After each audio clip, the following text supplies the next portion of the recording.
WRI.org. And we also have QR codes that are scanned and kept on the table. So if you want detailed information on today's event, then that's available. And for those who are joining online, the link to our event page will be posted on the chat box. Our research reports and papers on state's energy transition work can also be accessed through the QR codes, which is placed outside. With this note, I would like to give a very warm welcome to all of you once again to the Sustainable Energy Transition Dialogue. My name is Sandhya Sundaraghavan. I lead the energy transition team at WRI, and I'll be anchoring the session today. Just giving some context on Rajasthan. Rajasthan has emerged as a major player nationally in terms of efforts to increase renewable energy generation. Rajasthan has been leading, one of the leading RE-rich states with cumulative capacity of solar and wind at an impressive 18% of national RE capacity. As per the solar policy, we also have target of around 30 gigawatt by 2025, and state obviously has ambitions to surpass this milestone. So in this context, the Sustainable Energy Transition for Rajasthan, it's an initiative, it's a collaborative initiative between World Resources India Institute, WRI, Bask Research Foundation, and our partner organizations, including Customized Energy Solutions, CII, and Prayas Energy Group. We are working towards supporting Rajasthan in research and analysis that can help the state achieve its ambitious RE policies. In today's workshop, we'll share preliminary findings of our research on battery energy storage potential for Rajasthan and what role it will play in Rajasthan's clean energy ambitions. We also plan to share preliminary findings of our research on viability of solar pumps in the agriculture sector. That is going to be in the second half. And we are looking for a very participative, it's going to be a participative event. We are looking for inputs from stakeholders, from panel of experts, to discuss on challenges and opportunities and discuss the pathways to accelerate its integration to support Rajasthan's clean energy future. With that, I would like to invite our esteemed panelists to our dais. First, I would like to invite Mr.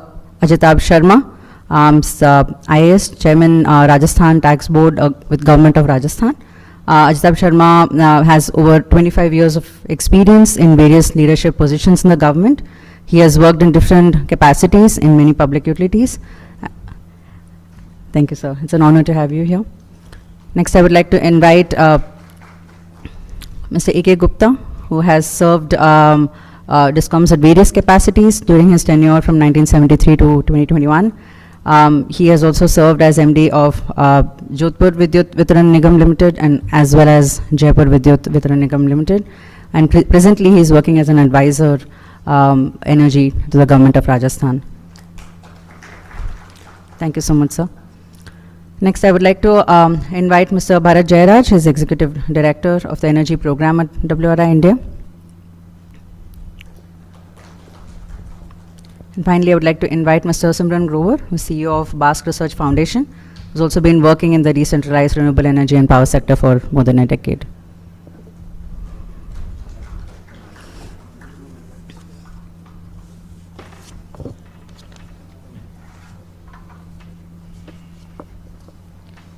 So I would like to request Mr. Bharat Jairaj to give his welcome remarks.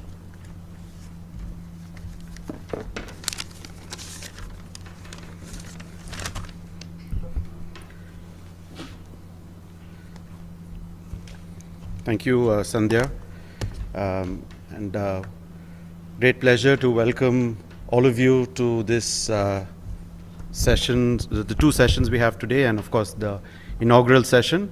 Particularly happy to have two very senior members of the Rajasthan government who have played a very critical role in the growth of the energy sector and continue to be very important and influential in the direction the state takes. Also glad to see so many of you, both who are currently working with the utility and so on, but also involved with research and the broader clean energy sort of space in the state. Also very glad to be doing this in person. It's been a really tough 2.5 years, I think, for many of us. And it's really nice to be able to interact in person and talk like we used to do. So let me just take a couple of minutes to give a background of what we are trying to do as WRI India. Now we know in India there's the clean energy sort of trajectory is very clear. If we think back just as in the last at 2010, the ambition at that time, national ambition, was to get to 20 gigawatts of solar by 2020. This was in 2010.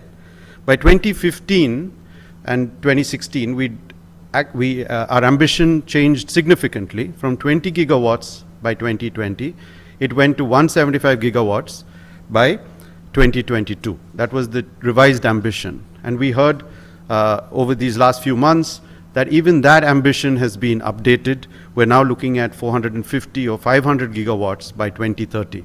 So sort of bottom line here is India is not short on ambition or unclear about the direction we want to take. That is very clear. And I think the challenge that this poses to all of us is how do we implement this? How do we get this done? And of course, the burden of doing this falls disproportionately on some states, the states that are fortunate to have renewable resources available. So sort of some of the heavy lifting, in a sense, of achieving these targets will fall on states that have tended to be on the west and south of the country, just by virtue of how the resources are available, particularly solar and wind. We also know that even though we may not, the MNRE statement in Parliament recently suggests that we may not meet the 175 gigawatt target by 2022, and the reason being the delays caused by COVID and so on.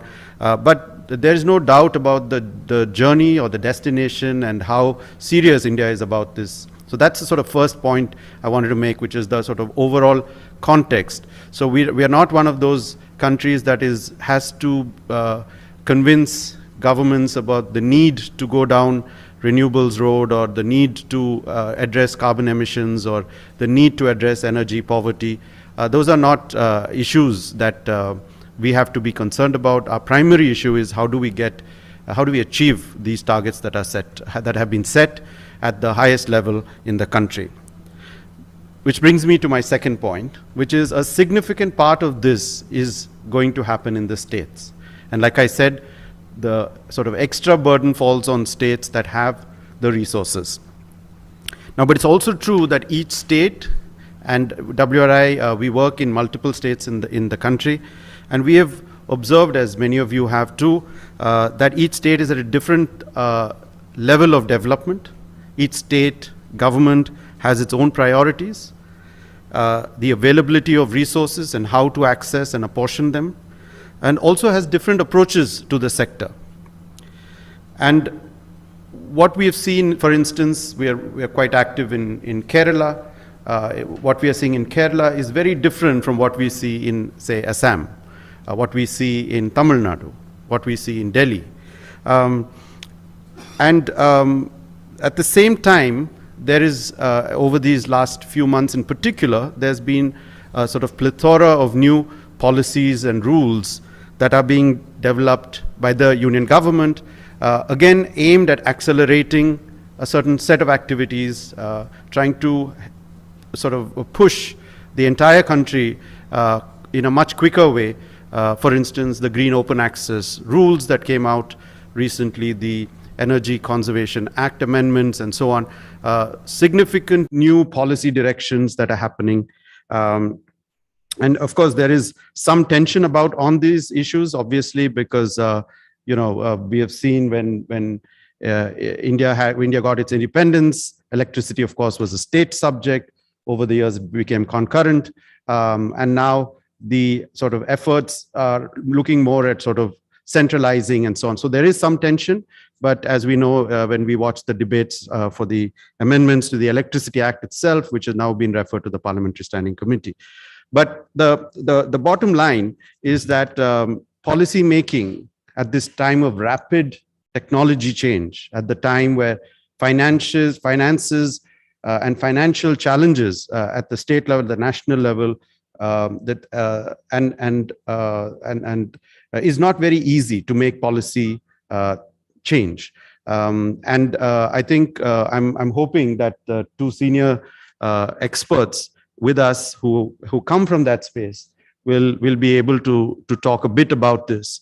The sort of the significant technology change. We're going to talk this morning on one of those technologies, which is batteries, just battery storage. Now, of course, there are storage itself. There are multiple technologies within battery storage. Also, there are different chemistries, but that's just one technology, or one part of a technology, and so many other technologies we're hearing about.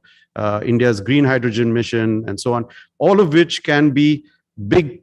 Can cause significant change in the sector, and trying to make policy at a time of this kind of rapid change, given the finances, for instance, of utilities, the state government, and so on, it's not an easy task. So I think our collective efforts need to be aimed at trying to figure out ways to make all of this come together and to take the states and the government, and the country in the direction that we want to go. Which brings me then to my third point, which is really my final point. I think it's also equally important that the energy transition benefits are distributed to all. I think the common person, and this is something we have done, there's a report outside. We did a survey of 5 cities in India, including Jaipur. Of course, this was 3 years ago, but the common person still does not know much about clean energy, does not know what the economic, financial, environmental benefits of it. And even if they do know about this, they will not know how to access this. How do you access solar panel? Where do you get the information? Where will you get information about costs and reliability and operations and maintenance and so on? So I think it's much of the effort in the last, I'd say 4 or 5 years, is shifted to the mega scale projects. That was not the original plan. If you remember, even 175 gigawatts, the 100 gigawatts of solar was only had a 40 gigawatt sort of rooftop target. But that rooftop target has sort of, no longer receives that same attention. And I was very glad to see in the Rajasthan 2019 solar policy a well-rounded approach, not just the 24 gigawatt of utility scale, but also 1 gigawatt of rooftop, also 1 gigawatt of solar pumping for agriculture, and 4 gigawatts for distributed renewable. So all of this in addition to utility scale. And I think that's really the approach. How do we leverage the benefits of this very modular technology? Solar can actually be deployed at different levels. We also have done some work on wind, and of course, again on wind, usually it's the mega onshore wind that has been the priority, but there's some efforts possible through small wind turbines, through hybrid. Again, I think the Rajasthan policy gets that right. Trying to explore where some of these technologies can come together in hybrid forms. So I was very, very glad to see the Rajasthan solar policy, and the architect of the policy is also here with us today, and I hope we'll hear a little more about that. With this sort of background, I want to now call Simran to share a little more context on the Rajasthan work, and just before that, once again, welcome all of you to today's sessions, and I hope we continue to have opportunities to collaborate. Thank you.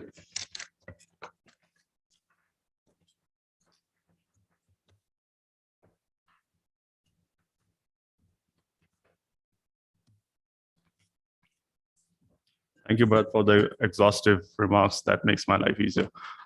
Good morning, everyone, dedicates who have joined us here from various institutions, Mr. Isab, Mr. Ekar Gupta, and my friends from WRI and from my team, and those who have joined us online also, of course.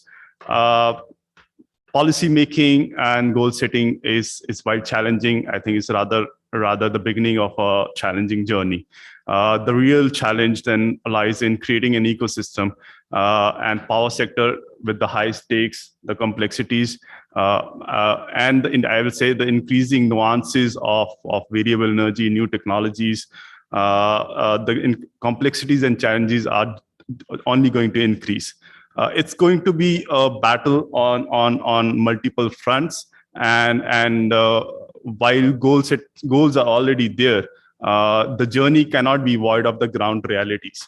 And Rajasthan, while it has immense potential of solar and with some potential of wind also, of course, it also has its nuanced challenges, be it in distribution, grid operation and balancing management, transmission, and of course, there's the underlying challenge of jobs, opportunities, the consumer mix, the tariff competitiveness for industry, and many more.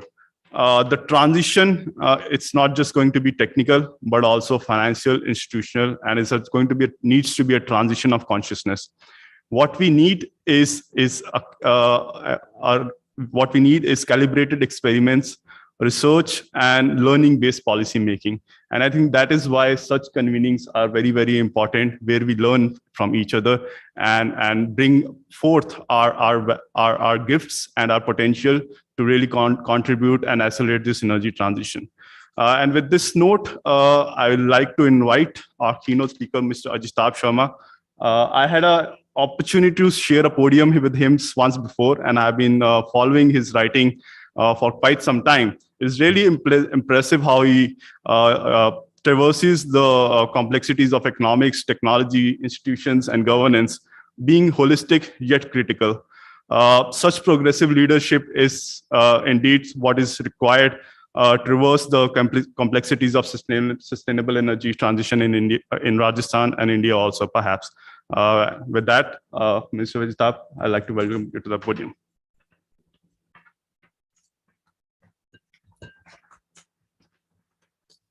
Thank you. So, first of all, welcome to everyone.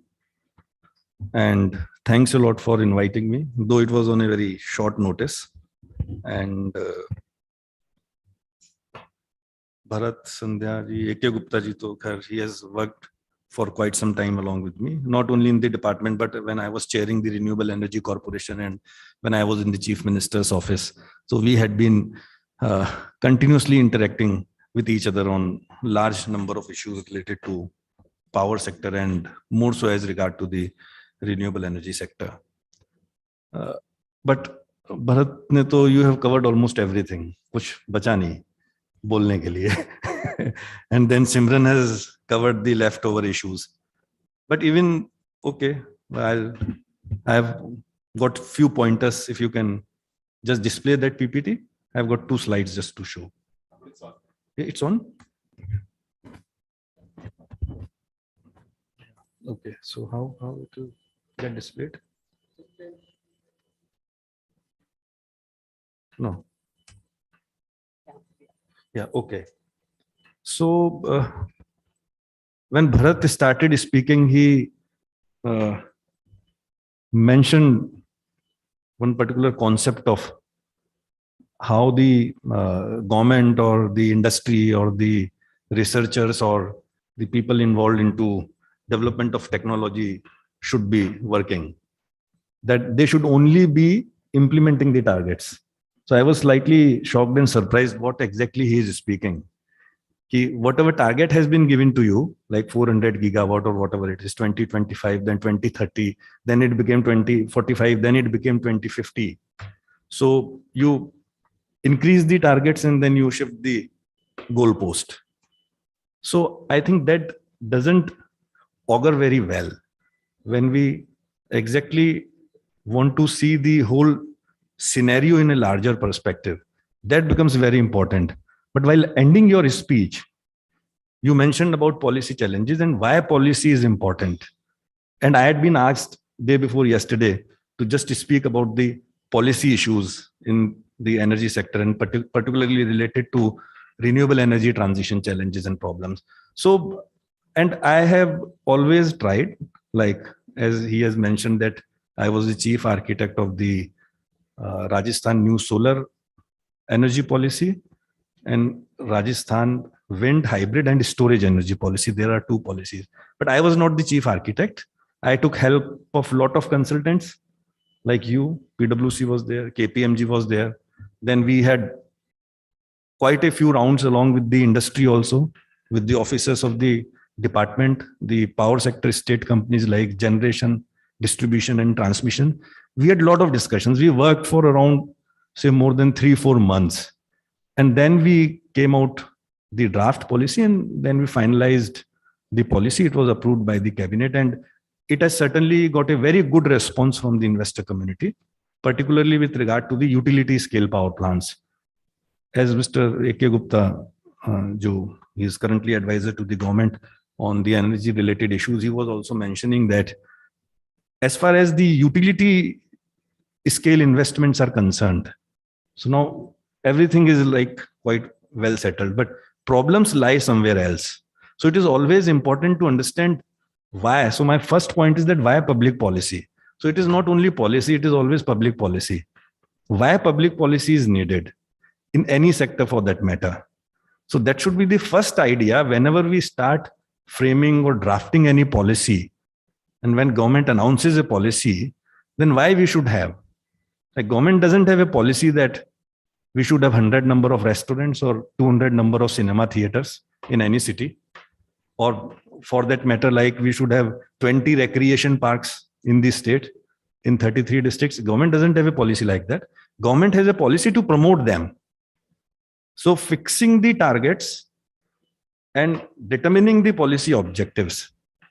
So that key thing basically starts from that, why you should have a public policy at all. So when we talk about renewable energy sector, so public policy is needed when the free markets or market is not able to address the issues or the challenges in the sector, like health, for example. So if you leave health sector completely to the private markets, then it will be very difficult for a poor person or a disadvantaged family or a marginalized household to get access to good health services.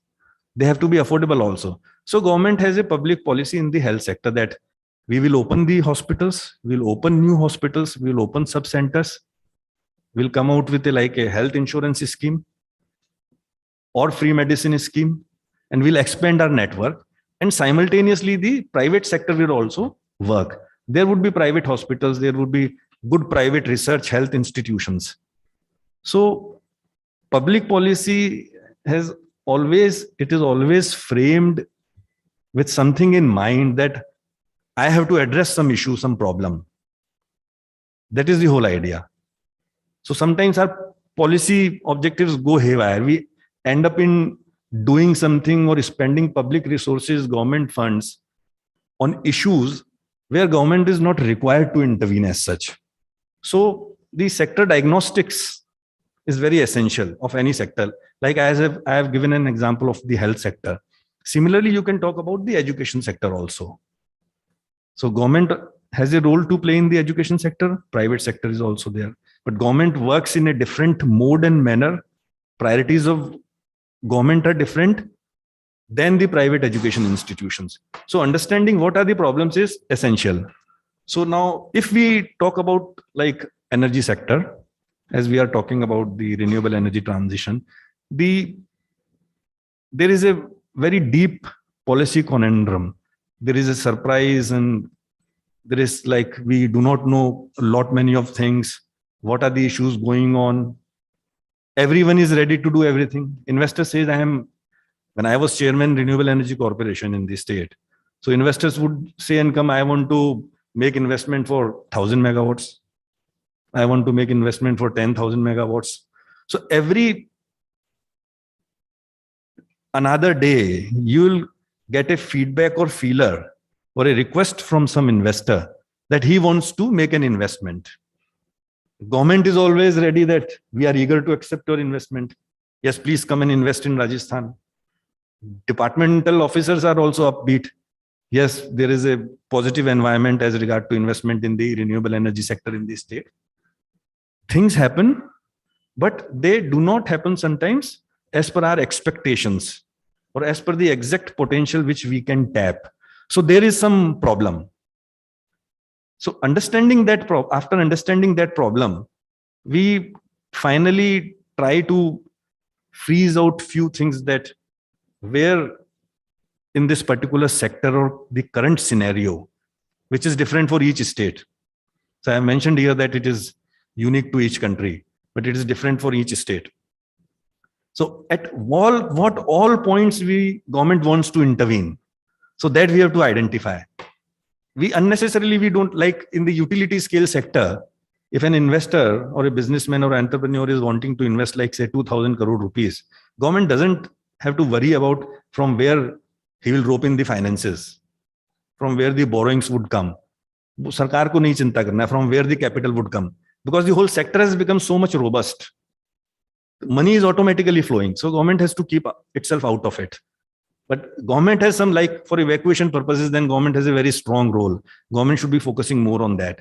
So why government needs to intervene in the sector? Then in what manner and how much? Because there is a limitation to that also. Because then there are other counter forces or there are other parties or stakeholders which get impacted. Like in this case, I think, and I am sure that advisor to the government would be talking about the problems which the state power companies face because of the increased integration or injection of renewable energy, because it comes along with its own problems. So then how much government has to intervene? That also we have to decide. And these all things particularly become, so, but let me come to the point number C first. And when we talk about energy systems, as per my understanding, are very complex. They appear to be very simple. But when we talk about energy systems, not about electricity as such, the energy which is flowing through the wires, but energy sector as a whole, it is a very complex system. There are deep interlinkages. There are a lot of intricacies that how we live, how we consume energy, how the society is developing, what is your social structure, how economy is growing, how urbanization is happening, how population is growing, how much is the inequality there among different sections of the society, which sector of the economy is growing more, whether manufacturing is increasing, and particularly like when you start talking about Make in India or production linked incentive, then that means the manufacturing sector is going to grow at a very high pace in coming decade or so. So then it becomes entirely a different kind of scenario, because even today, lot of industries have very high direct consumption of direct primary energy. They use lot of coal, they use lot of oil. So only like translating the electricity part of the energy sector into renewable energy and saying that we'll be in a position to solve the future problems or to achieve the targets by 2050 or 45, I think it would be quite naive unless we understand the whole sector in totality. So energy systems are very complex, and environment certainly has a huge role to play into it. And there are certain parts in the energy system where you cannot transition to electricity. For times to come, I have been always saying that for times to come, maybe for at least another 30, 40 years, we will be banking upon non-electric form of energy. I am not saying the word fossil energy. I don't know if it is the right word or not. I coined it yesterday only. So non-electric energy. So like industries which require high heat intensity, like steel industry or maybe the cement industry or glass industry. So it requires high heat intensity. Renewable energy cannot provide high heat intensity to such kind of industries, or maybe to heavy, long transportation logistic network or infrastructure. So you cannot work on electric vehicles, the battery operated storage things. Then you have to start thinking about biofuels and not about the batteries or storages. Is it what? Okay. But I've crossed the time. So I'll take a little bit more time. Yeah. So we have to keep that also in mind. Another point is that energy systems are very unique to each country. So they are different. So the energy sector scenario in United States is entirely different from what we have in India. Energy sector scenario maybe a small country, Bhutan, or maybe Nepal, because the primary energy sources are highly skewed in time and space both. The Scandinavian countries, they can very well claim that we are 70% RE in terms of units, energy inputs. We have 70% RE absorption. And while we are still struggling somewhere between 4-5% in totality, when you talk about it in primary energy terms, not in terms of the supply of energy, when you talk about the energy being sourced to create that part of, say, like electricity, we are still very less. So each country has got a unique scenario. So it is not only about transitioning RE, it is not about greening the grid or decarbonizing the grid. We have to think about decarbonizing whole of the economy. Then only there is a point. Because even if we achieve like 400 gigawatts by year 2040 or 50, whatever it is, then we may find that it is hardly 20-30% of the total scenario. So I'll show you one slide. I always love this slide. I don't know how many people know about it. You guys must be certainly knowing. This is a Sankey diagram. So it was developed somewhere in 1878. I think some army colonel. So this is a very good diagram, and I have deliberately taken this diagram as regard to the energy systems of United States, US, not of India, because one, as WRI and Bask and other researchers who are sitting here know that it is damn difficult to obtain data from anywhere. So after leaving the department, it has become very difficult for me itself to obtain the data from my own old department. So researchers, so I know what would be the problem with them. And वो गुप्ता जी हंस रहे हैं because वो हमारे एक चलती फिरती library थी, एक एनसाइक्लोपीडिया. क्या TR शर्मा कौन? TS. हाँ. So everything was in his one folder, all statistics and all data, everything. So if TS is not there, there is no data. So if the minister or the chief secretary or even the CMO, if they ask for any information, then you have to call that one person. So the most blocked information source. So it cannot be like that only one person holds whole of the data. So there must be some other reasons for it, but he was an efficient officer and he was master in his own work. But even then we cannot have such kind of system. So Sankey diagram for India, I was not able to find. It was available on International Energy Agency's website, but it was not well legible and it was very difficult to read it. But this diagram, another good thing about this 2019 US energy consumption diagram is that it mentions that the total primary energy consumption is 100.2 quads, that is quadrillion BTU, British thermal unit. It is 100.2. So when you read the rest of the figures, it becomes very easy for you to simply consider it as percentage. Had it been 135 quads in totality, so you would have ended up in calculating what the percentage is. So the scenario in US is that out of the 100 quads of total energy consumption, primary energy consumption.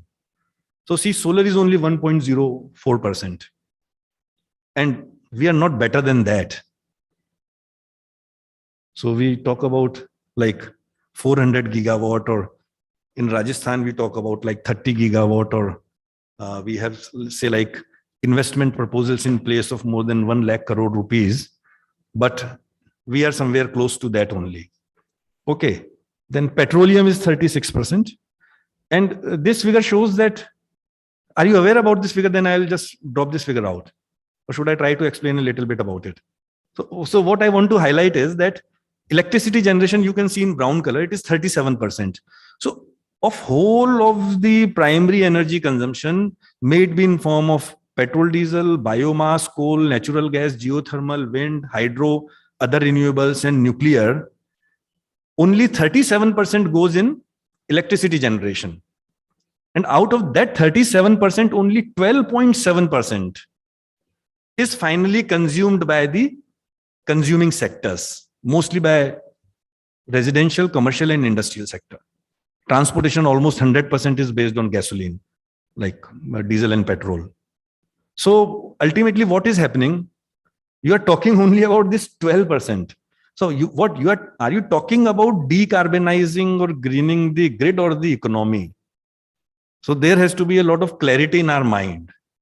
So you are talking only about this 12%, and of this 12%, you are talking only about 1 or 2 or 3%.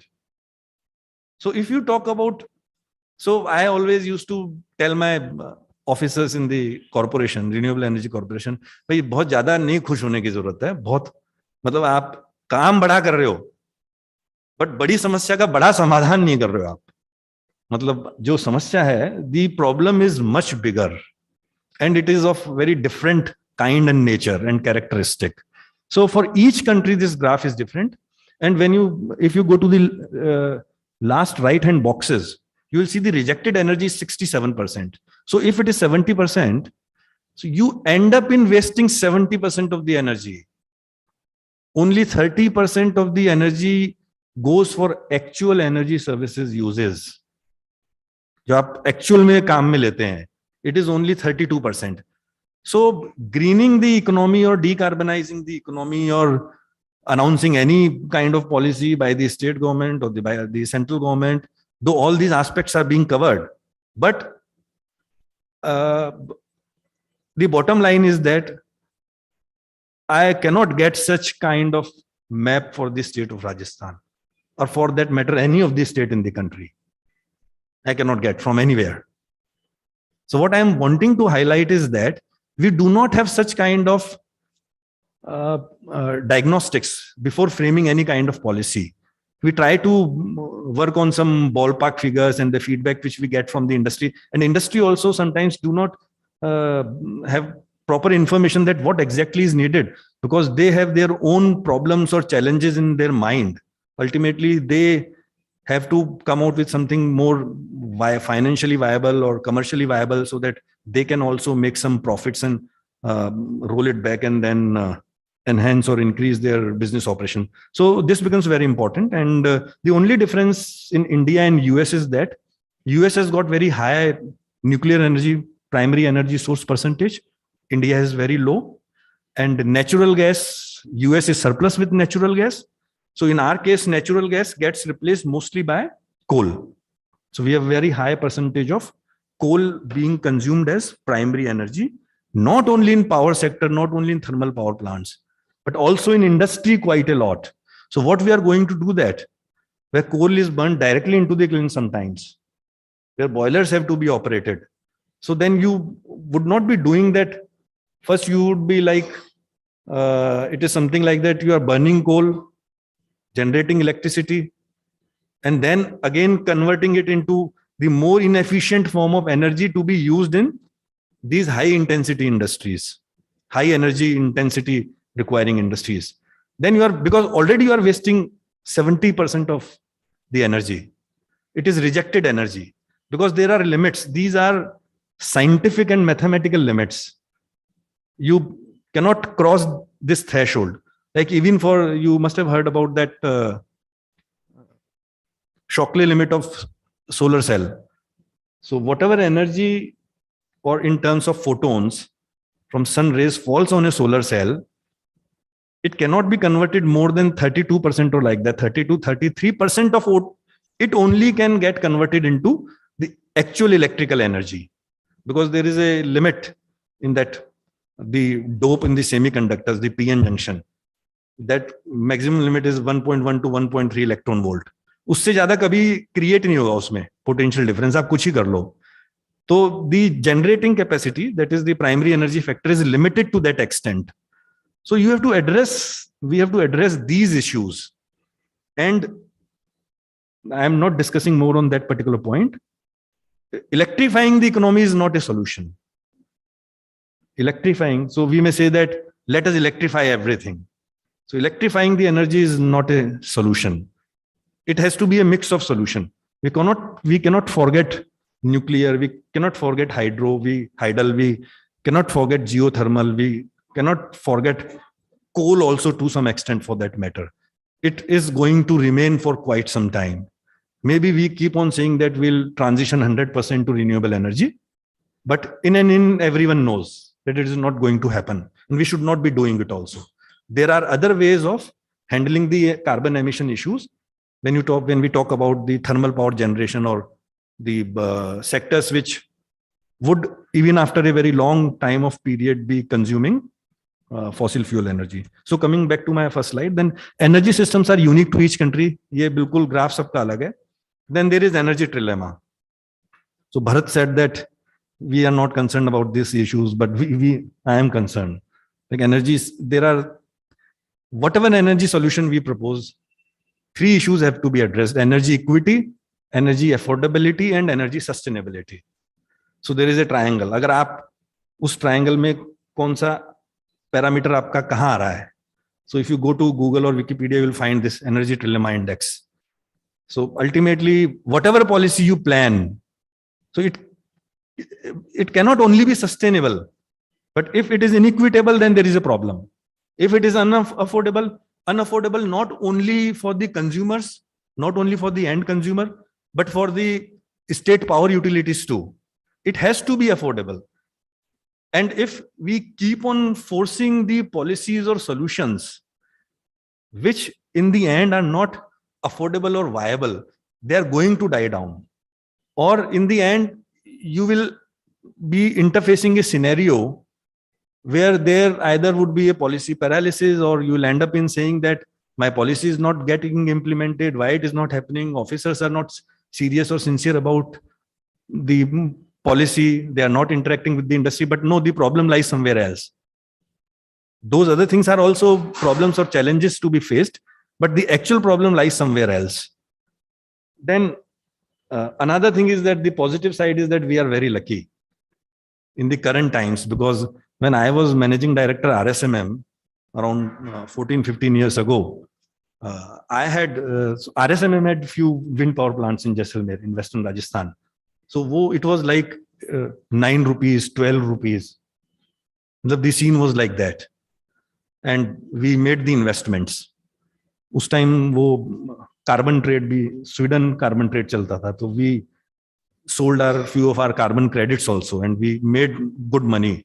But in totality, it was not a win-win game. But the current times are lucky times, and we should be utilizing them. So what I mean by saying lucky, that when we talk about any technology, the first it has to be technically feasible. So now we know solar, wind, biomass, hydel, these are successful technologies. Like you use solar rays, you produce electricity. So technically, these technologies, technologically, they are viable. Then economically, they have to be viable. That is the second step. And economically also they were viable, but there are few problems in economic externalities that it is very difficult for you to translate both the costs and benefits, the economic costs and benefits, into monetary terms. So when you go to the government or you go to any bank or financial institutions for financial closure of your project, so they would not be concerned about the economic feasibility or viability. But when making policy decisions, it becomes sometimes a big support that, okay, I am not getting any monetary returns out of it. Like in case of education, government invests in the education sector. So say like government says that I will invest 200 crore rupees in building new schools. Government doesn't get any financial return out of it, but it is a good investment for economy as a whole. Ultimately, it will be generating productivity, and like the whole economy, maybe the GDP would be booming and government would be gaining more taxes and the income of households would increase. So those are economic benefits, but it is difficult to monetize them. So we have crossed that stage also. Long back, we had crossed in renewable energy technology. They are economically viable, but now they are financially viable also. So when any company which is purely into renewable energy generation, so when it prepares its balance sheet, on paper also, it is financially viable now in monetary terms. So we have crossed that threshold also. So last point is that whether you have become commercially viable or not. So till the point you are financially viable, the investor would start thinking, okay, so now I can, so if you are economically viable and not financially viable, the investor would say, no, I'll not invest my 1,000 crore rupees. Bank or financial institution would also say, no, I cannot lend you because you are not making money in books. At least you should be showing me some profits and you should be showing me some kind of long-term sustainability that you will be able to repay my loan and debt back. But if you are financially viable, we have become financially viable. So then people start thinking that, okay, come, let us invest our spare money, or let us borrow, or let us generate equity from somewhere, let us generate capital and then invest, and the return on capital would be more than my cost of capital and everything. Last point is commercial viability. So currently, this is a partial success, because commercial viability from the investor point of view, when we talk about utility scale plants, or if we talk about distributed generation like solar rooftops, it is commercially viable for him, but not commercially viable in totality for the sector, because then the distribution company has a big problem. For me, it is not commercially viable. So why I should be buying from you? So this is a step in this whole technology. We are lucky that technical feasibility we have crossed, economic feasibility we have crossed, financial feasibility we have crossed, commercial feasibility we have partially crossed.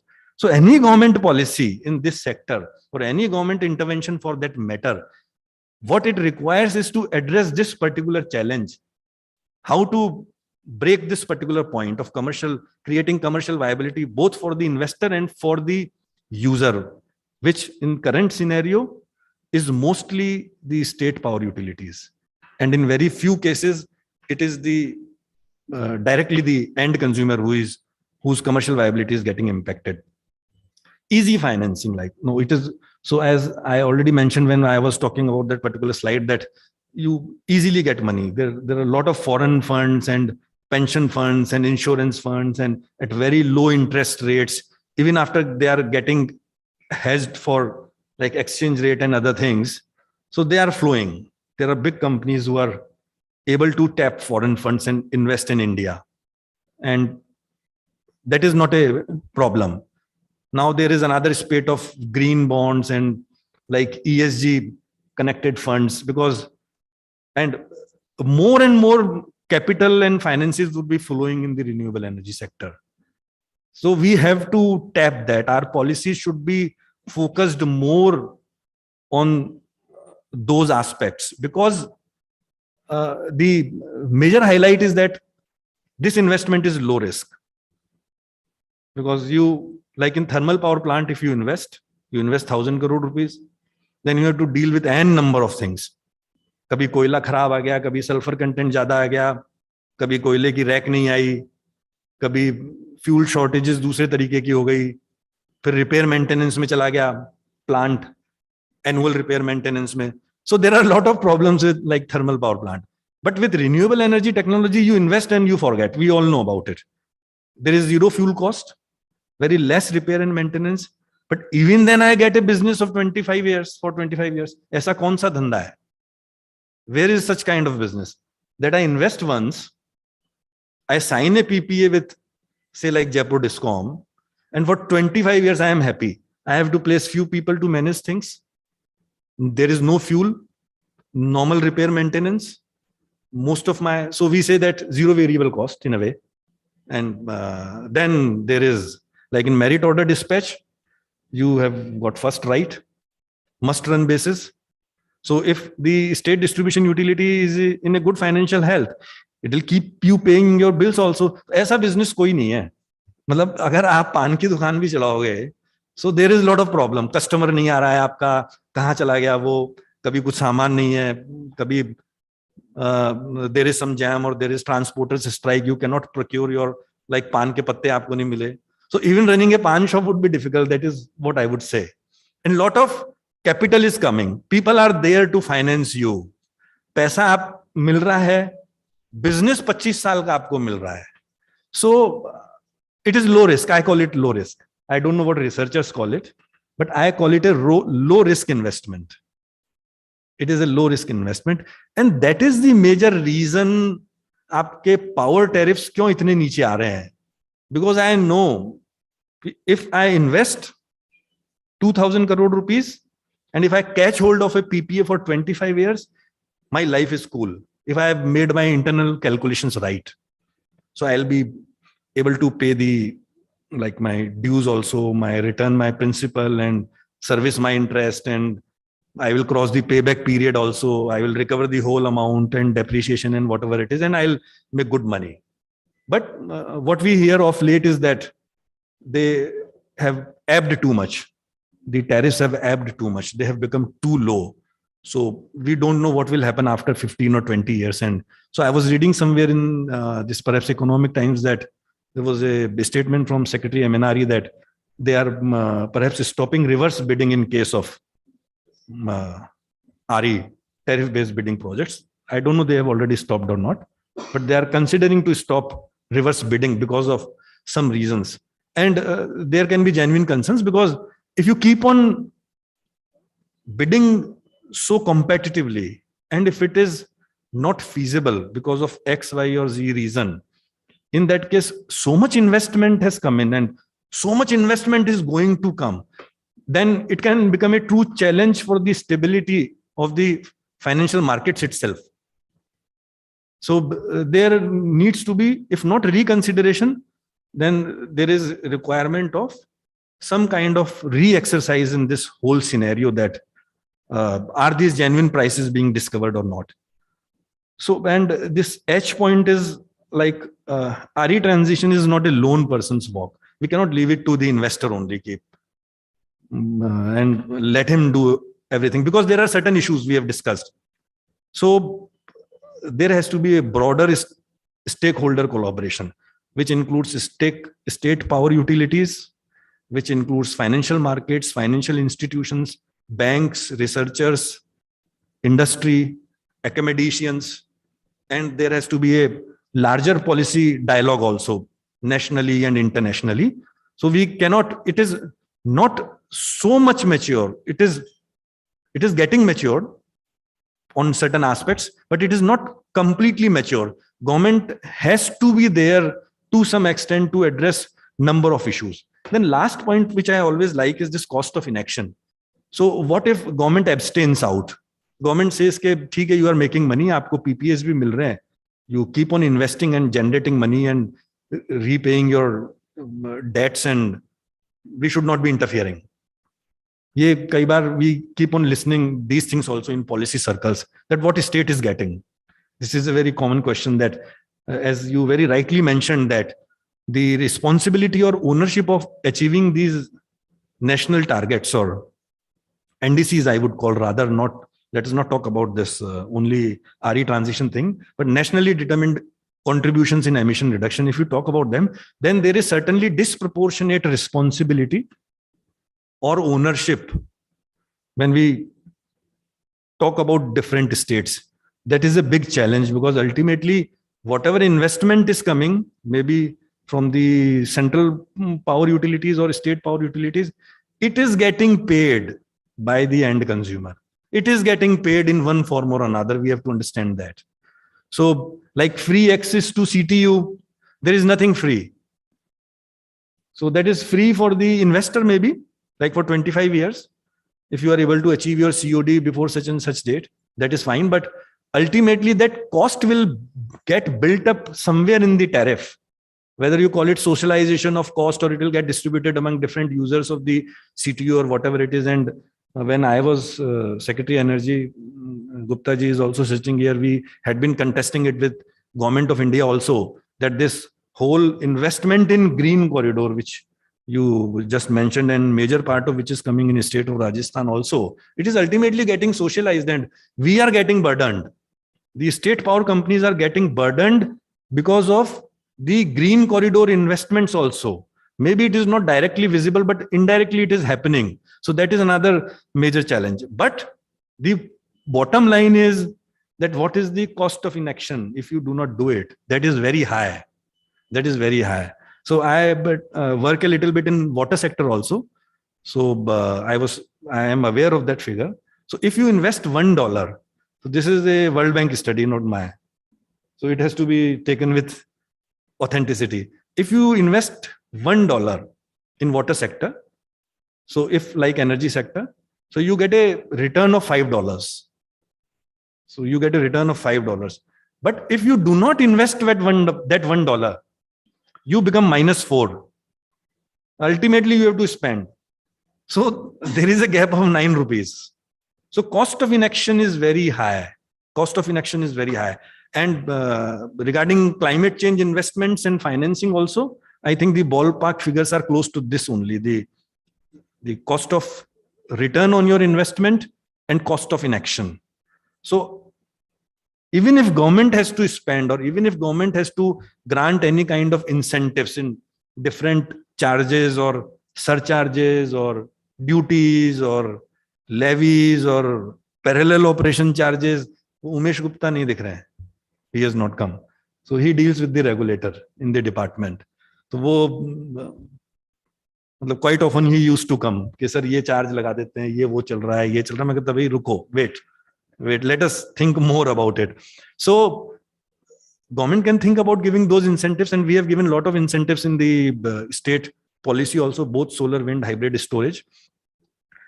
Because cost of inaction is very high, that has to be incorporated. And these are economic costs, mostly economic costs, not financial costs. Like if you do not invest in sanitation, then because of waterborne diseases, you end up, the household or family end up in paying from the pocket on healthcare or treatment. So that is the cost which has been borne. So that is very high. So this we have already discussed. So this is the second slide only. I have got 2 slides in one picture.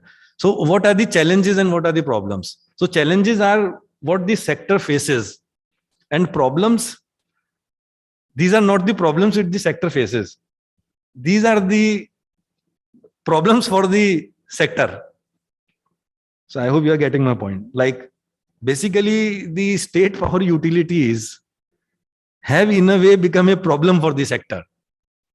So that is why I have bifurcated into these 2 points. So first is what are the integration of renewable energy into the grid is the biggest problem, and all technologies are different.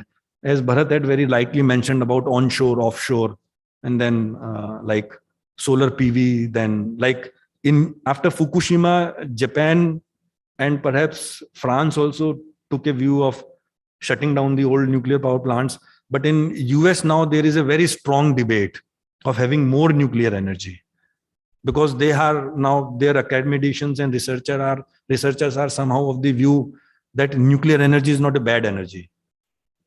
And in terms of percentage of accidents, I mean, it is like the risk factor covered is much less than the other sources of energy in nuclear energy.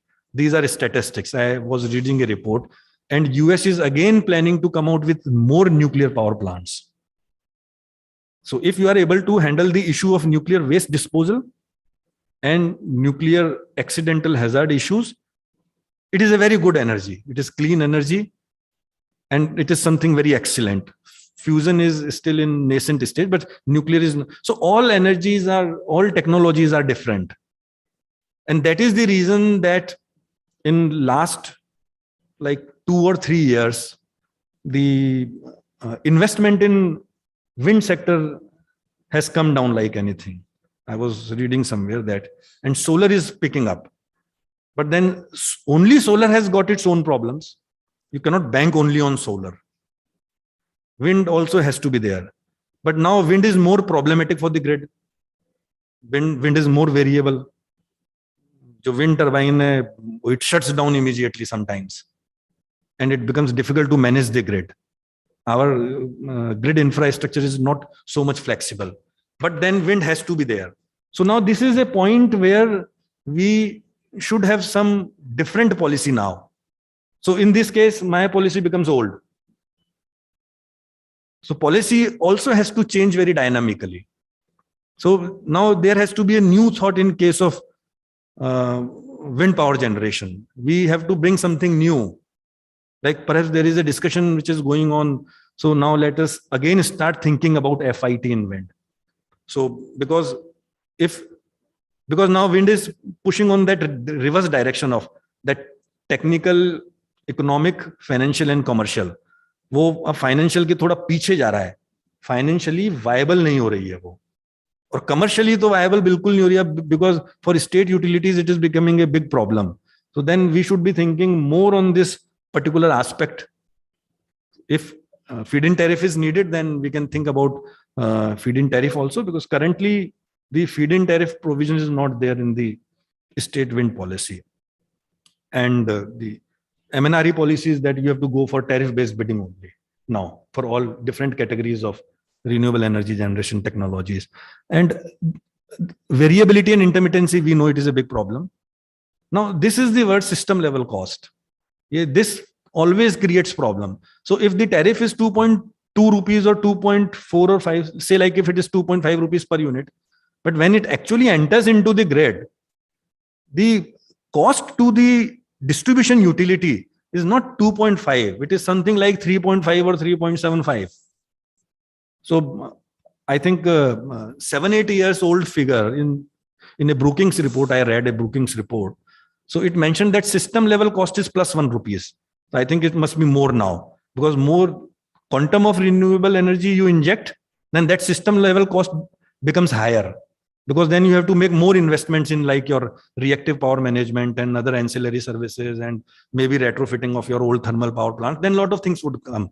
But this system level cost, so this is the point where the commercial viability becomes an issue, because for you it is viable, but for state utility, the cost is something more than what the PP has been signed for.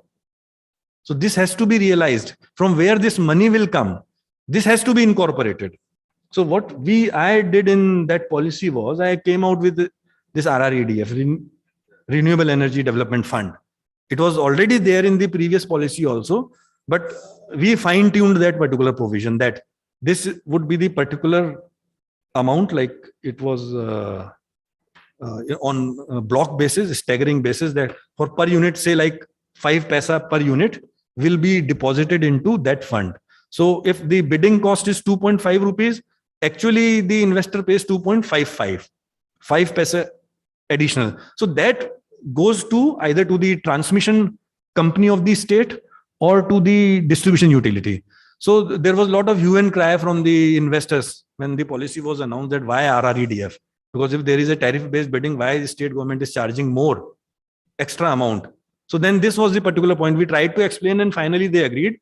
And very tactfully we titrated that RREDF little bit less than the additional margin which the investor gets because of the additional CUF, which he would gain if he establishes his or her plants here in Rajasthan, because of higher solar insolation or whatever it is. So we try to keep it within that range. So, and I think we could successfully do it. Even after having RREDF, there is a lot of investment which is coming in, and a lot of MOUs have been signed between the government and the investors. So this third point is like, it is not only the demand which has to meet supply. We always say that demand has to meet supply. But the problem is that supply also has to meet demand. Because if supply doesn't meet demand, and if you have higher amount of generation capacity installed, and if you like what is happening in thermal power plants, unutilized capacity, stranded assets. So when more and more RE gets injected into the grid, the percentage of stranded assets would further increase. So we do not want that kind of scenario also. So there has to be a holistic analysis. So that word is optimal generation capacity mix.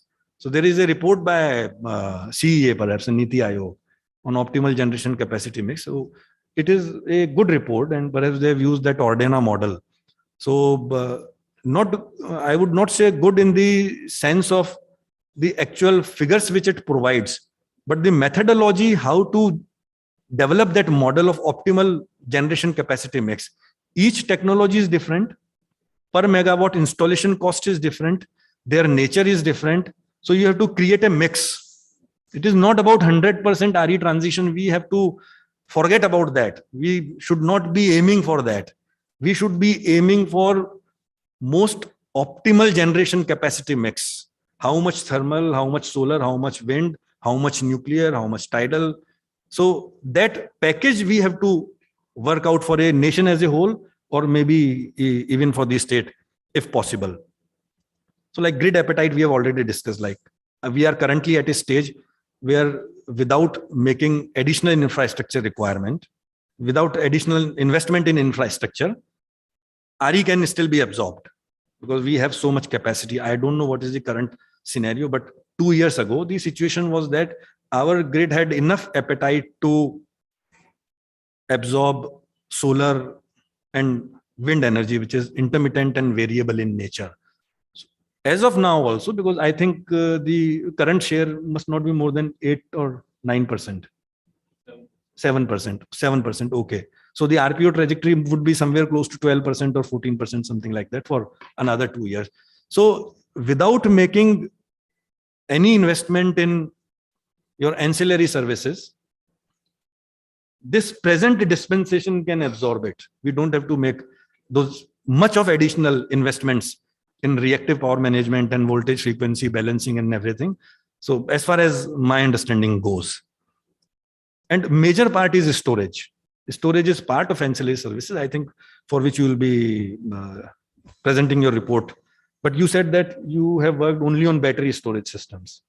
So again, what I personally feel is that battery storage is not, only battery storage is not the solution.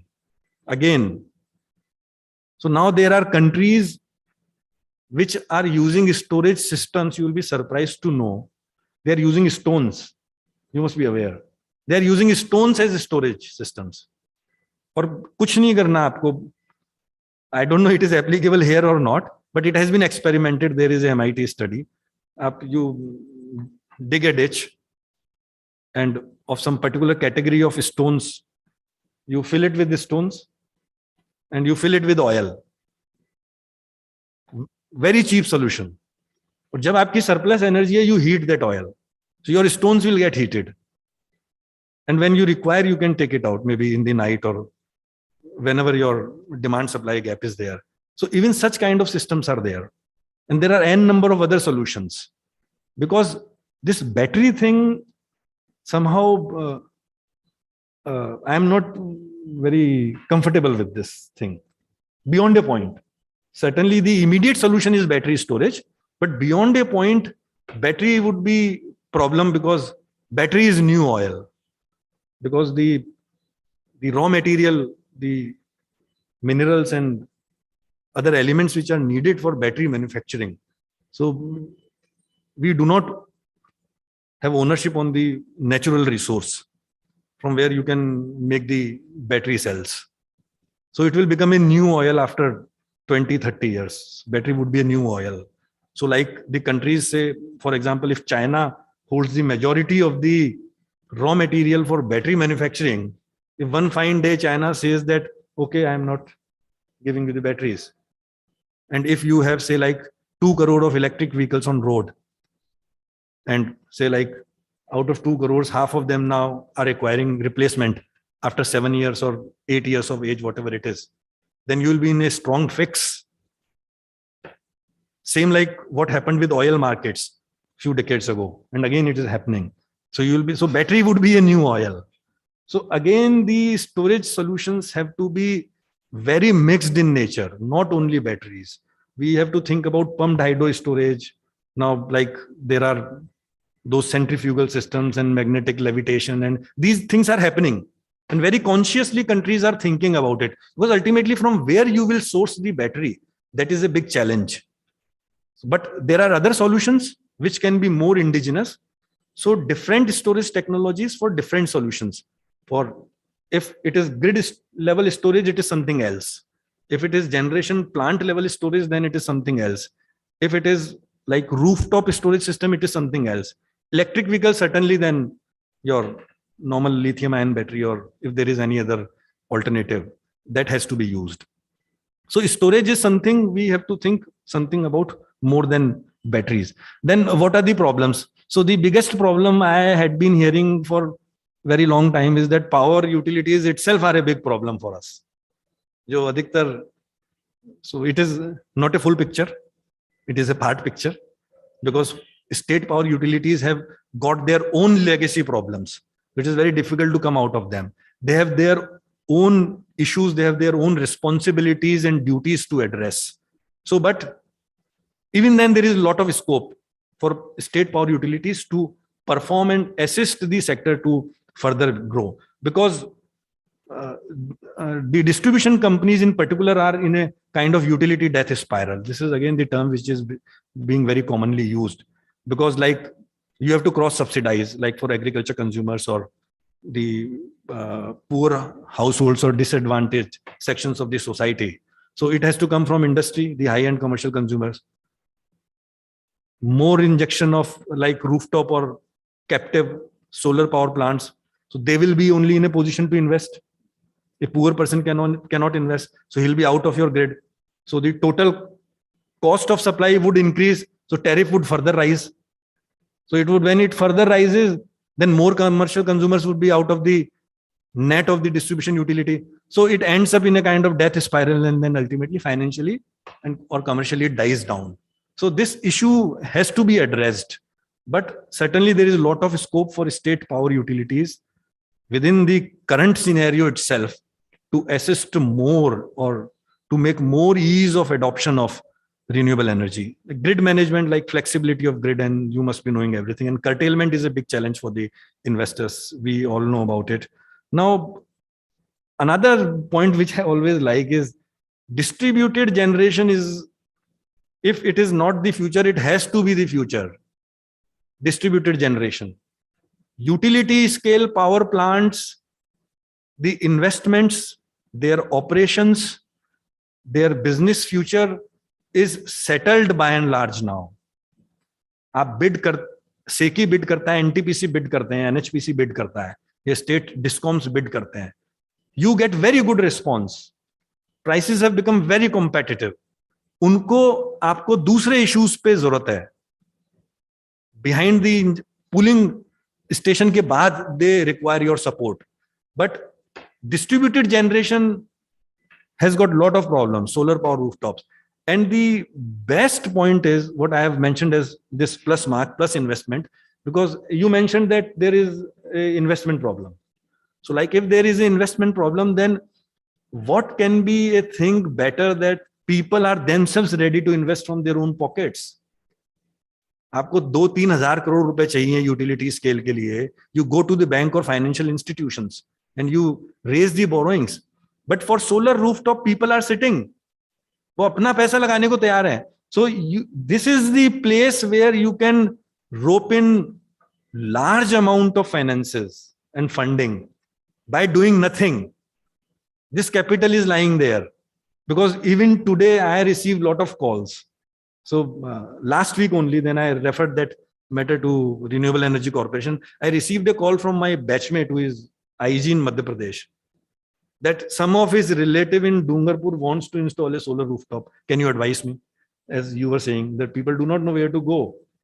Then there is one of my colleague in Indian Revenue Service, in Income Tax Services. He is posted in Bombay. So he roped in a few companies for CSR spending. So they were wanting to establish solar rooftops on the school buildings in tribal areas. So he was wanting to know कि कहाँ से करें. So that certainly is a problem, because, and that problem is of different kinds. So distributed generation, this all is not well. This is the sector, that is I have written all is not well. So like all is well in Three Idiots. So here, because that I have been following on LinkedIn also, that Rear Group posts like Dharna, Pradarshan, and then there was, it went to some serious level one time. So I've been following those posts because of the non-payment of subsidy and other things. So there are problems. All is not well in distributed generation. Solar rooftops may be solar rooftop or may be captive power plants, because, and we have to find ways to rope in this money. Otherwise ये पैसा नहीं है, because ये लोगों की जेब से पैसा इन्वेस्ट हो रहा है. और green initiative में there can be nothing better than that you do not have problem of getting your investments financed. People are themselves ready to invest. So there are issues, net metering, gross metering, and then regulation, and a lot of things are going on.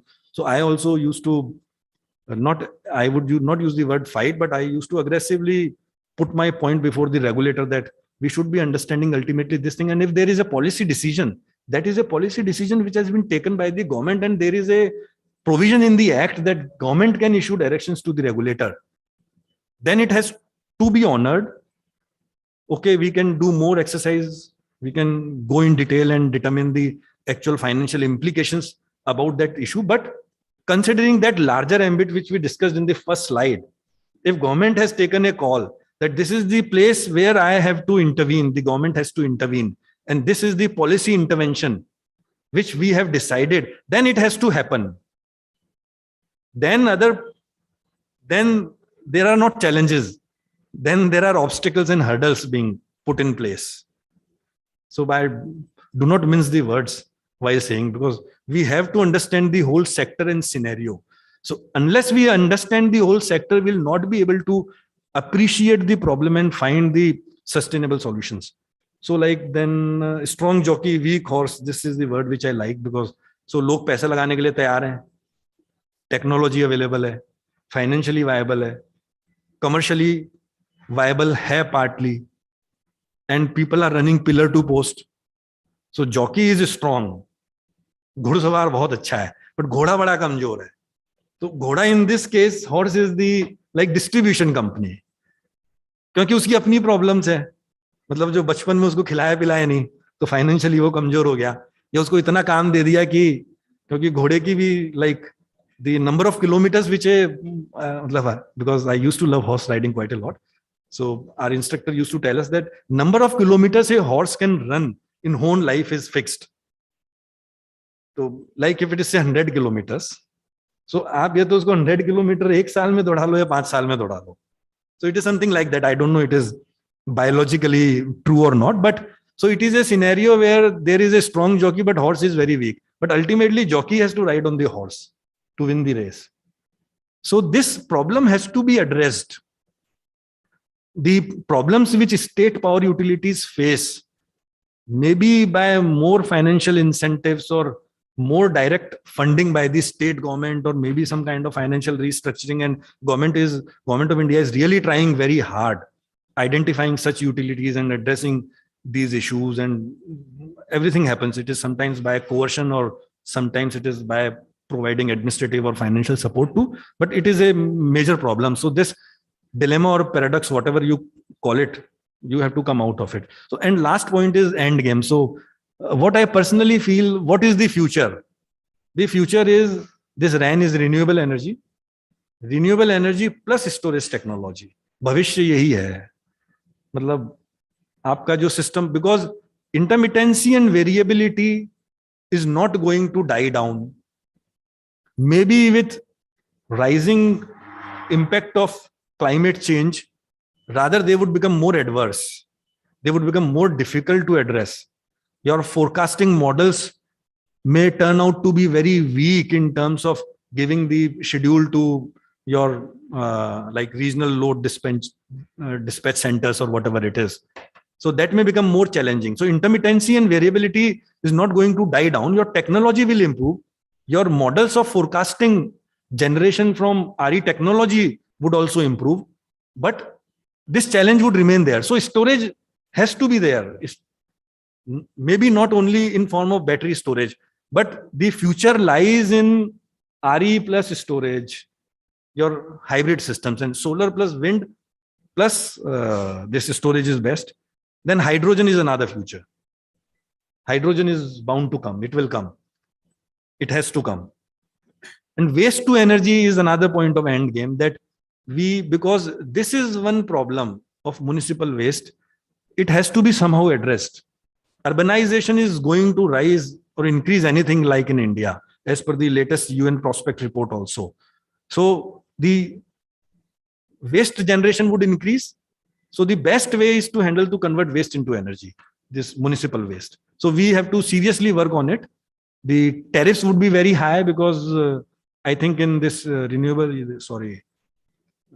Urja Vikas Nigam, when I was chairing, we finalized 2 PPAs of 2 investors. So that was somewhere close to 7 rupees per unit. So it will be high.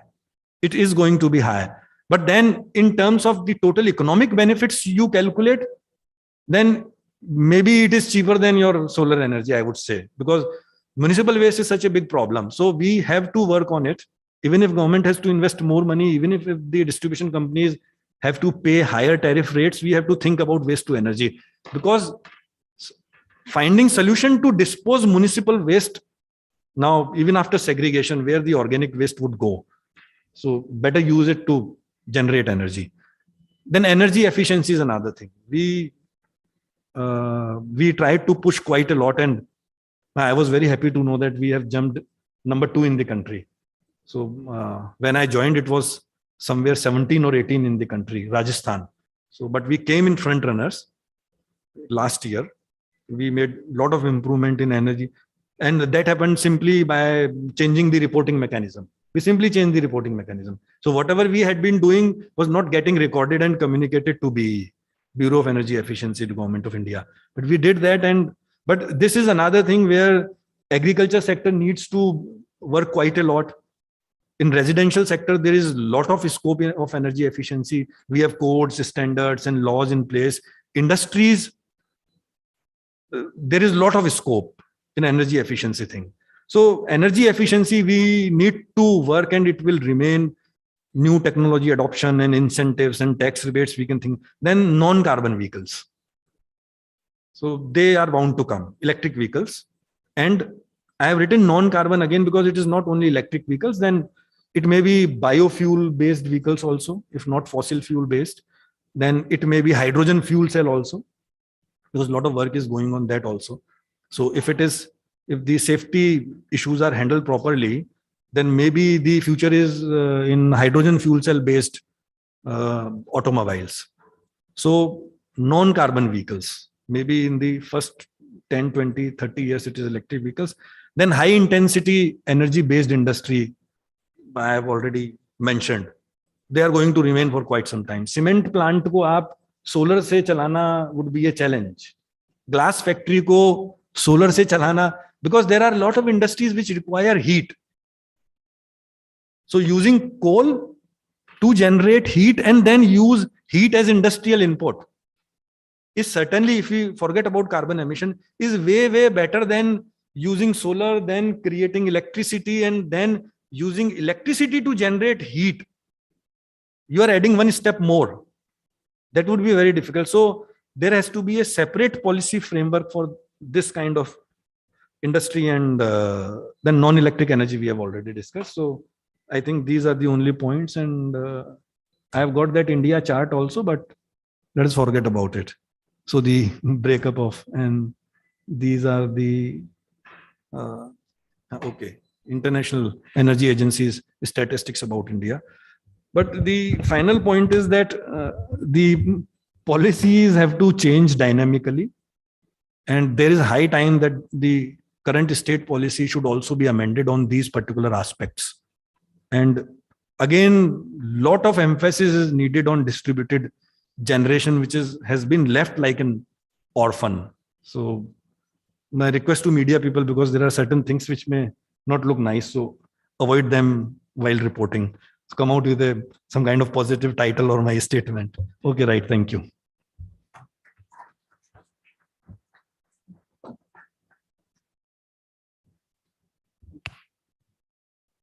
Thank you so much, sir. I think you painted an excellent, very beautiful policy picture for RE energy transition, and we are really looking forward to working with you in these efforts. And like you said, it's we have to work together on this. It cannot be a lone walking horse.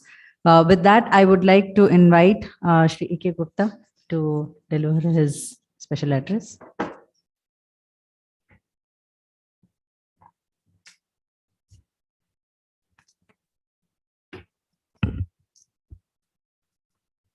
Respected Ajitab sir, other dignitaries from WRI and Bask also, esteemed guests, participants, media persons if they are here, Good morning to you all. Ajtab sir has already given the picture of entire RE and related problems, future, and what has been done in the past in the state of Rajasthan, that is the recent past in the state of Rajasthan. And with his visionary approach, the RE policy had come in 2019, because of which we are blessed with the at least solar power generation coming ahead in a very, very huge manner. But the subject today, I will confine to it only. And subject today is transition of RE power, and that too specifically solar power. Solar energy, when we talk about, first name of the states is Rajasthan. It has got ample potential to have the solar energy generation, and how to absorb it and how to make it sustainable is a challenge. So today's dialogue is focused on sustainability. The generation, with the policies in place and investors are attracting to the state of Rajasthan, there is no hitch, there is no doubt in getting the target achieved by the time we have already decided. It is about 50 gigawatt solar generation to be targeted by 2030. We have already achieved 17 gigawatt installed, and about same figure in process of installation. Same time, we have to see how much requirement is there for the state of Rajasthan, that is for the utilities of the Rajasthan, for the consumers of the Rajasthan itself. Presently, we are getting only 3 gigawatt or 3.5 gigawatt solar energy, and about and the same figure for the wind energy also. These terms are in power generation, but the energy available in terms of units is quite less. I would like to mention here the energy mix which was made available till last year. It was 70% from thermal, that is fossil fuel based. Gas, it was 0.05 only. Hydro, 6%. Though we have got very scanty generation in the state, but we have contracted MOUs and PPAs. Nuclear, 3%, wind 6%, solar 7%, biomass 0.4%, and others, that is from the exchange we are getting about 6 to 7% annually. Now we have to, if we get the solar generation increased for the state of Rajasthan, we have to have the flexible system for the generation and the demand also. To have the RE generation or solar generation sustainable for future. So I think that is the subject here, which will be discussed and highlighted by the experts here. For banking, the sustainability will depend upon the banking as well as the tools to be discovered for demand management also. So DSM is another tool, but certainly as Ajtab sir expressed, the forecast is forecast is very, very important. That is the what is the climate is there, how much wind is going to give the generation during a specified period, and at that time what will be the demand. So that demand forecast is also required, which we are doing manually nowadays, but it has to be improved so that the flexibility could be attained, and that will result in the sustainable transition of the RE power. So I will like to hear, and I am here to actually be learned from the experts that what is happening and what is their idea to get the transition smoothly and sustainable. So that is the main point, and I am blessed with the narration of Ajitav Sars and Bharat also. So I have updated myself. Same time, I would like to give some idea, though the WIR and Bask both have the data about it, but there is 46% of the energy being consumed by the agriculture sector in the state of Rajasthan, which is highest against the national average is only 21%. And this 46% is annual consumption. And as you know, the agriculture crop need pumping during only 5 to 6 months in a year. So those time, it may be around about 70% of the total energy being consumed those days. So how to handle it? If I get the RE power to address this demand in terms of power and in terms of energy, then what will happen during the lean period? So again, for sustainability, the flexible system has to be there to take place. And this can be addressed, as has been said by Ajitav sir also and Bharat also, that we have to depend upon the storage. So PSP for the state of Rajasthan, it is very good, but a few generating turbines are here only, but those are not reversible. Nowadays, the hydropower generation is being set up with the reversible Francis turbine.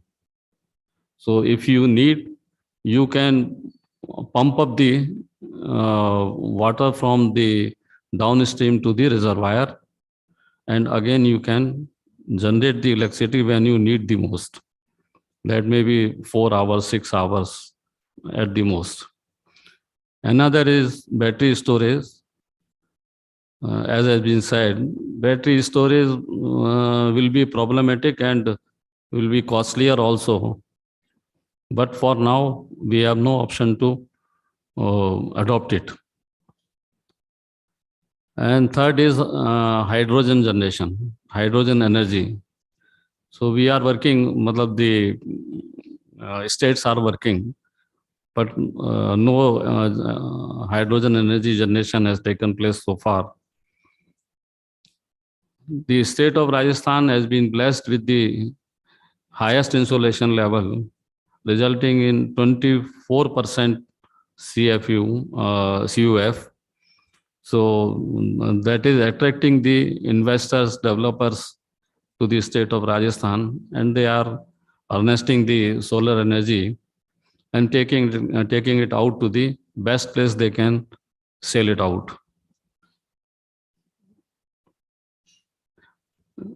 For the state of Rajasthan, we have been trying to get the solar energy generated in the state itself, because we are the only state who have the vast land where it could be installed. Also, during the tenure of Ajitav sir, we had been trying to have the distributed generation by getting the solar power plant installed in the field at our 33 kV substations also. And that is going to take place now. Again, I would like to listen from all of the experts here when we will be deliberating on the issue, in what way the Rajasthan can be benefited by deploying the technology tools for getting sustainable transition of RE, especially solar power, solar energy. So I am here only to listen you, and I am thankful to Ajitab sir, who has very clearly, very comprehensively stated the entire scenario, not only pertaining to the state of Rajasthan, but the nation as well. I am thankful to the organizers, WRI and Bask, who have invited me here and given this opportunity to be with you and getting the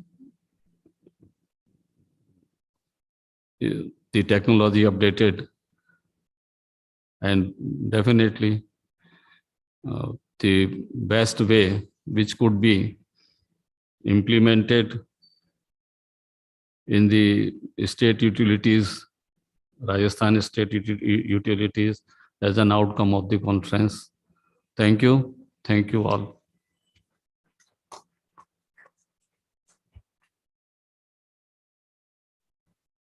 Thank you so much, Gupta sir. I would like to invite Simran to provide vote of thanks for the session 1.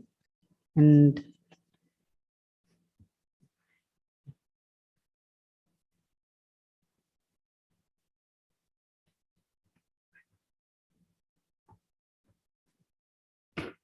Thanks, Sandhya. That's a surprise. Uh, but anyway, thank you, Bharat, for the comprehensive opening remarks. And of course, Ajitab, I think I'm walking away as a learner, being more informed about public policy nuances, even about the sector, what's financial and commercial complexities. Thank you so much. And of course, Mr. D.K. Gupta, I had the opportunity to work with you. Discoms are always the punching bag of the power sector. And we often say that, there's no capacity, but if you spend half a day with a junior engineer or a technician, you will know that they're pretty much pulling out a miracle every second, keeping the grid alive. And Mr. A.K. Gupta has a deep concern for consumers and a very, very strong grasp on the grassroots realities. So thank you very much for your insights. Thank you very much, all of you. Next session, bro.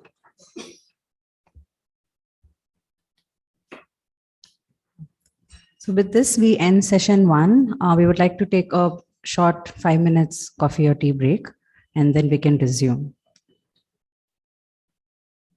Thank you so much.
So welcome back, everybody. We'll now begin with our second session of the day in just few minutes.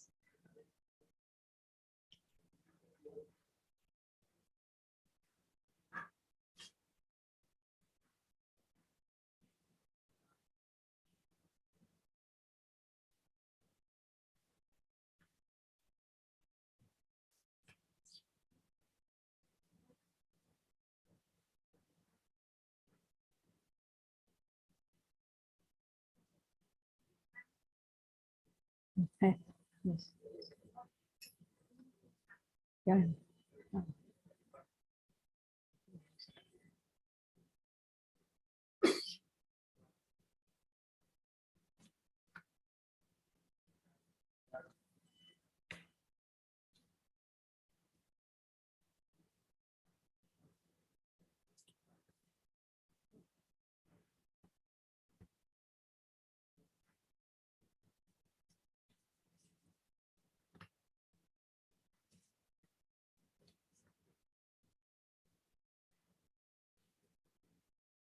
So in this second session, we'll be sharing our preliminary findings of our research on battery energy storage potential in Rajasthan. So I would like to invite our esteemed speakers and analysts as well for this session and would welcome them to the dais. Mr. P.S. Saxena ji, Sir Director at Power Trading Rajasthan Urja Vikas Nigam Limited, RUVNL.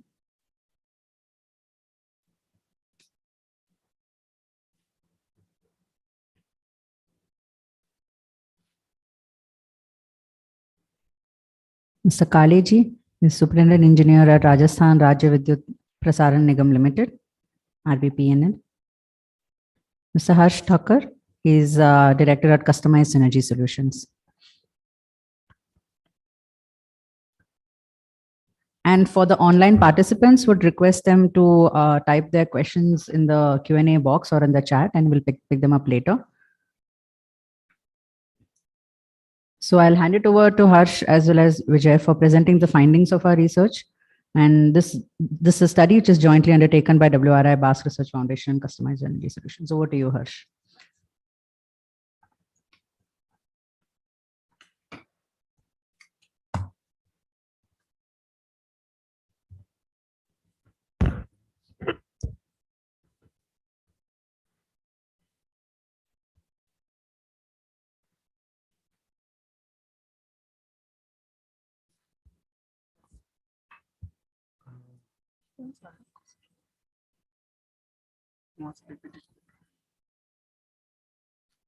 नहीं ये नहीं है इसके बाद वाला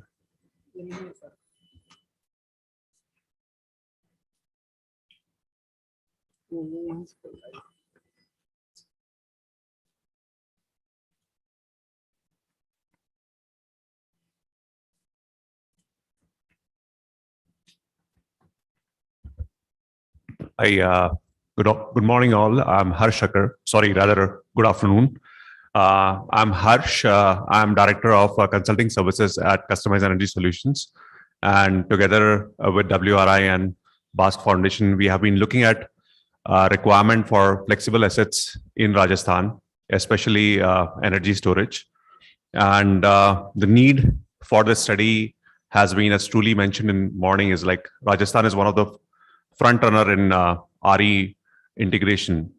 And that's where we are looking at requirement of flexible assets in the state. So as you can see in this graphs, there is almost like 91,000 MUs being kind of generated from Rajasthan. It's being used both for the state's requirement and also for exports. where including the state's requirements and also the exports, we are looking at almost like 30% plus renewable penetration at this point of time, which is quite considerable and one of the highest in the states across the country, including all the RE rich states. And that's basically making us think like, okay, what would happen to system level cost? What would happen to requirement of ramp up, ramp down in coal plants in Rajasthan when we move forward?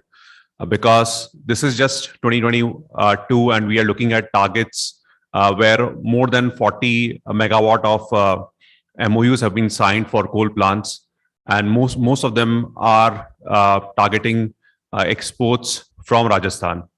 So in this regard, we have taken scenarios for Rajasthan in 2030, where the policy of 2025 would be achieved in time. And with the similar growth rates, we would be hitting almost 50 plus gigawatt of solar and almost a couple of more gigawatt of wind. So wind expansion has not been modeled very high as per the requirements and the policies of the state. And we have also considered scenarios where these targets can be missed. So that's the worst case we are considering. But for today's presentation, we'll be focusing more on the policy targets and the way renewable can be added by 2030. So here, when we go further into modeling, I think I would like to mention a few things. Is that when we talk about requirement of flexibility, we are just not talking about battery energy storage, but we are also looking at flexible resources like peaker gas plants. And we can also look into pumped hydro storage as an options for this study. And as a policy indicative for the state is like commercially what is viable. And when we are talking about benefits here, I think it was a beautiful thought which was presented by Sharma sir in morning, like what about the rejected energy? And that's where we are also looking into inefficiencies of coal plant, which are further going to increase with penetration of renewable energy. So reducing those inefficiencies basically comes out as a benefit for the state. And while thinking about the state, we are also thinking about the horse and not just the jockey. So without taking any further time here, I would be mindful of the time. So I welcome my colleague, Vijay CS, who has been running this production cost modeling study for the state. So Vijay, over to you for the findings. And maybe briefly, you can explain the methodology of the study.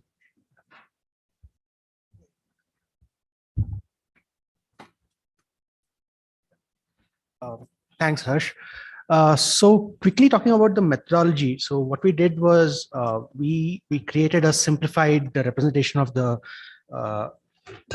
Rajasthan grid with a single node model from a production cost model plus modeling perspective. It's a techno-commercial model which kind of tries to optimize the overall system level costs. What it takes as input is all the aspects of the system, like demand, the load curves, the solar and wind profiles, the capex, opex, the ramping rates, the startup costs involved in thermal power plants, the flexible assets which are available, the gas peakers available, the expansion plans, as well as the policy and regulatory mechanisms which are available in the system.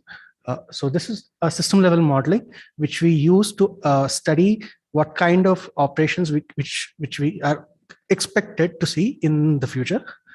And we run two alternate scenarios here, wherein one scenario we don't allow storage to expand, and in another scenario we allow storage to expand. So the difference between them kind of indicates what kind of benefits storage can bring into the system by its addition.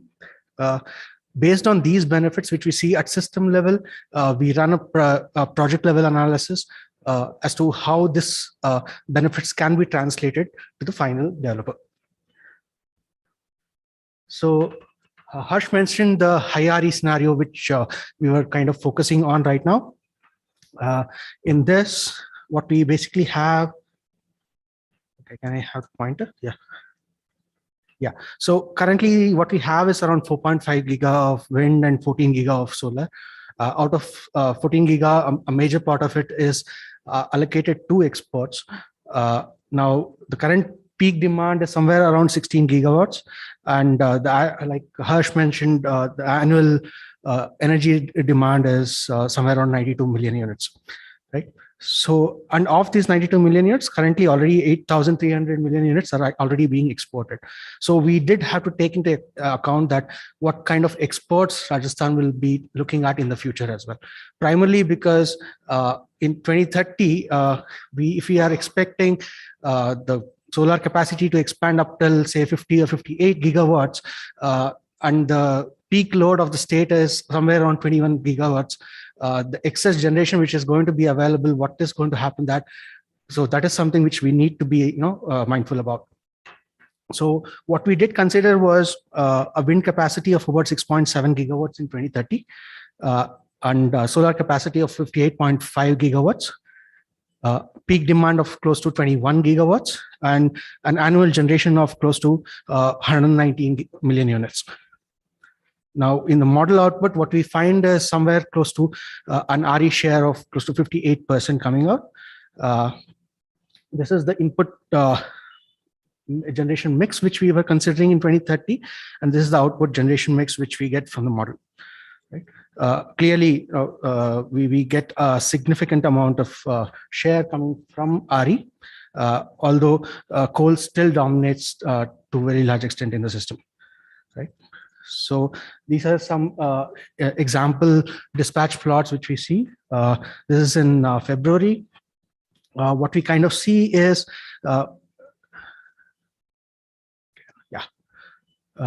so this green part in the top is basically where the storage starts acting into picture, and this is the dispatch which we actually start seeing from the storage, wherein the morning ramping up which is happening and the evening ramp down, so that is being balanced by the excess solar which was available earlier and which was getting curtailed in without storage cases. Now, what I'll come to the details of how much was curtailed and how much we are actually saving because of the additional storage in a moment. But yeah, this is kind of an indicator of how storage can come into picture and not only allow help in shifting of the excess solar which is available, but can also address short-term variation which we see in these areas, right?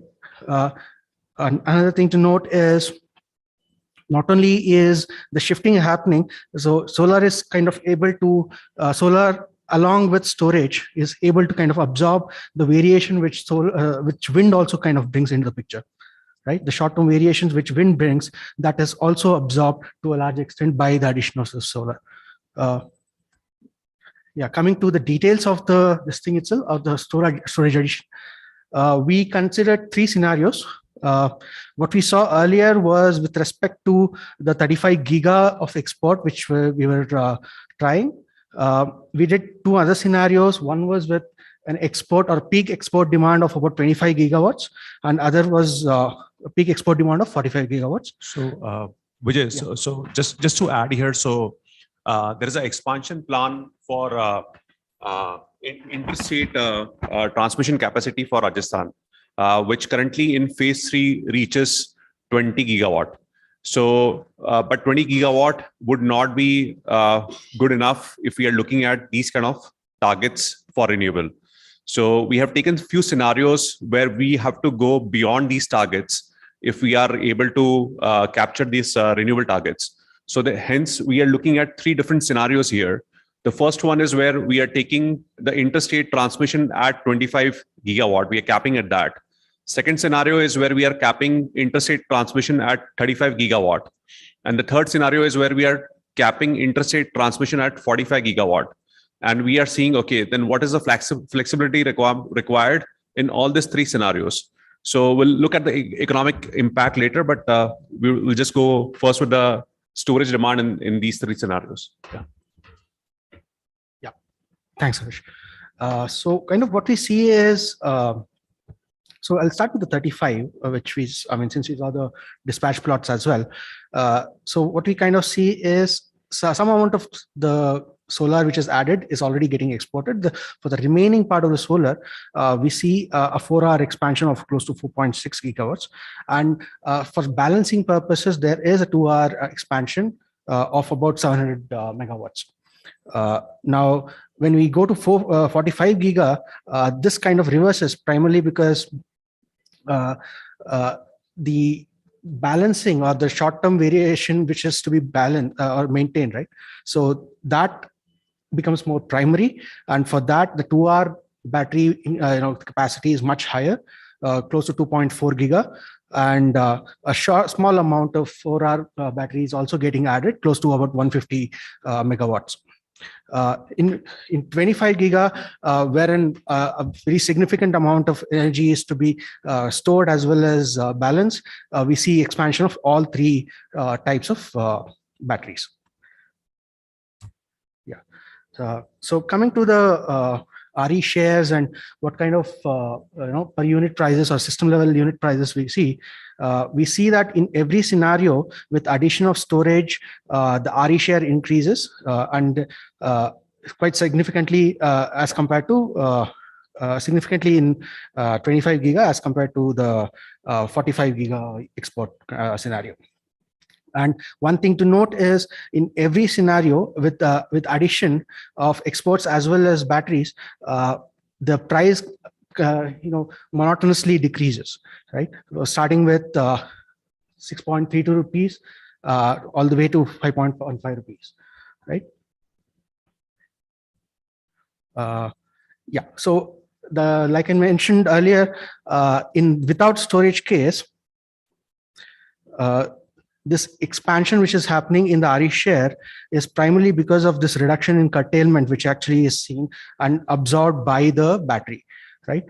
So in 25 giga, for example, we see 15 or 16% of solar curtailment and 34% of wind curtailment on an annual basis. This is reduced to mere 2.4 and 5.5% with the addition of storage, and the battery discharge is kind of covering this for this particular part of curtailment, right?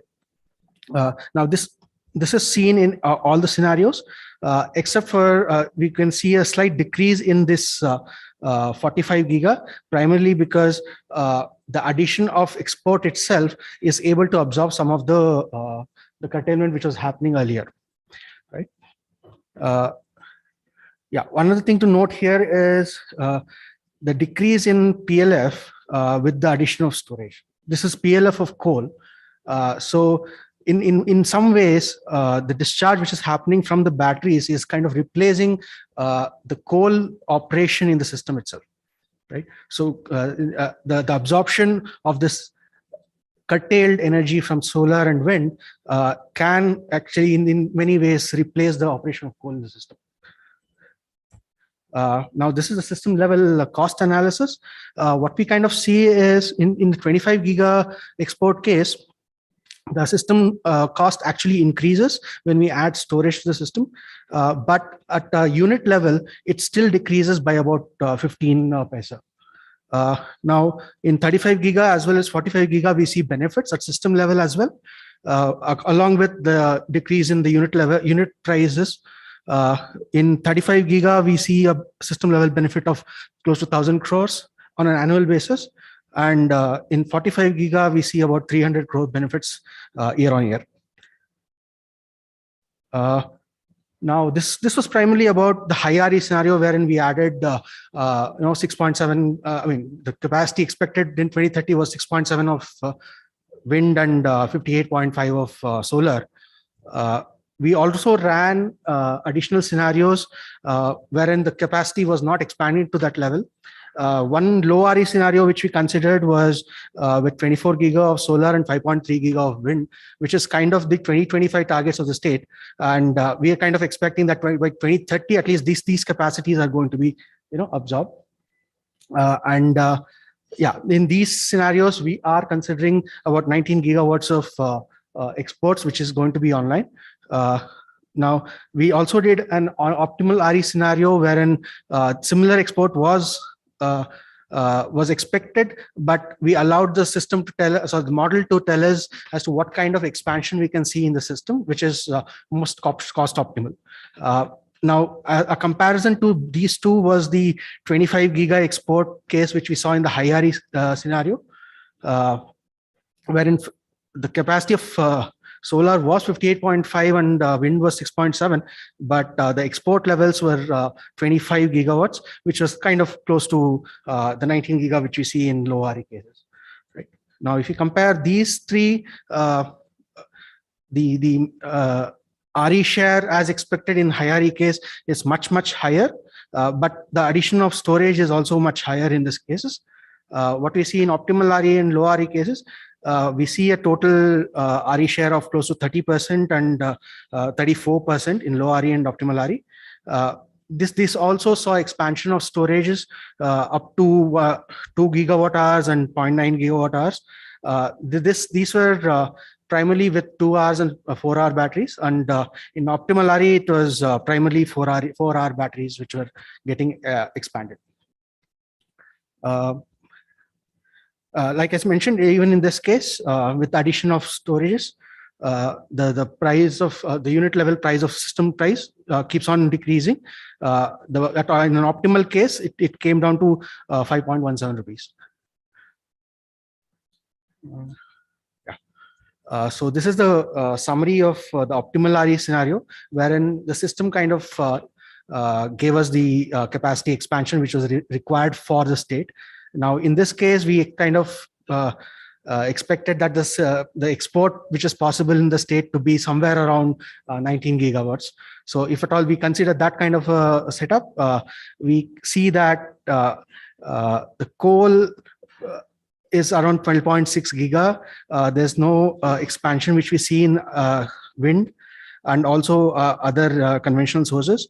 Only the solar is expected to increase from around the existing 14 to around 21.6 giga, and a storage addition of about 500 megawatts of 4 hour batteries is to be expected.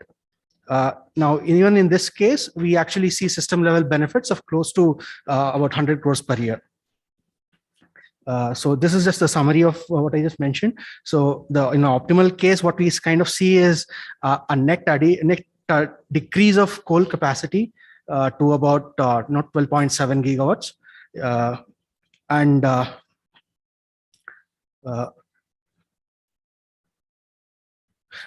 so this one more point which I did not mention here is we did it for without storage case as well. When we do it without storage addition, in this case we see solar expansion of close to 20.2 as well.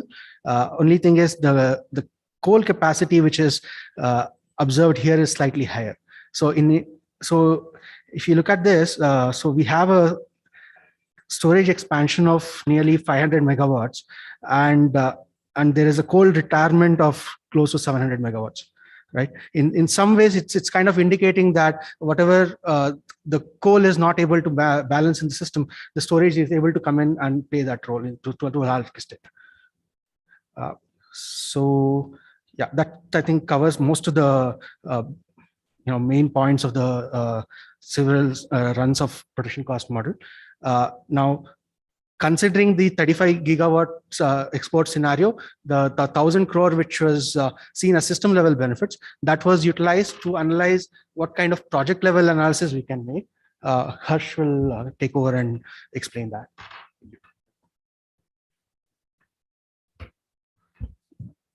Thanks a lot, Vijay. So we'll just see that, okay, if we have to deploy the storage at a project level, then how the economics can work for this case.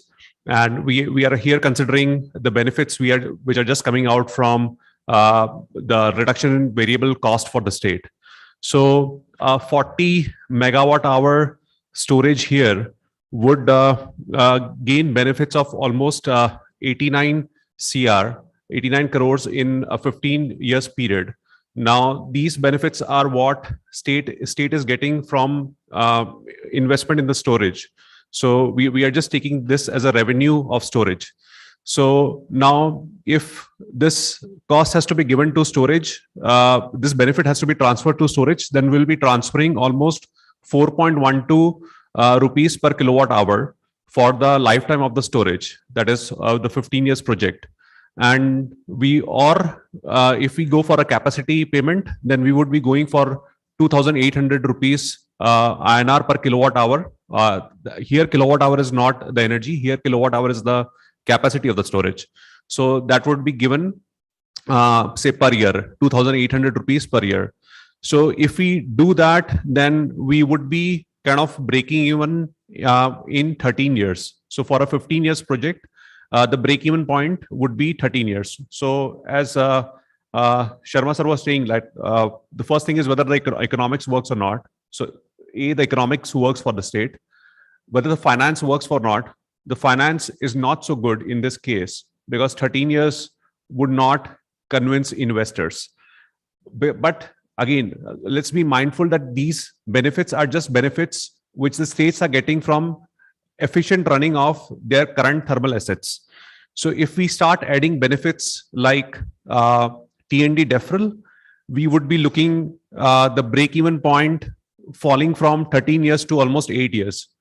If we also start adding benefits like deviation settlement mechanism penalties savings, then further we would see more benefits. If we also add arbitrage here, which we generally debate that arbitrage in our markets are not good enough for storage, but we are not talking about daily arbitrage. We are just talking about seasonal arbitrage.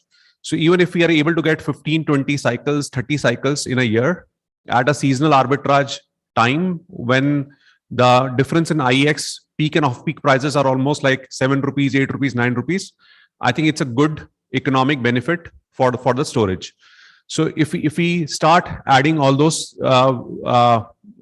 benefits here, we would see the payback happening like under 5-6 years.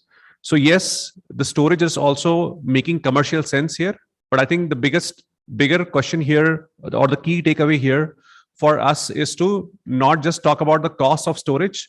And I'm not talking about just the battery storage. I'm talking about any kind of storage, because when we put values in the model, we just put the efficiencies, we just put the DOD cycles, and we just put the cost of capex, and we just put cost of opex. So these are taken for different kind of technologies, and the model just picks up the best commercially available technology out there. So the point is, storage cost would come down the way they are supposed to come down. But I think the biggest takeaway from this exercise for us is to understand what benefits we can get from flexible systems, whether it's gas peakers, whether it's battery storage, whether it's pumped hydro storage. I think we have to define our markets or the dispatch curve for these flexible assets so that we gain the maximum value out of this. And we just then don't debate on, okay, what's the price point that we have to pay for this? Because I think the benefits are much more than the price points here. But I think we have to think of the ways in which we can monetize these benefits. So I think that would be the key takeaway which we are getting so far from the study. Yeah, over to you. Thank you, Sandhya.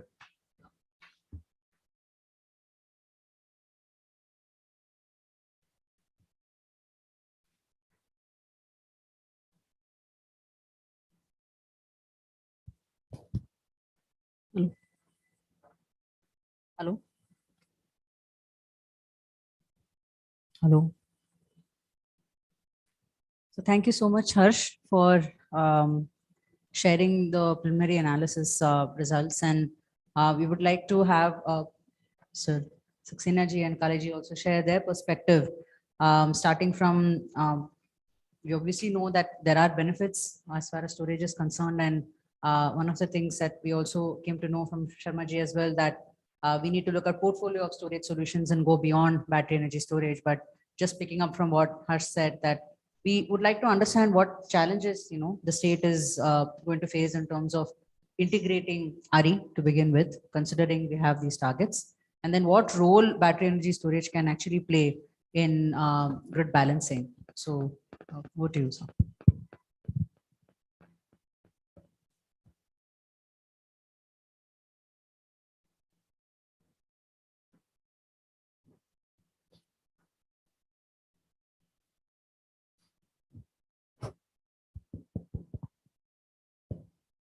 First of all, I thank Bask Research Foundation, WRI, and CSI for inviting us.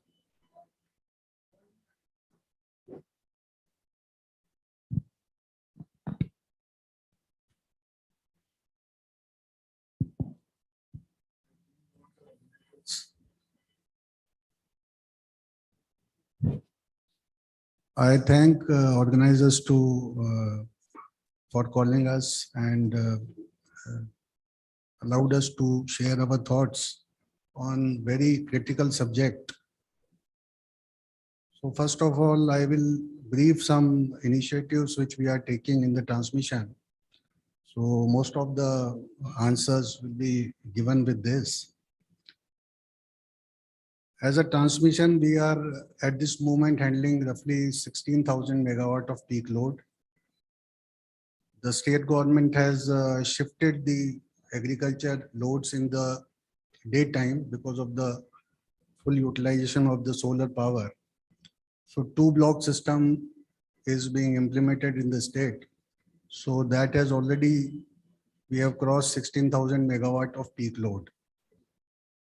As per the CEA studies and the 20th EPS draft stage, it is there, but we are expected to reach 23,000 megawatt by 25-26. So this is the growth we will be expecting in the forthcoming years. At the same time, the solar energy, the renewable, we are expecting that we have to mitigate the evacuation capacity for roughly 11,000 megawatt of renewable energy in the state grid by 25-26.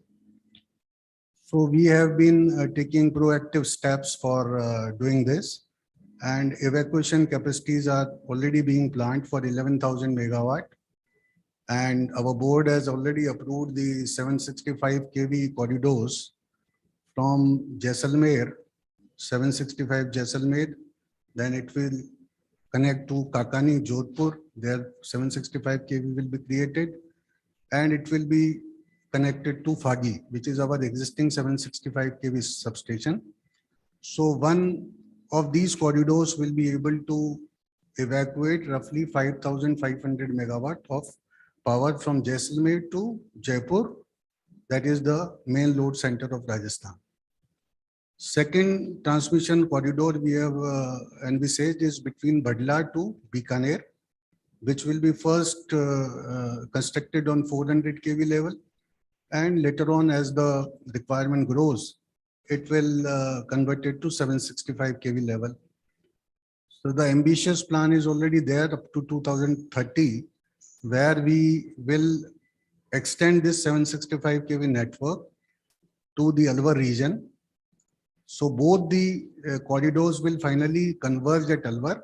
So we will have the complete 765 ring around the Rajasthan, starting from Jaisalmer to Kakani, then Alwar, then Phagi, Junjunu, and then Bikaner and Badla. So this is the ring which is planned as a master plan. So these are the initiatives we are taking for the evacuation of solar capacities, rather renewable capacities. At the same time, at the load centers also, we will have to expand our capacity, transmission capacity. So roughly 150 to 175 numbers of EHV substation has to come in next 5 years. So we estimate that the total investment which will be requiring on the transmission will be roughly around 26,000 to 27,000 crores. So this is what we are doing at the transmission level. So we are planning for 11,000 megawatt of evacuation capacity by 25-26. Now coming to the challenges we are facing in the operation of transmission system because of the renewable. As Amitabh sir has rightly said, we are also into onus of handling the issues for as we are more into the solar energy which is being generated for the country, and we are at the first end is receiving the burnt of it also.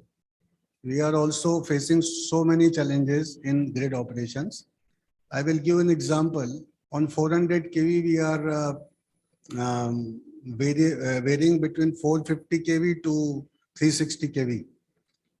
At 220 kV level, we are varying from 250 kV and 170, 180 kV. So these are the magnitude of oscillations we are facing in the grid. And for the load dispatch, it is very difficult to handle all this. At the same time, the flexible resources which are available for the operator, load dispatch operator, is very less. So they are finding difficult times, many times, to stabilize the grid. So most of the time we talk of the storage and these technologies from the point of view of economics, which is the tariff on which we are buying the power. But at the same time, it has to be seen as the stability and security aspects of the grid. So we are also looking into it as a transmission element, not only looking at it as a revenue things which he also mentioned in his key takeaways, because at the planning stage, we are also planning it as a security and stability point of view.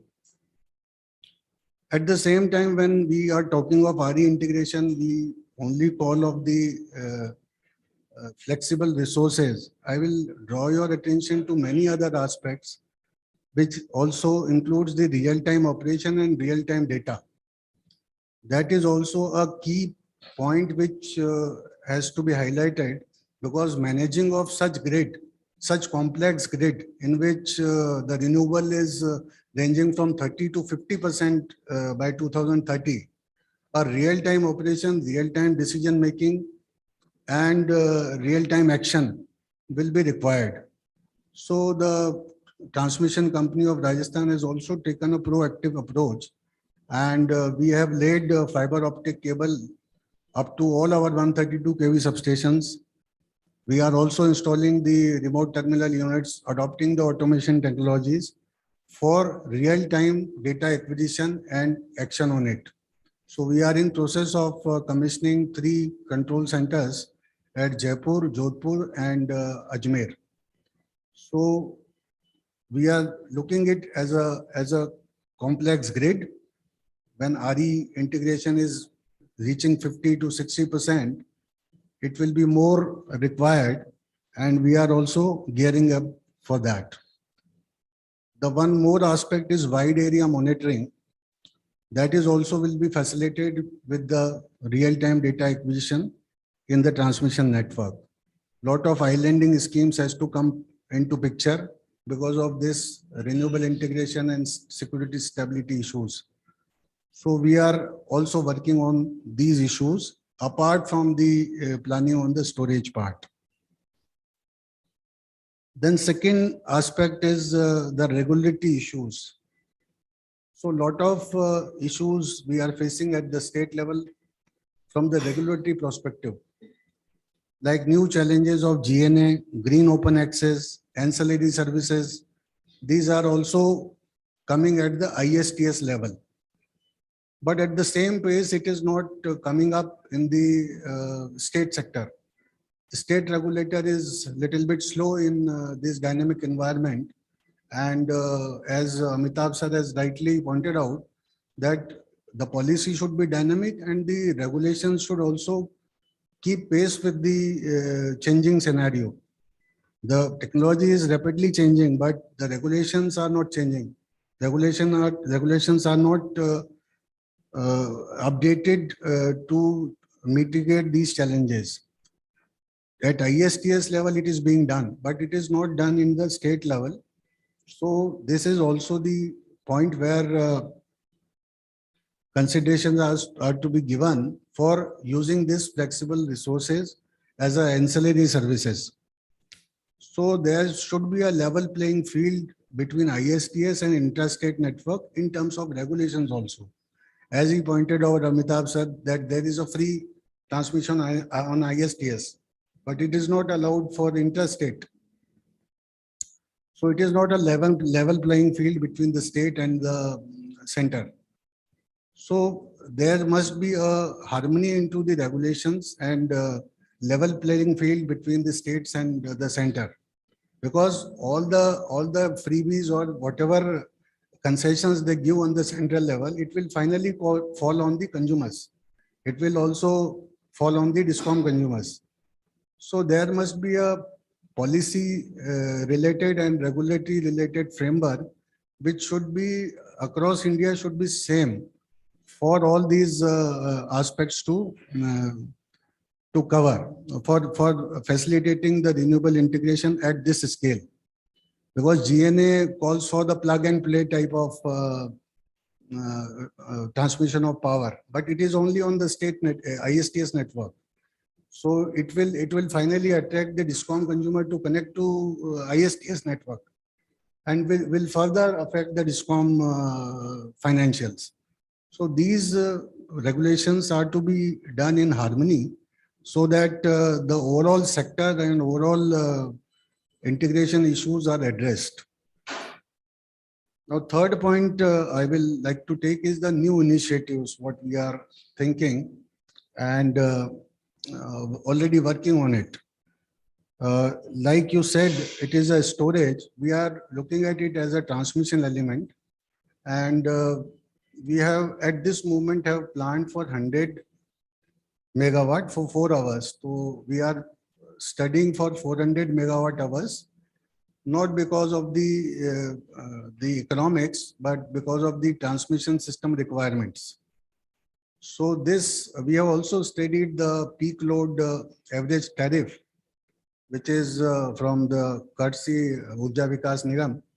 So roughly 6 rupees is the average tariff during the peak time. So it is already a high time we can go for storage, and we are at this moment are actually studying for the right place and sizing. So we are putting it at the places where we can avoid some capex on the transmission lines. 2 or 3 substations we have identified for such initiatives, where we are constrained on the transmission during the peak time. So that will save roughly on 220 kV line, roughly we invest 50 to 60 lakh rupees per kilometer.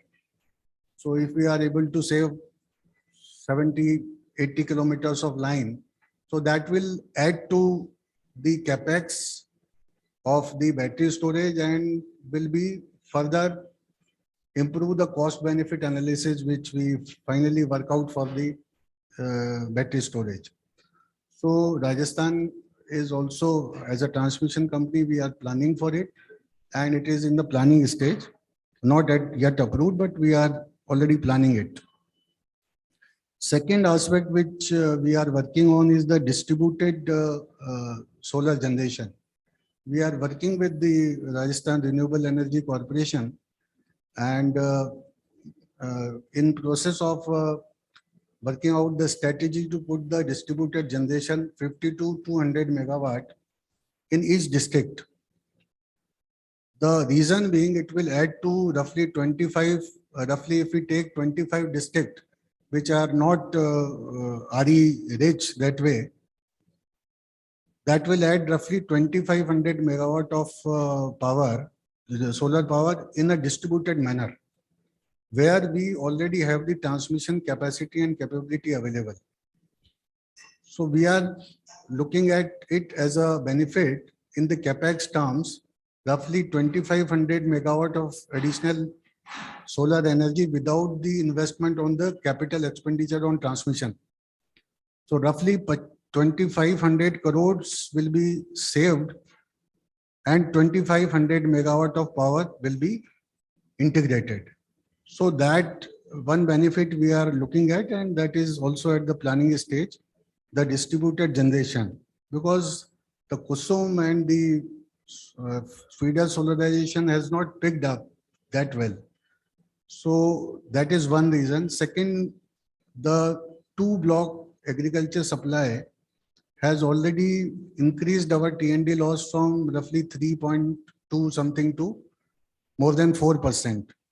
So putting up of generation near to the load center will definitely change the power flows in our network and will improve the T&D loss, which is increasing because of the two block system. So this is one of the initiative, and at the RREC level, definitely they are going for the pump solarization, and maybe with the net metering on the agriculture in line with Gujarat, or virtual net metering for the community solar will be the new concepts which need to be integrated for improving the distributed generation space. Another initiatives which we have taken up is the is in the plan is a power flow controller. We have as a pilot we have gotten approval of power flow controllers. So these will be able to handle the power flows through the various lines. So that will improve our capacity utilization, as well as the reactive compensation requirements will also be optimized. So the capex investment required on the reactors and other reactive elements will reduce. Similarly, one more initiative is dynamic line rating along with this power flow controller is being analyzed so that most of the transmission elements are put to fullest of use. We have also planned few of the STATCOMs. It is already approved. Two 300 MVR 400 kV STATCOMs along with 200 MVR 220 kV level STATCOMs to mitigate the reactive power compensation requirements, and which will definitely improve the voltage profile of the Western Rajasthan and as a Rajasthan as a whole. Lot of static reactors are also planned statewide, so which is will also improve the voltage profile. So in this way, I wanted to brief the complete subject and the initiatives being taken by transmission and some of the initiatives as a power sector also. So this is what I wanted to tell. Thank you.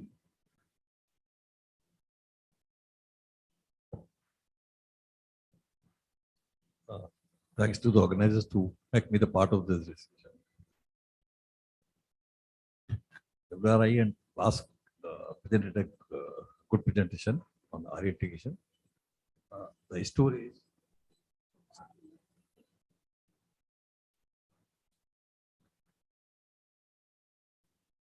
regarding the storage. Recently, the MOP has issued the trajectory for HPO as well as the storage also. Regarding this, if we consider the optimal mix report of the CA published in the January somewhere in 2020, that time the HPO and the storage was not the part of the RPO.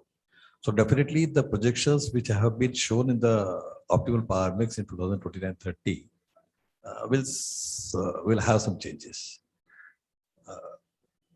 This storage system is required to reduce the conventional power also. As per the optimal mix report, the expected energy requirement to fulfill the energy requirement by 29-30 is 54%, which is as of now is about 60-70%. After introduction of this storage system, I mean the necessity of this storage system by the MOP, the conventional power consumption will automatically be reduced. To reduce the electricity cost to the consumers, the storage will play a vital role. This storage system is not required only for the fulfillment of the RPO, it is required to meet over the power demand during the night hours, peak hours also. As we reduce the installation of the conventional resource-based power stations. Mr. Kale has given all the steps taken by the state on account of the transmission. On behalf of the DISCOMs, we have considered, the projections based on considering this increase in RE power in the state. So the main issue as on date is to accommodate the solar power. The integration of the solar power is the main issue, and we don't have any grid caught for the state as on date. Grid purana hai. So main issue is for this trajectory recently issued the Maya 2022 by the MOP for thermal power stations to compensate their generation with the solar power. So it will again create a problem to accommodate the solar power in the day hours, because the generators will first accommodate their flexi power. So some more studies required in addition to this battery storage, as the battery storage is essential for the transmission system, but other storage system is required to accommodate the solar power and to provide the cheaper power to the consumers. As just now I was discussing the issue with my colleague Mr. S. C. Sharma, CLD. The rapid corridor transports way is there in the almost areas in Jaipur. So by using this EV, the study should be conducted for having the electricity vehicles on that particular route, just like the tram. Thank you for inviting me. It's enough from my end.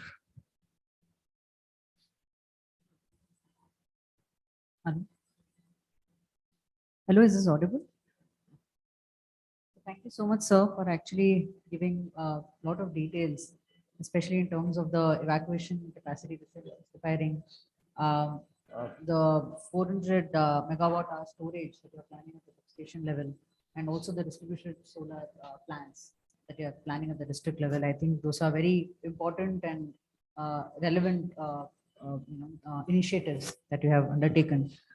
So a couple of questions in terms of, so you already mentioned that energy storage is going to play an important role, especially in daily balancing as well as, seasonal balancing, depending on the, storage. And Rajasthan has also been paying significant money in terms of the DSM, the deviation settlement mechanism as well. And I think one of the discussions we also had was if there is surplus capacity, it's going to be injected into the grid, and that will also attract these penalties. So in terms of the the cost of grid management, or how do you think that the battery storage integration can be planned better, especially when we are talking about power quality issues, and especially we are talking about voltage support, the other ancillary services apart from just the time shifting pieces. So do you see the role of storage actively in that space? So that was one question. And I would also kind of would like Harsh to weigh in terms of how storage has actually played an active role in terms of voltage support in other countries as well, and how we can learn or get experience from other countries on how storage can be beneficial beyond the usual support that it is providing. So that's one. And then second, I would like to also understand in terms of pumped hydro storage, where do you see that Rajasthan in terms of its vision on how pumped storage can play an important role apart from the seasonal storage? Is there any other way that we can feel that pumped hydro is going to play an important role in grid balancing? So those were two questions. And then I'm also mindful of the time, so I'd also open it to the participants if they have any questions, and if there are questions online as well. So first, these are the two questions, and Sakshinaji, if you'd like to take that, and then we can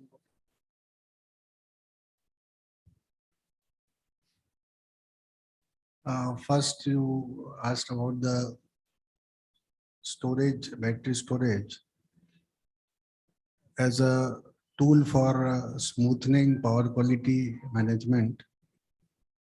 And as I have already told, that we are also looking at it as a stability security aspect, not only from the commercial perspective. One of studies we carried out with the Japanese NIDO sponsored at Tivri for 5 megawatt of battery storage. The objective of study was to see the smoothing of generation and load curve, generation curve. At that substation, there was plenty of solar and wind was integrated. So there was a erratic generation curve. So after study and complete simulation, we found out that the battery storage will also be helpful in smoothening that curve. So it is absolutely no hitch in saying that it will improve the power quality if it is integrated at the generation end on the same bus. And we are also looking at from this aspect. The second, you have talked about the pumped hydro storage. As you are aware that the Rajasthan already has a scarcity of the the water. So the pumped hydro storage has a limited potential in Rajasthan. But at the same time, the state government is very positive on the green hydrogen part. So with the green hydrogen, we will be able to use as a storage and regenerate it as electricity. But at this moment, it is a challenge because of the low efficiency. Putting it at hydrogen and putting it back to electricity is roughly the complete cycle will be 60% efficiency, and the unit cost will be roughly between 25 to rupees 30. So unless the green hydrogen cost comes below $2 per kg or $1 per kg, it will not be sustainable. But in the future, definitely the green hydrogen and generation of electricity through green hydrogen will be a positive thing which can happen for this flexibility in the RE integration. So,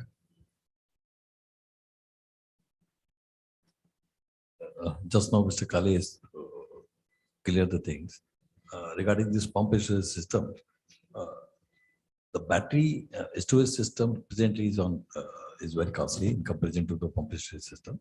No doubt, during the time, the cost may come down for the hydrogen, green hydrogen also. But as on date, to meet out the peak demand, the battery storage system, to adopt the battery storage system will definitely increase the cost. I will recall the statement given by Mr. Sharma in the morning, the first session, घोड़ा और घुड़सवार. तो हम वो घुड़सवारी करें जिसमें घोड़ा पूरा ही निमट जाए, वो तो ऑन बिहाफ ऑफ डिस्को हम शायद नहीं कर सकते. हमें पहले इस पे जाना पड़ेगा कि जिसकी हमको कॉस्ट अभी कम मिले. That should be beneficial to the discoms and the consumers. That's why we have planned, and on behalf of the discoms, we had decided and projected the RE power to be consumed in the state up to 2026-27, and we have considered solar with the storage and hybrid with the storage for the financial year 25-26 and 26-27. So we are on the way to accommodate the maximum RE power. But we have some constraints are here. With the time, the constraints will remove.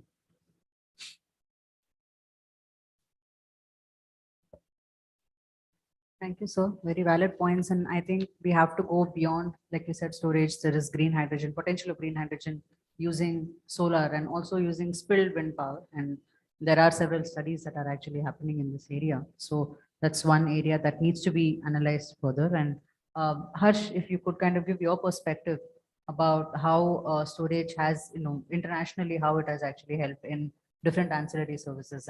And also in terms of the business model, I think you also have capacity payments and various other structures that actually help in the supplementary revenue stream. So if you could give the benefits as well as how it is going to help discoms in the future. So I think those examples would really help. Yeah. Sure. So there are fewer examples of storage being used as a transmission asset because it's predominantly was tied up with the generation. But there are international utilities like the Terna in Italy, which is used for storage as a transmission asset. It has been used to improve power quality, to provide voltage support, and to also kind of defer investment in transmission lines. So I think the way Kale sir was explaining that this can be done, this has been done in few cases. So apart from these, like the ancillary services in PJM markets in South Australia have been quite commonly used now, and there have been payments made for the assets for both being available online. So there is a capacity payment which is made, and the other payment is energy payment, which is made, I think, which is a very common thing in all these ISOs like PJM, CAL ISO, and even the Australia electricity market.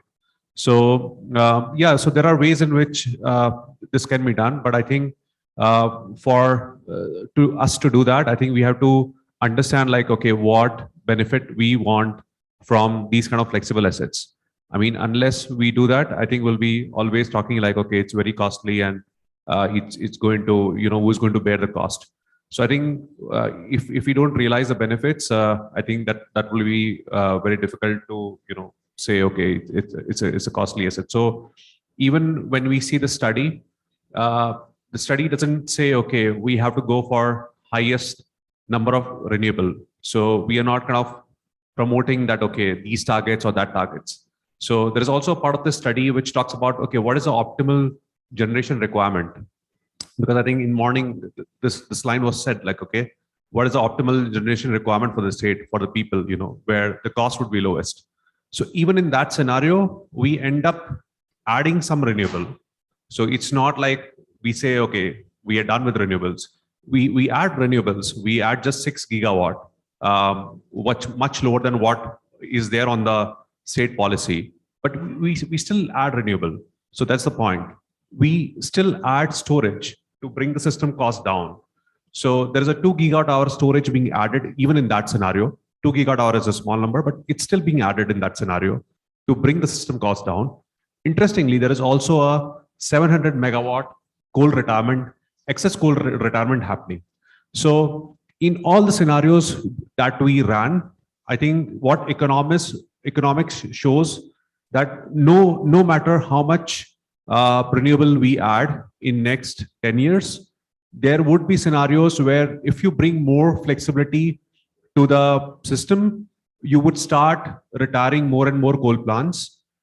And that would be because of economics, not because of carbon, not because of thinking about CO2.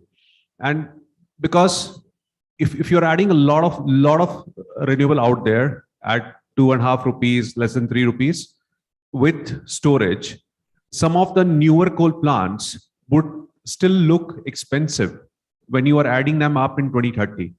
So in some of the scenarios, the coal plants which were added like 10 years back, they are not getting dispatched. Now, this is just model, like, okay, there's not a real life scenario, so don't worry. They're not getting dispatched because of the economics. So I think that's what is one way to look at it.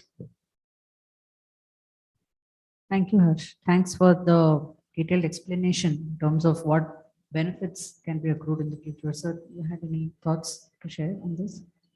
This is what the coal capacities are supposed to be retired shortly.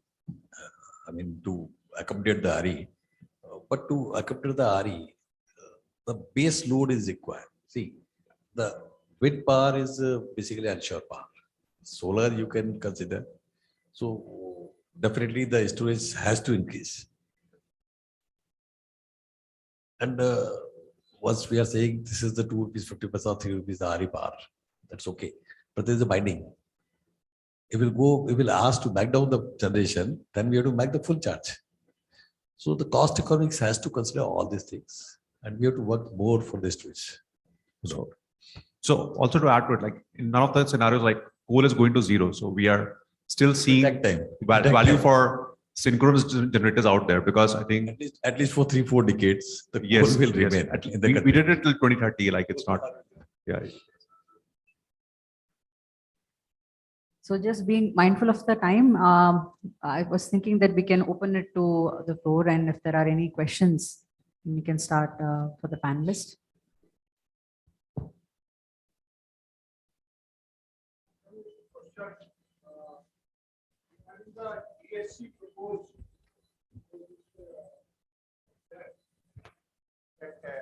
State is not having any water scarcity in the 17 districts, and they don't have any capacities there, and they propose to have 25-30 megawatts for the generations in those districts. Have any study made by this RVPNL on this issue? or we are just planning or just thinking about it?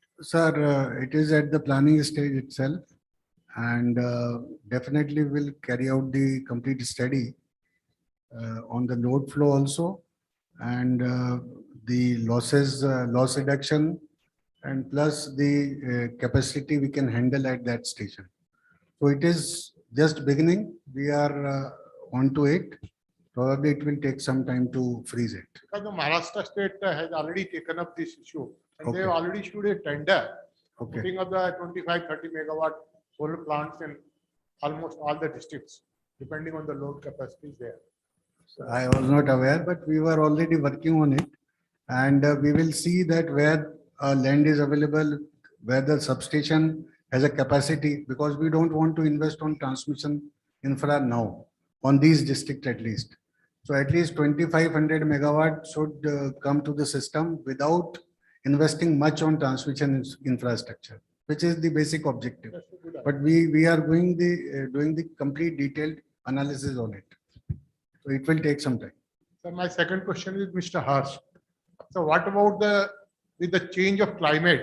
We are seeing in state that last 1 month there is almost no solar power.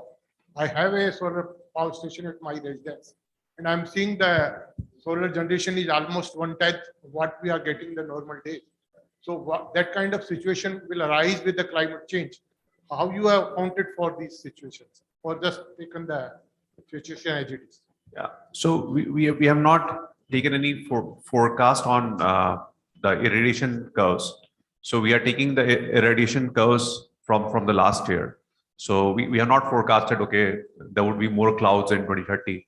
But I mean, that's where we require different kind of generations because they balance out each other. And that's where the flexible assets play more role. So interestingly, when we did this kind of a study for Tamil Nadu, like Tamil Nadu has a lot more wind than solar, and they were losing a lot of wind because of this seasonality, because in a lot of seasons, like they were not able to capture the complete wind. So when we did modeling there, a lot of long duration storage was coming into picture because of that seasonal pattern. Because to take into consideration that wind loss for 6 to 8 hours, we were requiring more pumped hydro. We were requiring more long duration batteries like flow batteries and other batteries that we were talking about. So I think that's the beauty of it. There would be seasonalities, and that's the challenge with renewable. Yeah, we have to live with that. I would like to add, I have studied, I think few days back, IIT Kanpur researchers have done this study on climatic changes, and they have projected that the expected generation will fall. So the investors should be cautious on this, but that horizon is, I think, 50 years plus. So yes, it was the study, but they were also not sure. It was with some assumptions they have taken, but it is more than 50 years later, and these all studies are to 2030 only.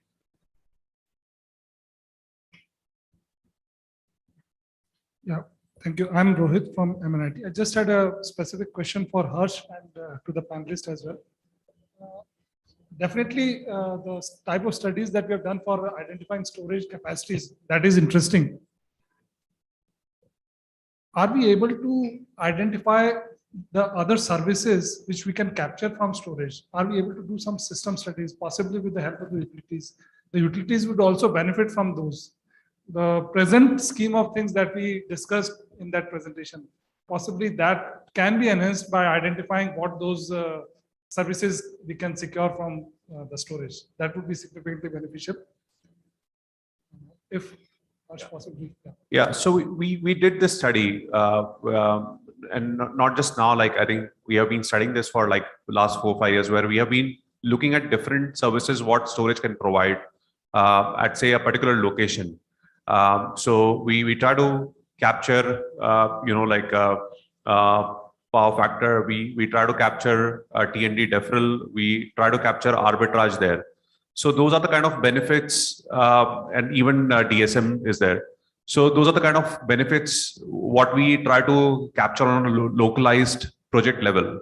But often, like with the past cost in the storage, like especially 17, 18 cost, where the storage was more than $500 per kilowatt hour. During that point of time, even with capturing all this benefits, we were not able to realize like full recovery of capex in storage.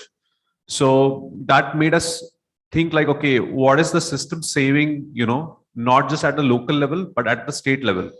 So that's where we did this study and we said, okay, there is a lot more benefit available at the system level and not just at the location level. So if you add them both, I think you see benefit in the investment. So I think that's the point I was trying to make, is that we have a lot of local benefits. In some cases, where parameters are bad, like power factor is bad, where load is pretty high, you can see cost benefits very easily. But those number of substations would be, say, 1 in 100 or 1 in 10. Okay, not in all substations, not in all locations you would see those benefits. But if you start quantifying the system level benefits at state level, then a lot of these substations, there would be more substations which you can identify and put these flexible assets like storage. So be it any storage. Yeah. Just to complement that, the issue, what type of storage should be used? Possibly if you are able to differentiate it, because for a state like Rajasthan and for that matter for India as well, we cannot keep on focusing only on battery storage. We need to, because if we want to work with the utilities, possibly we need to identify what different storages, depending upon what the system requirement is, that needs to be worked out. So I would say as a policy maker, I think they would go unbiased. So any tender which comes out should just say, okay, what is the requirement? I mean, there can be instances where you want to promote pumped hydro or you want to promote a particular kind of a storage technology. But overall, when you are making this kind of a policy for state level or a country level, I think these things should be more technology agnostic.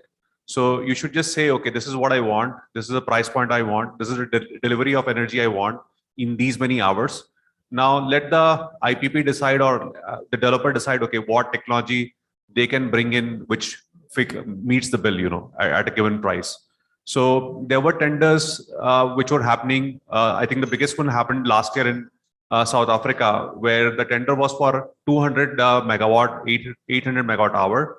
It was a technology agnostic tender. So a lot of the flow battery companies, thermal battery companies also participated in the tenders.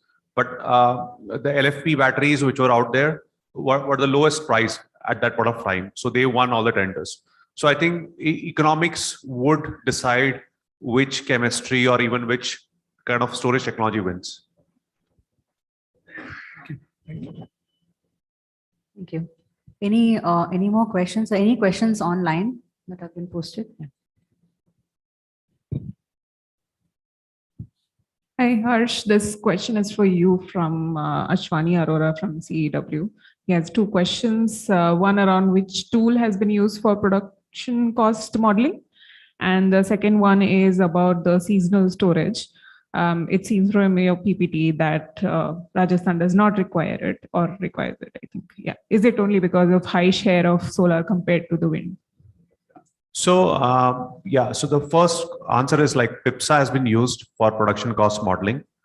And we would like to run pumped hydro. I think given it's Rajasthan, we didn't include pumped hydro. But I mean, we can think of these kind of seasonal storage as well. Again, like we have not run it and seen, but our guesstimate is that the model would not pick long duration seasonal storage, because as you said, the solar is much higher than the wind. Yeah.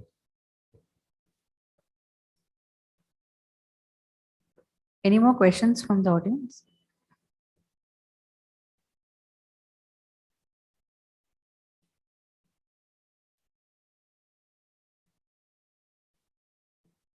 This question is for Mr. Harsh. Like you have studied, you're advocating more for the storage, especially say battery and all. But have you studied what if we are able to balance, do the balancing part of the power supply through the existing thermal power projects? Because they also have the capacity, to provide the balancing part. So have you studied that, made a comparative study whether the storage will be a better option or we retrofit our existing thermal power station for doing the providing the needful for the balancing part or for the proper quality of the power supply can be maintained? So I was there in the meeting with CA where they were asking thermal power plants like NTPC, can you go more? Can you increase your ramp rates? And there was a kind of I would not say rejection from them, but they were not very happy with this kind of a proposition that ramp rates should be increased because of the wear and tear and its effect on the life cycle of the coal plants. I think my colleague Vijay can maybe detail on the specifics of the specific heats or the economics there. Yeah, the flexibility offered by thermal, that was considered in the model itself. I mean, when we actually look at the flexibility available from battery as well as thermal, kind of easily, battery takes the cake there. Primarily because we kind of assume that thermal power plants can give a ramp rate of about 1.2% per minute. So that's the ramp rate we are kind of expecting. And even the thermal technical minimum, which power plants are regulated to operate at, it's at 55% right now. So yeah, that is the limit which we have put, and we have tried to reduce it to say 48%, 45% as well. But ultimately, the flexibility offered by battery storage and considering the variability of solar and wind, any day storage takes the cake. Of existing resources, I think would be a better step rather than venturing into absolutely a new area. Absolutely. And secondly, the life of battery, I don't think so it's more than 5 years or so. So what will be the disposal of such a technology? That also needs to be considered while doing the cost benefit analysis. So life of battery, which are like used in some of the behind the meter application, like telecom, it's 5 to 7 years because they use batteries which give 2,500 cycles, 3,000 cycles. But the batteries which we have considered in the economic model are minimum which uses 6,000 cycles because that's now being deployed across the world for different like grid applications. So when we take 6,000 cycles, now many of the tenders, like they ask for 10 to 15 years life for these kind of systems. Even the SECI tender, which came now for this Fatehgarh ISTS, it asks for 12 years life. And many of the international tenders are now asking minimum 15 years life. And yeah, so the disposal is a issue. I would not say it's not. And I think that would be more solved if EV sector grows faster and the recycling plants come around them faster. And for that to happen, we would need, the gigafactories to be set up in India, which happily I can say are happening now. And their precursor plants would also need to be set up here. Then only we can have that circular chain of processing of raw materials, battery raw materials. Yeah.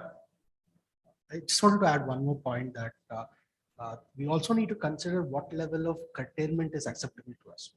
Right, so solar and wind will be extremely volatile, but if we try to balance each and every minute of solar and wind availability with storage, then the level of investment which is required for storage will be very high. So if we kind of assume that say we are acceptable that 5% of annual level solar is curtailable, so that is something which is kind of reasonable, and that will bring down the overall investment required for storage as well as while maintaining a reasonable system. So achieving 0% curtailment even with storage is very difficult. I mean, you then mindlessly start adding storage. I think Sandhya would not allow that. That if we add so much storage in the study. So we just kept that, okay, some of the curtailments can be better managed, with the existing systems, with the better forecasting and scheduling, and the rest can be taken care of by storage. Your studies, does your study point out whether what will be the best location at the distribution level or as a transmission element or at the generator end? Where exactly should, what's the most economical way of planning the storage? So practically for Rajasthan, I think the ISTS, like interstate transmission substations, like are the best cases, because the maximum renewable is getting exported. So if we are to manage that, I think a lot of storage would come in those substations. Even at distributed level, there is a lot of benefits what storage would bring to the grid, like the voltage, the power quality, and integration of distributed energy would happen in a better way. But that quantum of storage would be much lesser than I think what we are looking at interstate substations. In your studies, have you considered it at different locations, or is just a quantum you have considered in the studies? Yeah, so we are yet to pick the data from substations. So if we get data at substation level, I think we can analyze that in a better way.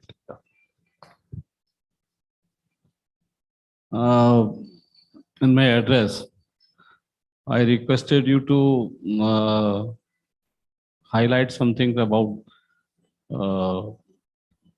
flexibility.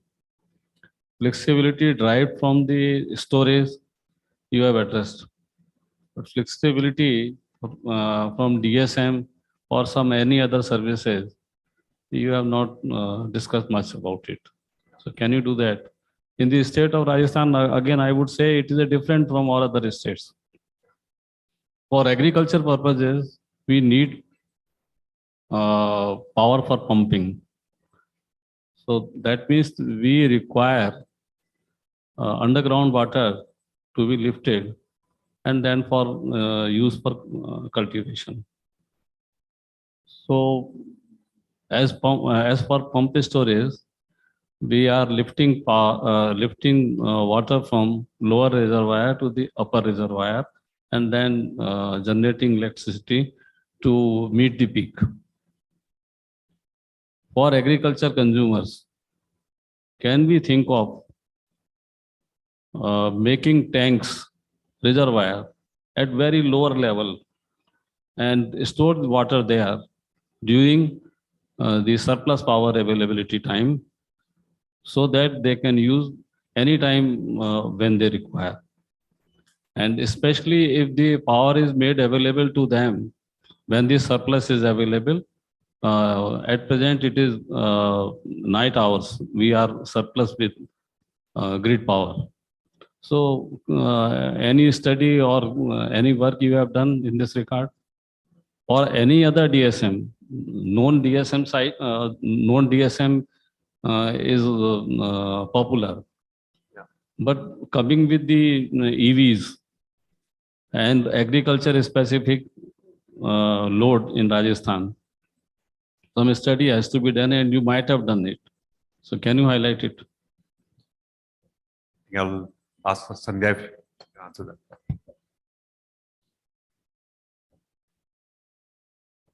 So as of now, we have not really looked into the lift irrigation kind of pumping system that you're talking about, but that is being popular in other states as well. But we have not done any analysis on that front, but rightfully so, I think it's going to be very useful kind of a storage system, archaic, but still useful. Sanjay, you must be knowing in Shekhawati belt of Rajasthan, that is Sikar, Junjunu, Churu, people used to make taka. They call it as taka. It's a tank. So there was a scarcity of power in the state of Rajasthan about 10 years back. They used to keep the pumps on. Whenever the electricity will be there, the pumping will start and that taka will be filled up. And when they will go in their hours, they will use the power. They will use the taka to drain it to the small distributors or the now it is more common because drip irrigation is there. So least water is required. So can we think of, we can have some bigger taka for a village or for a group of fields. So that study has to be done. I think it is required. It is high time for Rajasthan. It is not required in UP and elsewhere. UP, you must be knowing they are depending upon the tubewell corporation. So the state is supplying water to their fields through pipelines. But it is not there in the Rajasthan. So for Rajasthan specific, something has to be done. This is my suggestion. If you can go ahead. Sure, sir. I think Simran, you had a point. Thank you, Mr. Gupta, for raising some relevant points. I just wanted to share some experience from some of the work that we've done. Specifically in Delhi with Tata Power DDL, demand response study with about 4,000 consumers. Now we found that the potential of demand side management is about 2 to 3% at the peak demand, but that's also coming at a very high incentive, right? So financial viability still continues to be a concern. We are planning another next round of pilot with 1 lakh consumers to better understand consumer behaviors. And with that, modeling demand response for grid management with the limited information data we have right now becomes extremely difficult. And viability, unlike storage, is I think quite far. Again, some relevant points on agriculture also. I think this coming from off-grid background and having been worked with microgrids, I think there's a lot of potential of IoT integration where, as you said, grid can also, utility can also have control when farmers are using, and agriculture as a load can provide a lot of flexibility. Right? Again, additional challenges, of course, with the policy shift of daytime supply, higher peak demand. I'm sure you guys are well aware of that, but there is a potential of using a lot of potential for energy efficiency also in agriculture, as well as using it as a flexible load. Yeah, so there's definitely something, if possible, we can explore. Thank you. I may add to it. If you can visit to the right main canal, Indira Gandhi Canal, especially in the district of Ganganagar and Hanumangarh, their big tanks have been built up without taking the help of electricity. They are storing the canal water to their tanks, and they are using whenever they desire for the irrigation purpose. So that kind of study can be done. Of course, it may not be viable financially, but for the DSM purpose, we can think of it, and we can run a pilot project. Sure. Sure, sir. Duly noted. And so just wrapping up the session, now that we know that storage is, I think we're all on the same page that storage is going to play an important role. So just top 2 to 3 priorities that you feel is going to be important when we talk about Rajasthan's clean energy transition. So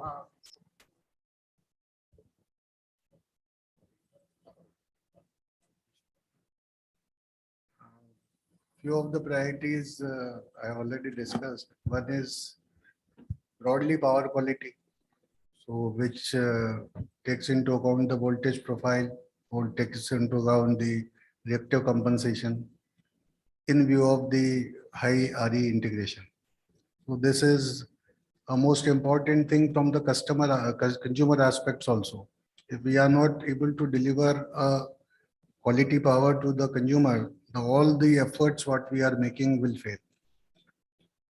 For this, we use storage or different type of technologies. That will be the priority as a state. Second, I have told the distributed generation will also be, must be on the priority in order to optimize the cost of investment. And third, most likely, as Madam was also said, the cost economics will, commercial economics will survive any technology.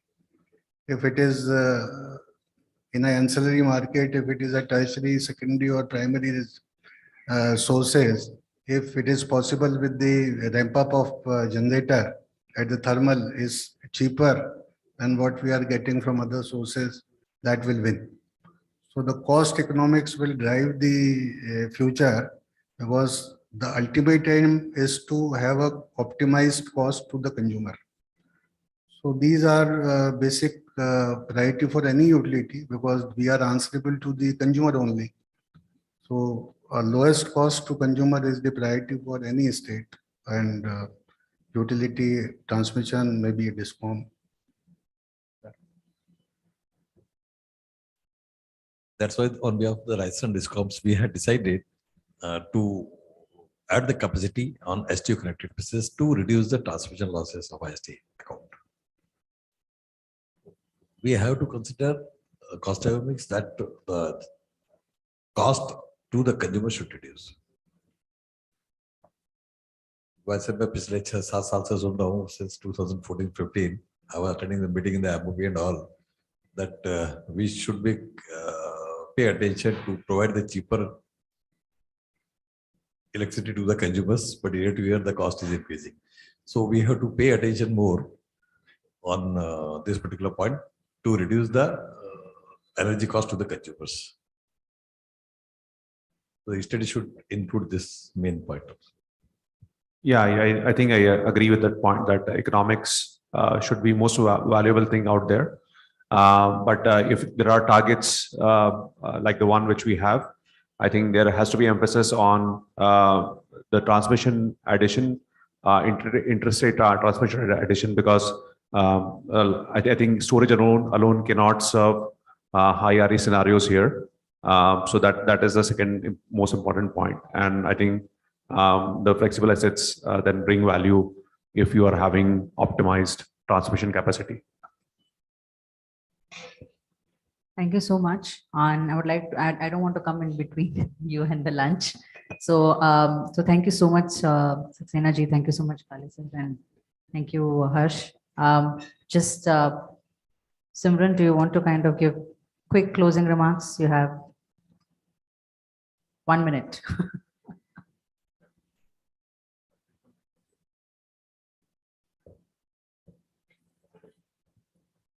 Thank you.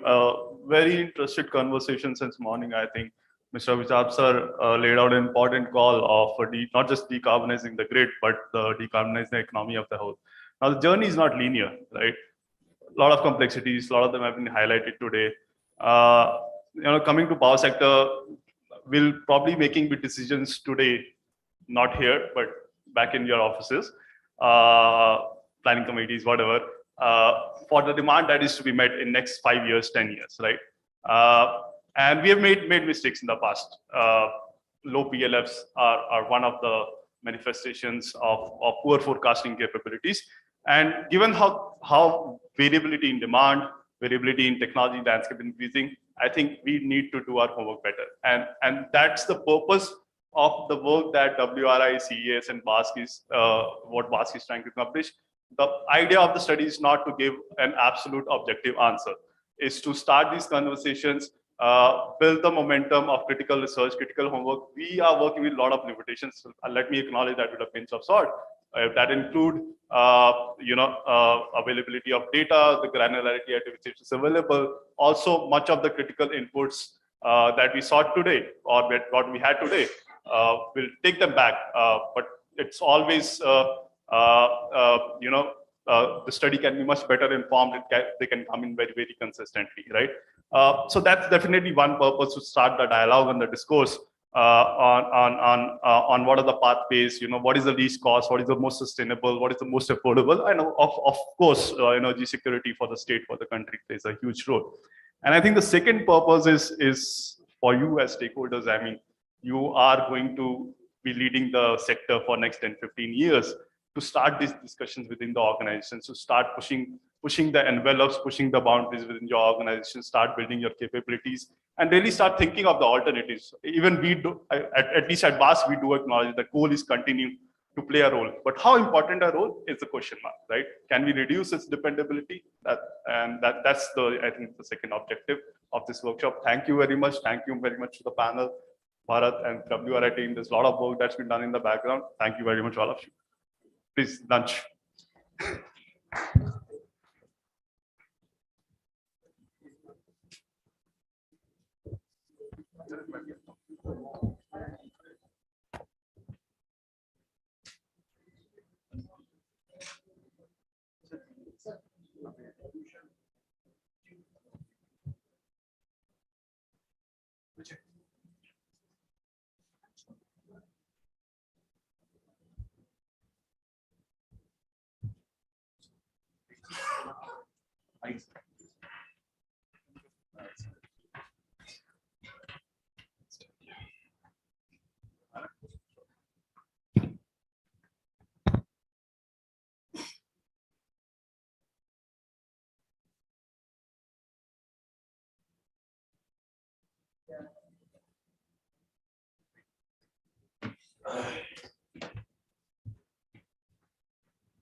You can extend the last session.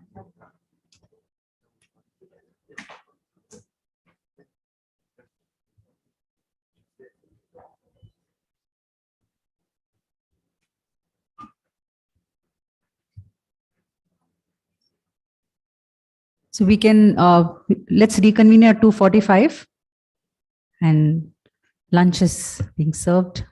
Thank you so much for your time. We'll see you back at 2:45.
यदि आप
Ultra beats on the track.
Ultra beats on the track.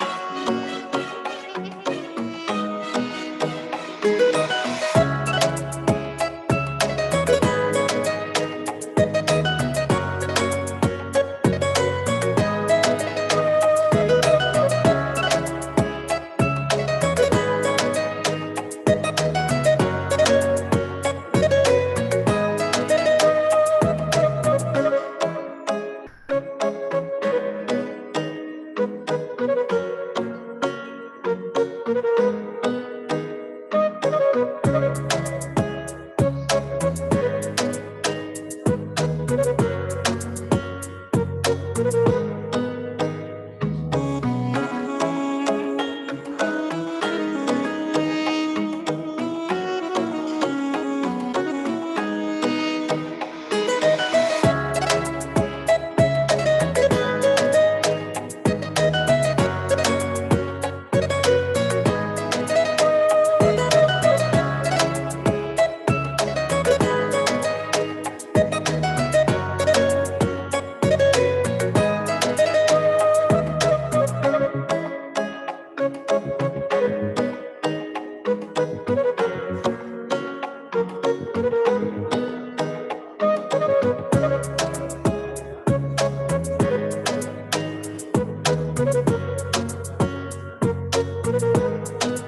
beats on the track.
Ultra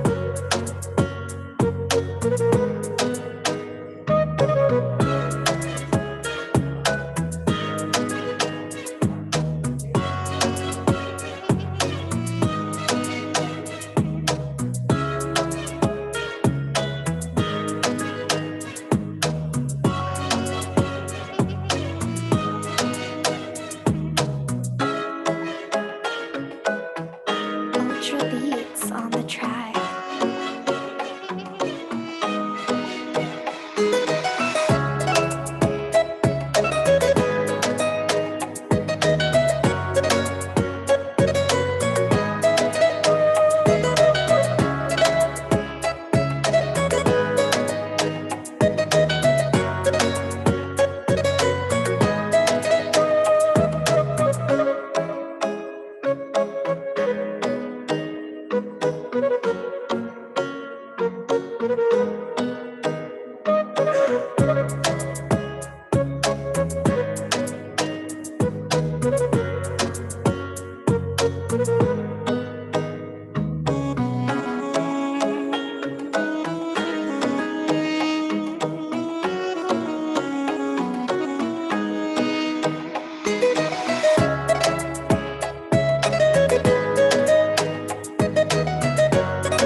Ultra beats on the track.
Ultra beats on the track.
Ultra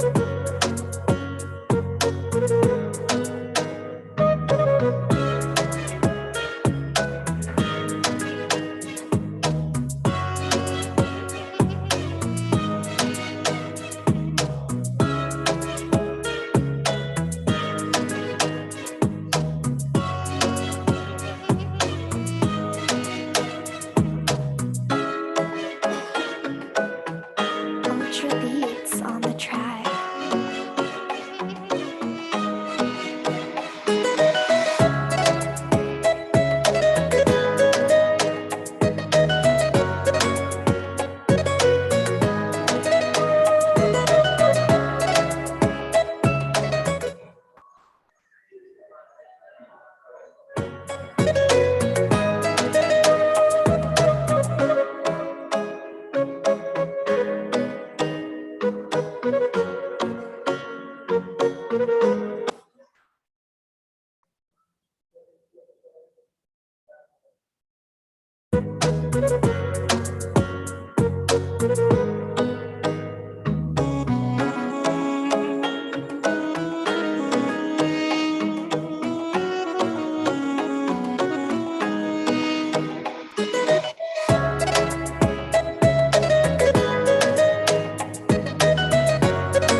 Ultra beats on the track.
Ultra beats on the track.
Ultra beats on the track.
Ultra beats on the track.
Ultra beats on the track.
Welcome back. We'd like to start our third session. So we're planning to focus on viability of solar pumping in Rajasthan, and we will also be covering the M&E framework of KUSUM scheme. So these will be the two main presentations. But before that, I would like to invite our distinguished panelists for session 3 to join us on the dais. Mrs. Deepthi Mathur, who is Executive Engineer at Jaipur Vidyut Vitran Nigam Limited.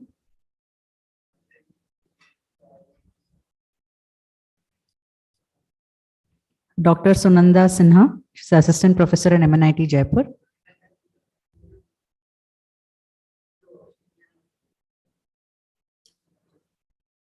And Mr. Pankaj Papnoi, he's a team leader at Center for Microfinance.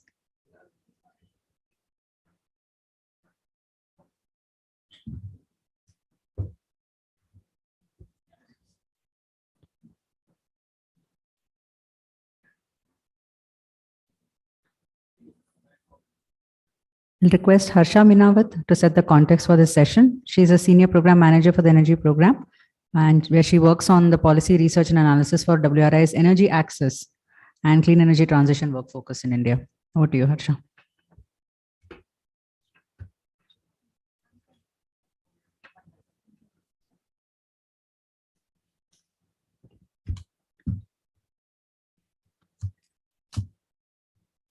Thank you so much, Sandhya.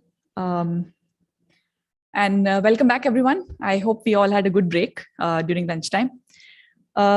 So I will set a little bit of a context for this particular session. And as Sandhya has mentioned, we're going to talk about focusing on solar pumps and viability of solar pumps, and a study that we've started doing. And we'd like your feedback in terms of how we should approach the next part of the study.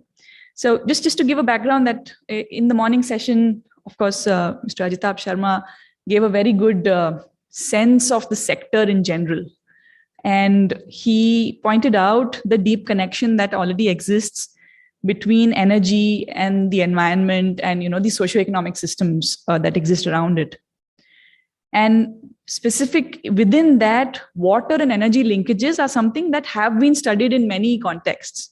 And studies are still ongoing. A lot of research is being done on the requirement of water for energy and the requirement of energy for getting water. So we want to explore this connection a little bit more in the context of the state of Rajasthan. And in the detail that we are trying to add, we will add one more linkage to this particular, to this study, which is the linkage of food production or the linkage of agriculture, which actually makes this a nexus. So then it becomes a food, energy, water nexus. So from two component linkage, it goes to a 3-component nexus. And that makes it even a little bit more difficult or a little bit more complicated, so to speak. So why are we doing this study specifically for Rajasthan? Because agriculture, of course, contributes, has the highest contribution to GDP, the state GDP in the state. And of course, the demand for agriculture, the demand for energy or electricity for agriculture is also an important aspect of the energy sector in the state. So these two aspects have made us think really strongly about the development of schemes such as the KUSUM scheme. So solar water pumping schemes solar water pumping and schemes around it being integrated into the agriculture sector obviously has a lot of implications on the energy sector, as well as on the food sector, as well as now, as we are realizing, on the resources of specifically of the groundwater. So since solar water, if we recall Mr. Sharma's points in the morning, solar water pumps in general are technologically viable, as has been demonstrated in many states across the country. And perhaps they are economically viable in certain conditions.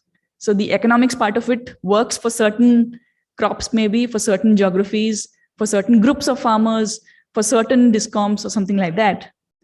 But we want to explore further in terms of the financial and the commercial viability later on, But before we do the financial and commercial viability, we have to understand the economic viability in detail in this particular context of Rajasthan, where we are seeing a lot of critical groundwater blocks.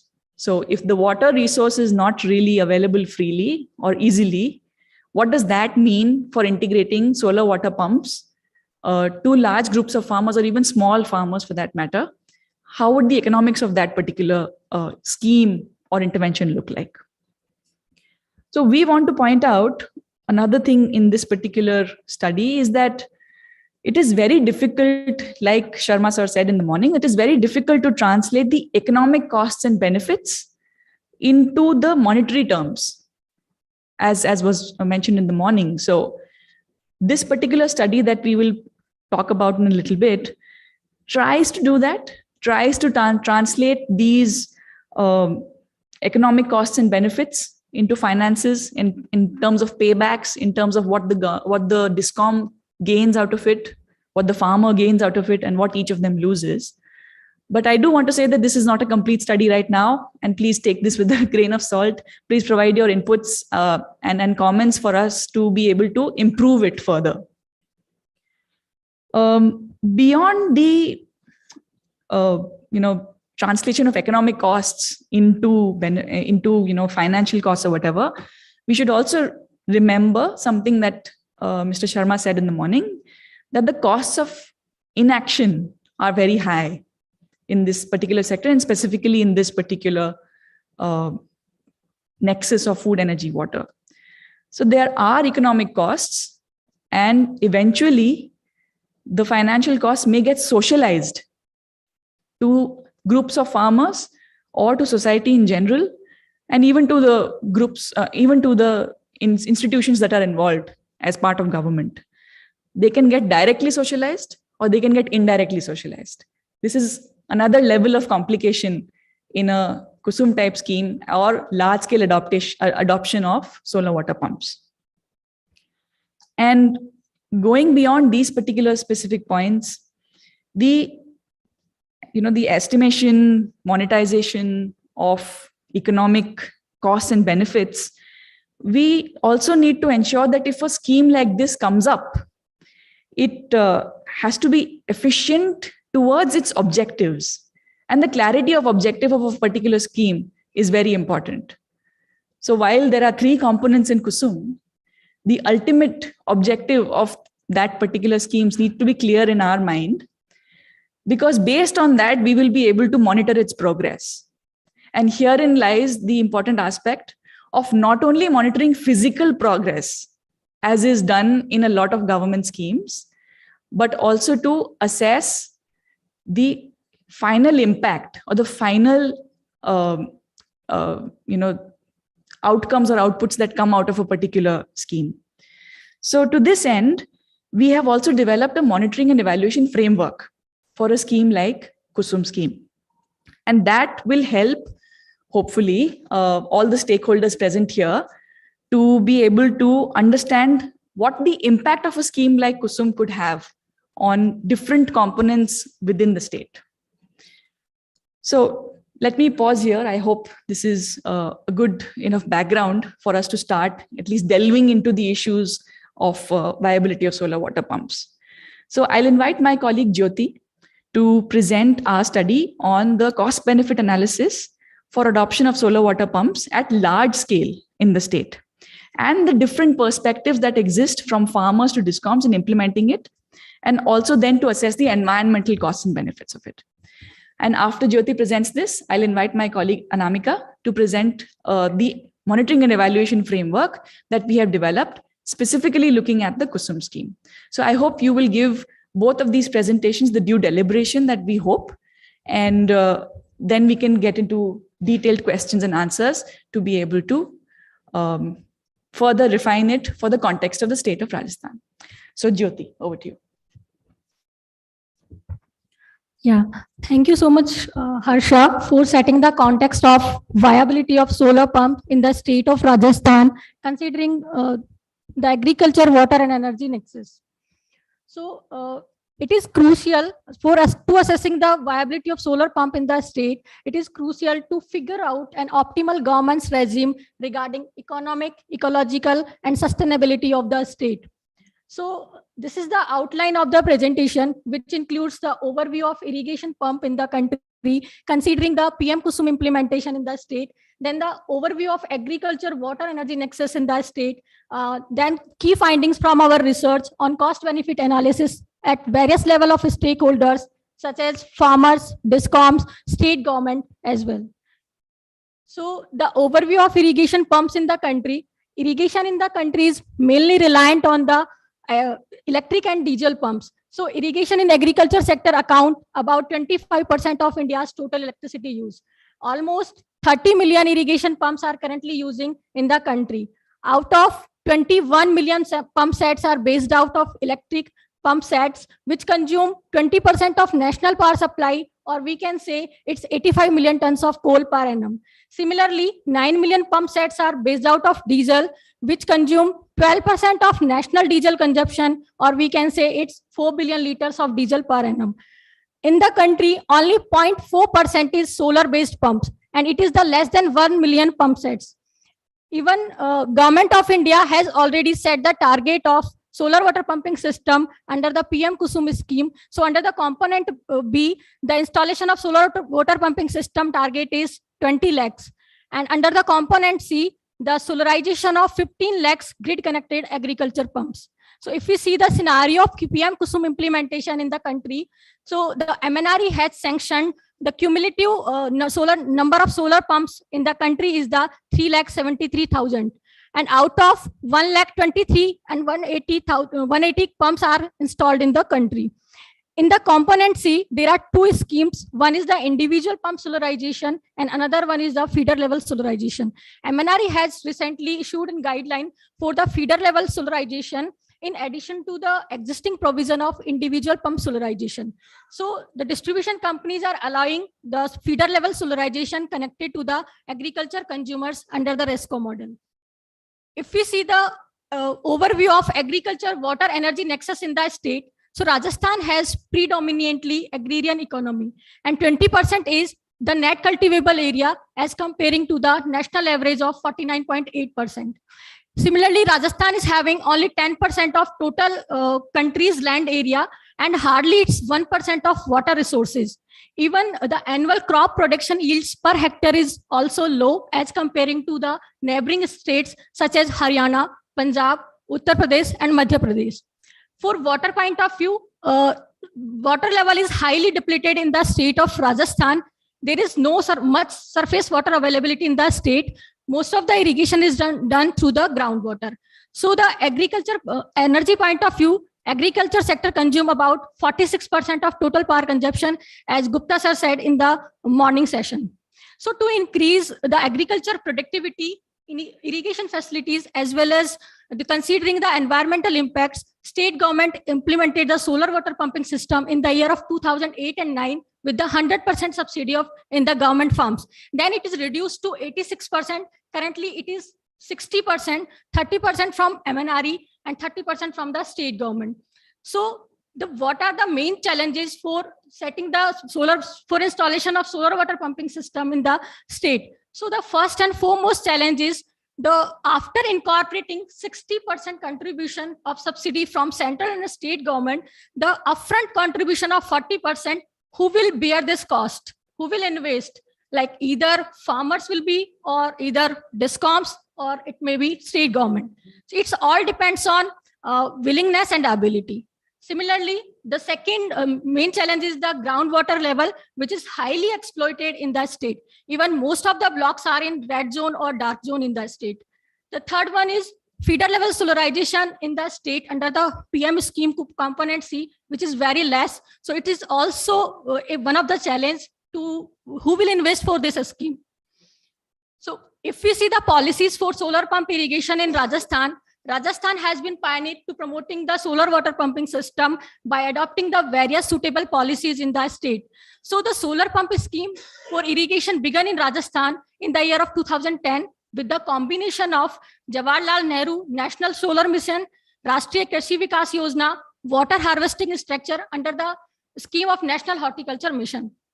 So under this schemes, farmers are provided the 86% subsidy, 30% from MNRE and 56% from Rashtriya Krishi Vikas Yojana. But nowadays it is reduced to 60%, 30% from central government and 30% from the state government. And the main eligibility criteria for the subsidy is farmers should own at least 0.5 hectare of land. Land should have a farm pond or other water storage kind of a structure. And there should be a drip irrigation system installed in the portion of the farm. So, and as per the Solar Energy Policy 2019, the target of solar water pumping is 1 gigawatt by the 25. So the solar, if we see the solar pump implementation in the state, so the MNRE has sanctioned 75,000 cumulative 75,000 numbers of solar water pumping under the component B. Although in the state 44,340 pumps are installed currently, so there is a good amount of growth under the component B for the standalone solar water pumping system in the state. But under the component C, feeder level solarization is very less. Although state DISCOMs are currently working on it, and JVVNL has identified 4 11 kV segregated feeders connected to the agriculture consumers and the competitive bidding is also carried out for the pilot project implementation at the feeder level solarization. So if we see the groundwater scenario in the state, Rajasthan is having annual average rainfall is 537 mm and total 33 districts having 306 blocks. So as per the Central Groundwater Board data, out of 306, 215 blocks are overexploited. Means the water level is greater than 100%. Even we can see in the map, most of the blocks are in red zone, or these blocks are highly exploited. And 42 blocks are in critical condition, which is the 90 to 100%. And as per the groundwater draft, Government of Rajasthan report, 2020 reports, the groundwater draft is more than the sustainability limit of the water in the state. So groundwater draft is 15.71 billion cubic meter, while the sustainability limit of groundwater is 11.26 billion cubic meter. So when we are going to the solarization of existing grid connected pumps, we have to take care of this factor for the optimum groundwater using for the optimum cropping patterns. If we see the rainfall pattern in the state, annual rainfall is continuously decreasing in the state. Even we can see the figure is also depicting from 2010 onwards, rainfall is continuously decreasing in the state. If we see the year 2020 data, out of 33 districts, only 15 districts having normal rainfall, 7 districts having excess rainfall, and 10 districts having the deficit in rainfall, which is the range of -29 to -59% of the normal rainfall. And these districts are mainly Alwar, Bara, Bharatpur, Bundi, etc. So the point is how the groundwater resources are recharged in the state during the monsoon season or during the non-monsoon season, and what are the utilization for the irrigation purpose of the available groundwater, and what is the stage of development of groundwater in the state. So during the monsoon season, groundwater recharges from mainly the rainfall, which is the 8.76 billion cubic meter, and recharges from other sources. Basically, other sources such as canal, which is very less in the state. So it is the 0.62 billion cubic meter. Similarly, during the non-monsoon season, the recharge from rainfall is 0.26 billion cubic meter and recharge from other sources is 1.92 billion cubic meter. If we see the net groundwater availability in the state, which is the 10.38 billion cubic meter, and annual groundwater draft for the irrigation purpose is 11.60. So if we see the future projection for the irrigation purpose, groundwater draft is groundwater availability is -3.94. So it is showing an alarming situation for the state for the availability of groundwater for the irrigation purpose in the state. Even stage of groundwater development in the state is greater than 100%, which implies the annual groundwater recharge is less than the annual groundwater draft. So if we see the crop water nexus in the state, there are two kinds of seasons for the cropping pattern. One is the Rabi season, which is the winter season, and main principal crops in this season are wheat, mustard, barley, gram, etc. And these crops are mainly dependent on the groundwater for the irrigation purpose. And the Kharif season, which is the monsoon season, and main principal crops during this season is pearl millet, which is the bajra, maize, soybean, sorghum, groundnut, etc. And these crops are mainly dependent only the rainfall. So pearl millet with the bajra, which is less consuming water crop, even the high yields and less harvesting price for this pearl millet production. So this is the most favorable crops in the state for the farmers, irrespective of their land size and the irrigation facilities availability. So if we see the main sources of irrigation in the state, so mainly the main source of irrigation is the groundwater, which is the tube wells, open wells, or some kind of canals. If you see the average pumping hours for in the state is, which is the 6 hours per day, and electricity is also 6 to 7 hours per day for the agriculture load. So if we see the agriculture energy nexus in the state, energy consumption in agriculture sector is 28 terawatt hour, and it is continuously increasing from the last 5 years. If we see the growth, year-over-year growth of the energy consumption in agriculture sector, which is increased from 6.83% to 11.10% with a CAGR of 8.99%. And agriculture sector share to the electricity sector is the highest, which is the 44%. Or as Gupta sir said, it is the 46%. So if we see the mapping of stakeholders in agri-water energy nexus, so in order to assess the viability of solar pump in the state, various state level bodies related to the agriculture, water, and energy are rightly involved to the implementation of solar water pumping system in the state. This diagram is showing the relationship between agriculture, water, and energy nexus in the state. So there is a lot of study has carried out the economics of solar water pumping system in the state, but there are different contexts and methodologies are used. So as per the discussion with the various stakeholders, we did the analysis of solarization of existing grid connected 7.5 HP water pumps. Although states are using more than 7.5 HP pumps, but we are only focusing here under PM Kusum scheme. So we choose only the solarization of 7.5 HP pumps. So we had done the cost benefit analysis at various level of stakeholders, such as farmers, DISCOMs, state government, as well as the environmental benefits. So in our study, main inputs we considered, the life cycle of the solar system is 25 years.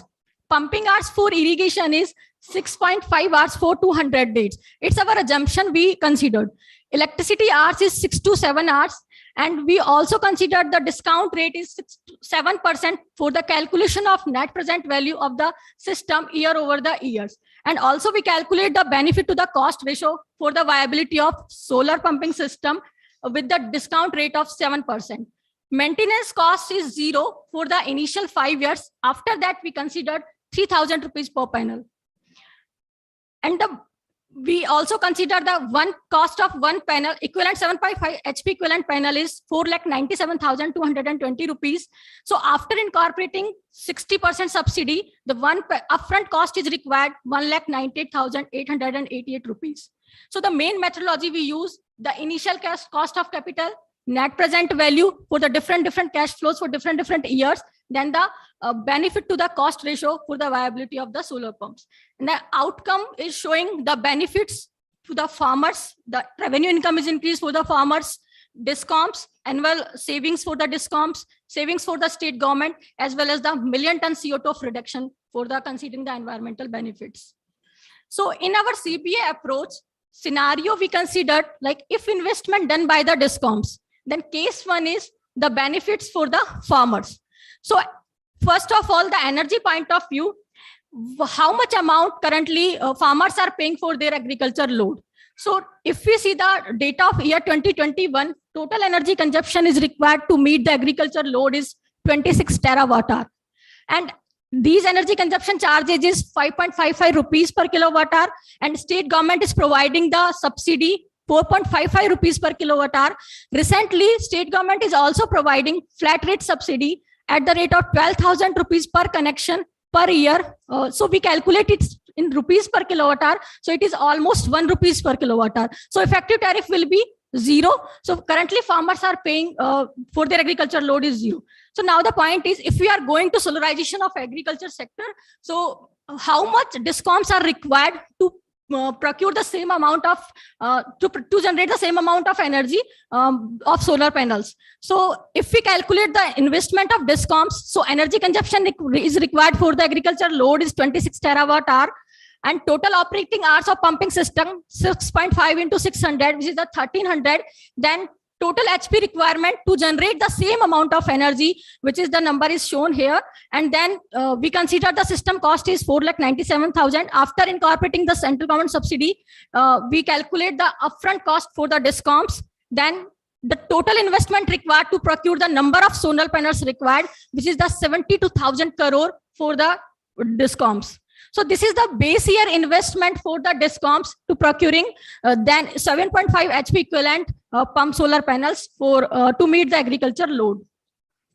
So the point is how the farmers will get benefit. So the energy generated by the solar panel, which is the 28 terawatt hour, and energy required to meet the agriculture load, which is 26 terawatt hour. So surplus energy, which is the 2,109 million unit, which can be fed back to the grid with the rate of 3.15 rupees per kilowatt hour. So revenue for the farmers per year will be 664 crore. And if we see the revenue for the farmers per connection per year, which will be 1,832 rupees. So now the case second, the cost benefit analysis for the DISCOMs. So in this case, we considered two kind of cases. One is when the DISCOMs are procuring energy from the farmers, which is the surplus energy. So surplus energy procuring by the DISCOMs from the farmer is 2,109 million units. So after considering the distribution losses, energy required at DISCOMs periphery will be 2,482 million units. And similarly, for considering the interstate transmission and intrastate transmission, gross power procurement required, which is 2,641 million unit, which could be avoided after the solarization of solar water pumping system. So this 2,641 million units DISCOMs purchase at the rate of average power purchasing cost, which is the 4.96 rupees per kilowatt hour. So savings on energy procuring for this power is 1,310 crore per year. But DISCOM will pay to the farmers for their surplus energy for the feedback to the grid, which will be 664 crore per year. So net savings in this case to the DISCOM will be 645 crore. In the second case, when we are considering DISCOM procuring power from other power plants, so after considering distribution losses, interstate losses, and intrastate transmission losses, the gross energy required is 33,009 million units. And this energy is procuring at the rate of 4.96 rupees per kilowatt hour. So savings for DISCOM in reduction, that power will be 16,373 crore per year. But the DISCOM will get the revenue loss from the state government, which is the subsidies provided. The average billing rate including the subsidies 5.55 rupees per kilowatt hour. So this will be the revenue loss for the DISCOMs will be 14,634 crore per year. So after considering this loss, the benefit to the DISCOMs will be 1,739 crore. So after considering both the cases, total benefits of the DISCOM will be 2,384 crore per year. So for different cash flow for the different years for the viability of solar pumps, we also calculate the net present value.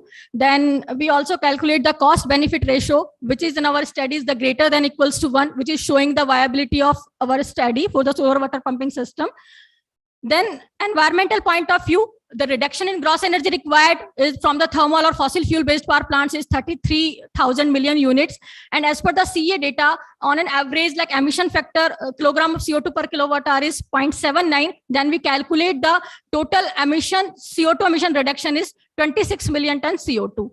Similarly, for the state government benefits, because the state government is providing the subsidy, including the flat rate subsidy as well, to meet the agriculture load for the DISCOMs, which is the 26 terawatt hour with the rate of 5.55 rupees per kilowatt hour. So benefit to the state government for reduction in subsidy will be 14,501 crore. So if we summarize the stakeholder benefits in terms of annual monetary savings to the stakeholders, so farmers' revenue will be 664 crore per year.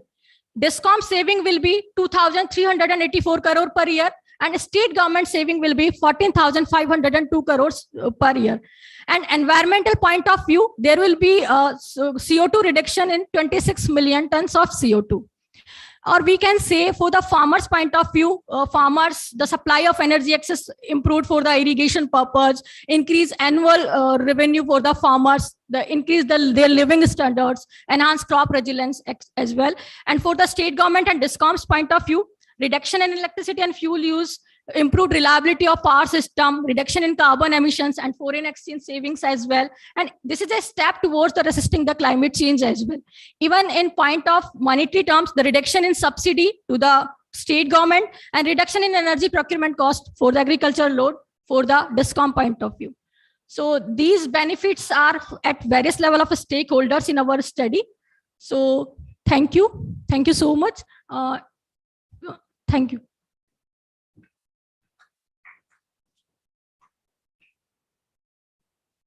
Thank you very much, Jyoti, for that presentation. And let me now invite Anamika to talk about the monitoring and evaluation framework that we would like to present for you.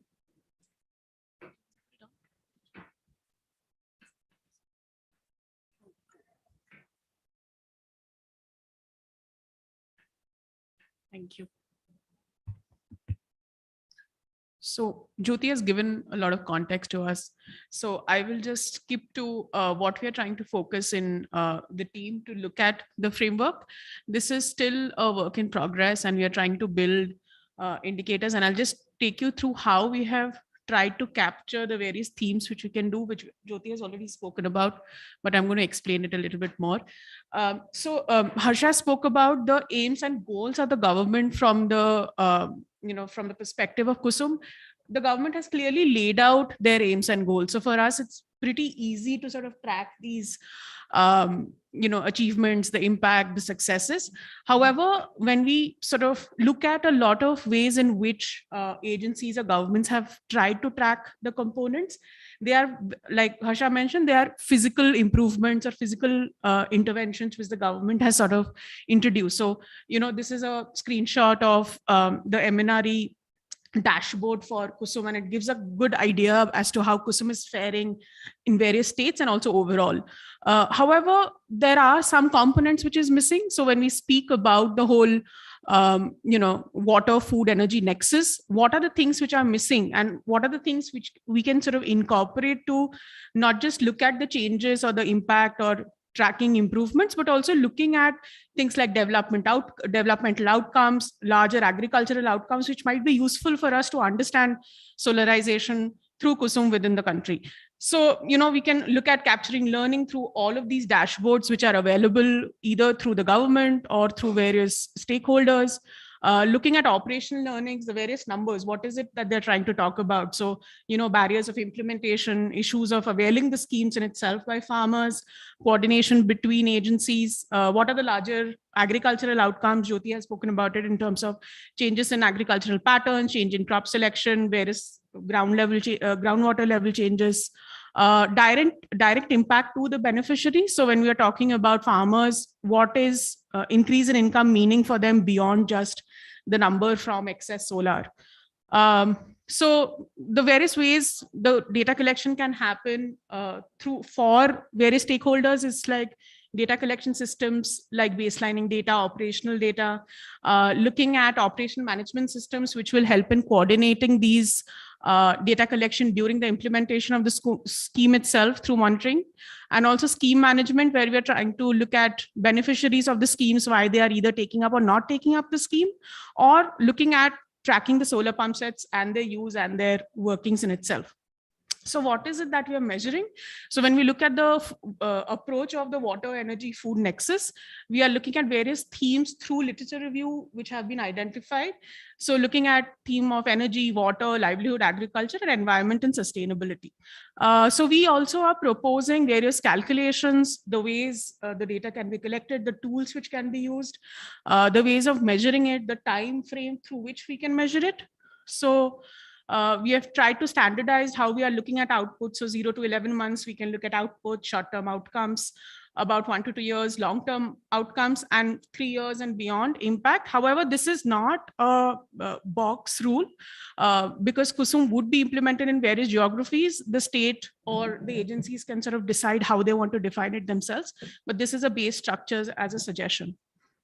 So for example, for energy, if you're looking at outputs or short-term outcomes, we're looking at grid energy consumption, which is decreasing by farmers, transition to energy efficient pumps, direct on renewable energy exports. We are also looking at at the impact level, we're looking at attitudes towards RE sources themselves at the quantitative as well as the qualitative data sources.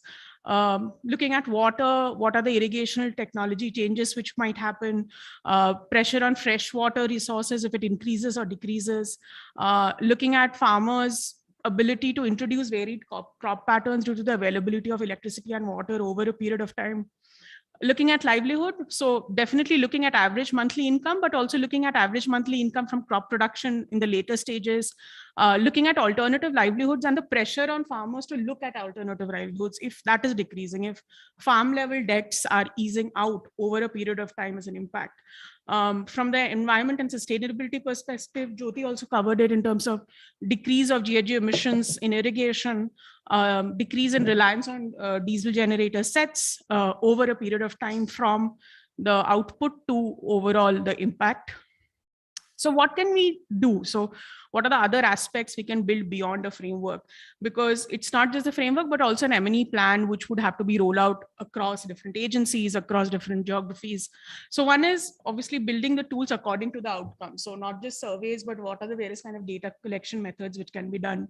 About decision of building tools and maintaining the MIS across agencies, and also testing out these tools so that they are contextualized to the geography we are sort of talking about. So it can be Tamil Nadu, it can be Rajasthan, it can be other states who are looking at KUSUM at this point of time.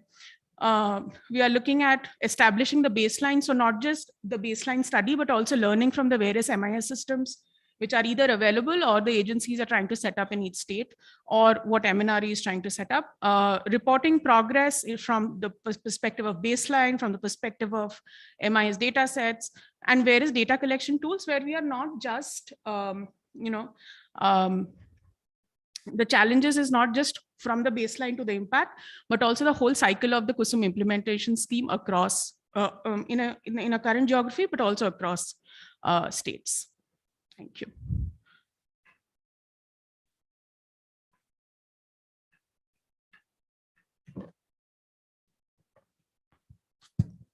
Thank you so much, Anamika. And I hope both these presentations were quite useful to you.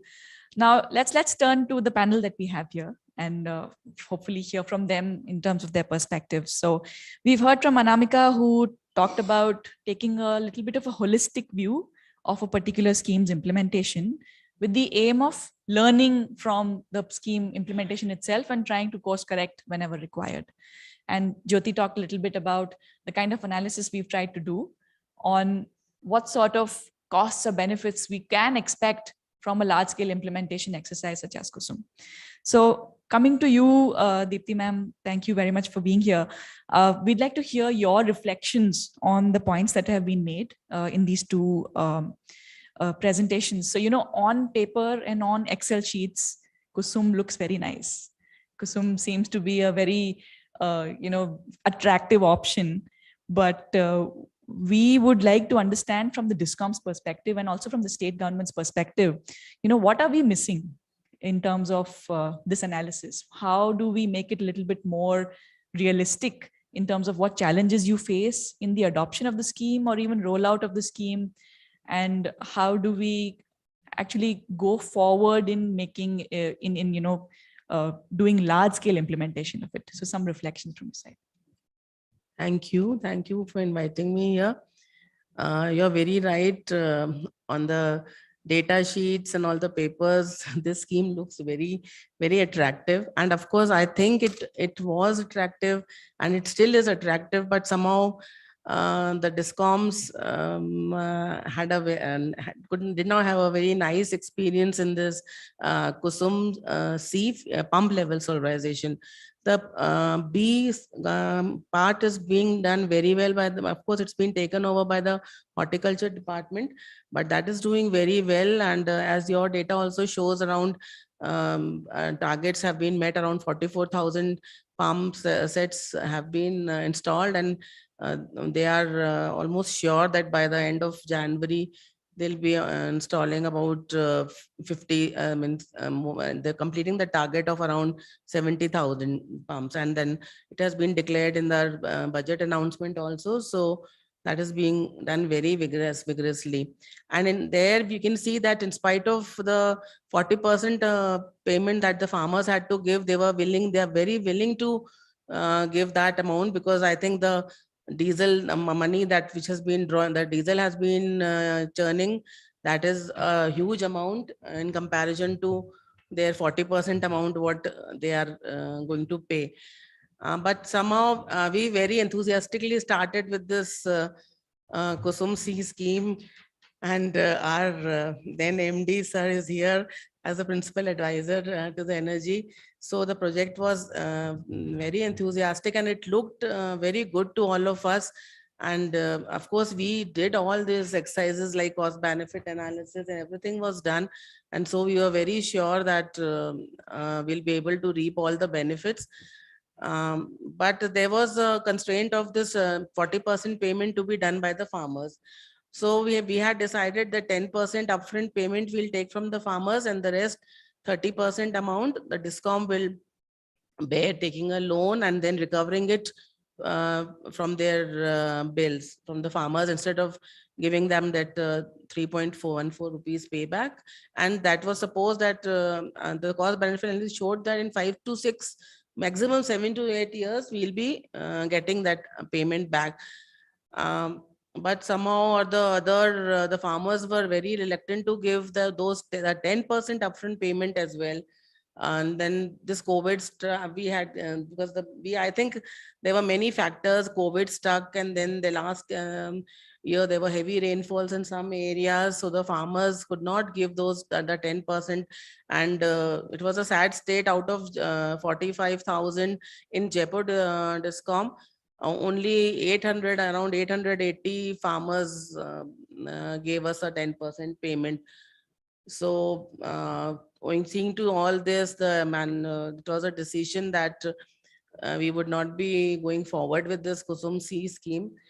And so this last June, it was decided that we would not go ahead, and we had cancelled the orders.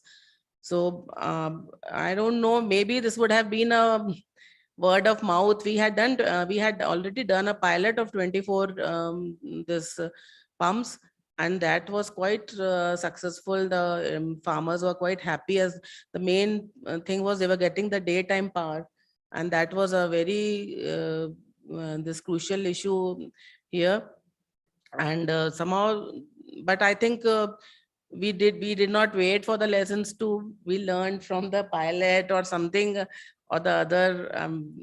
Of course, we are exploring the reasons where we went wrong. And but whenever we have a meeting with MNRE, I think no state is going forward with Kusum C pump level solarization. So, and therefore, I think the MNRE had to come up with a scheme of this feeder level solarization. So that seems to be a very good option. And we, as always, Rajasthan has done has ordered the first pilot. So we've given this LOA, and but somehow or the other, because due to some changes in the law, custom duty and all that, so the firm has now filed a petition for the rate revision to RERC. So the hearing is going on, and let the final decision come. But whatever it is, I think they'll go ahead with this feeder level solarization. The only thing that comes to our mind in this is the land procurement, because that is a major issue. So now very vigorously DISCOMs are going ahead with a new idea how to give a handshake between these landowners and the developers. So right, we are coming up with something so that will ease out, and this from the farmers who have these barren lands near to the feeders and the substations, they can let these vendors know that their land is available, and a common platform will be there when they can handshake and come to know about. So this is the brief, and we are hopeful that at least the Kusum C feeder level solarization will go well. and it will be a benefit to the DISCOM, the state government, and of course the farmers. Everybody will benefit out of it. This is in short. Thank you so much, Deepti ma'am. This was useful, and it's great for us to understand the experience that you've had so far, and perhaps the learnings that once you are also able to collate from the from what has been done so far will be useful for other states also, perhaps, who are also now trying to adopt Kusum more deeply. Let me come to Pankaj, if possible, sir. So we've heard from Deepti ma'am on the DISCOM's perspective. So let's hear from you from the farmers' perspective. How did farmers look at this particular scheme and the challenges from their side, or how did they feel it was faring? So we have worked in Siroi and Pali district of Rajasthan with around 70 to 80 irrigation schemes we completed, and solar based irrigation schemes, and it was an end-to-end scheme. So solar system plus distribution system, piping, renovation of wells, and all these were covered. So initially it was a donor supported program. So the farmer has to pay 40% of the contribution. So 40% of the whole scheme, irrigation scheme, and not just of the solar system. The Kusum scheme is subsidizing the solar part. So the 40% of that cost need to be there. So the contribution from the farmer's perspective is not an issue, but ma'am also mentioned that it's a they cannot pay it in one single go. So the installments, what we did was to get the payment in installments, and these farmers were organized into a water user groups. So rather than going to the individual farmer, these user groups were formed, and the user groups were mobilized, and the rules and regulations for these user groups were made, and the contribution collection also happened in that user group. And from the farmer's perspective, the benefit of the then we also try to integrate the Kusum scheme also into the sector, because the sustainability will be achieved only if we try to integrate with the existing systems. So the benefit from the farmer's perspective is obviously the recurring cost, which is not incurred in the solar irrigation system, and that dependency on that 5 to 6 hour of supply, which is for 3-phase connection, 5 to 6 hours of supply is there only. So with the solar system they have a supply for a greater number of hours, though the effective supply is for 6 hours only, but even from 9 a.m. to till 4 p.m. they are able to they operate the pump with some fluctuations. So that benefit they have the farmers have realized that benefit, that in terms of recurring cost they do not need to pay that.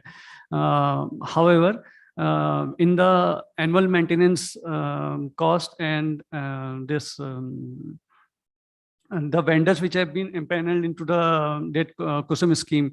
So the AMC, if covered only for 1 year, then it is a problem, because after 1 year the problem the problem issues started occurring in the scheme, and the farmers are not able to like for minor repair and maintenance they are able to do, but for any major faults, suppose there is a we have cases that there was a complete burnout of the control panel.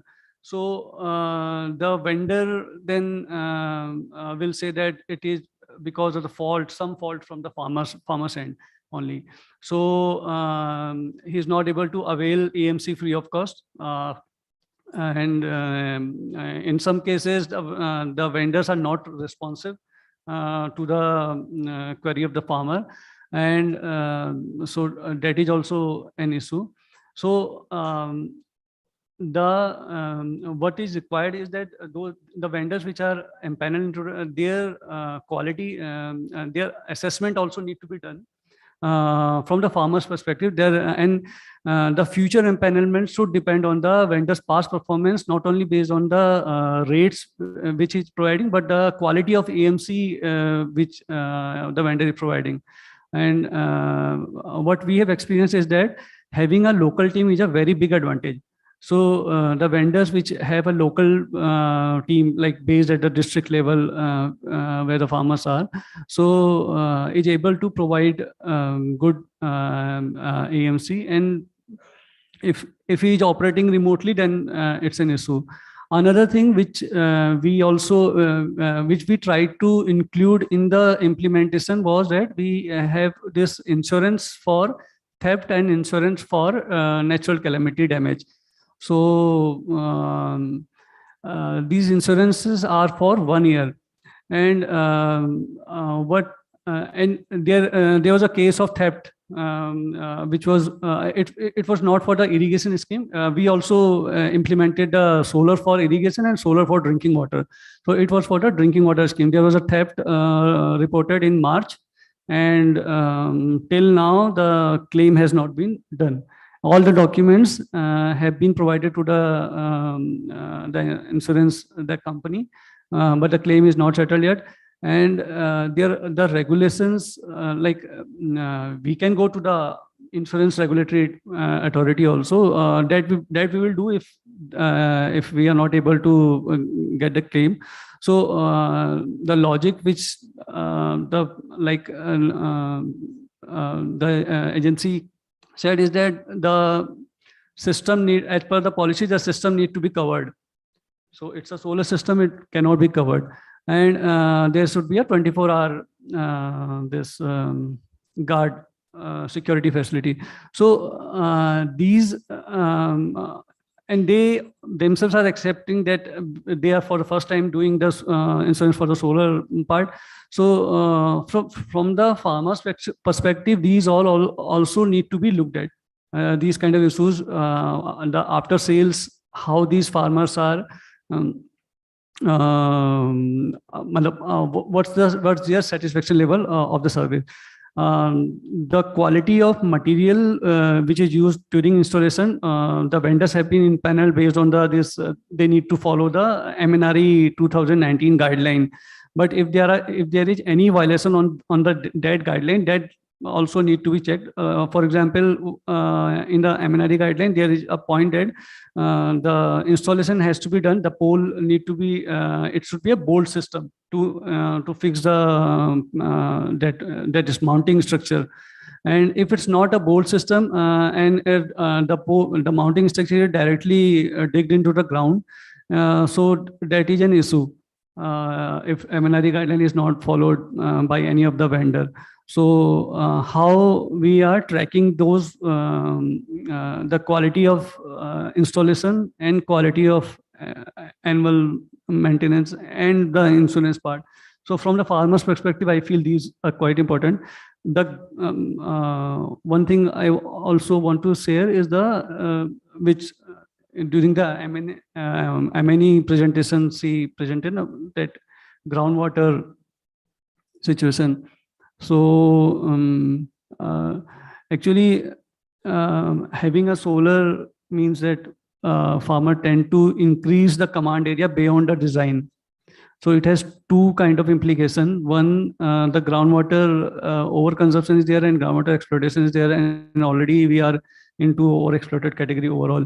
And second is that there are chances of failure from the farmer's end to have a fourth or fifth irrigation for the entire crop. So he has made the investment for the entire command area. The system was designed for a less command area, but the command because the power is free, so he has increased the command area, and there are chances that he might not be able to give the proper irrigation, like fourth or fifth irrigation, then it will be an issue. Yeah. Thanks so much, Pankaj. These are very important points. And I see from the points you made that there are lots of small costs that are being socialized and are actually falling into the farmer's farmers cost category, which need to be taken care of, and perhaps making groups and doing it in a group level might be making it a little easier, but for individual farmers, it might become quite challenging. And another point that I acknowledge that you mentioned at the end was that if withdrawal of water because of large command area from a particular pump is larger, then the aquifer is not really getting replenished at the same rate. And that may lead to a lot more failure in terms of being able to water all the crops that the farmer would like to. Yeah. Great, thanks. These are very important aspects, and I hope we can actually explore them a little bit more in detail.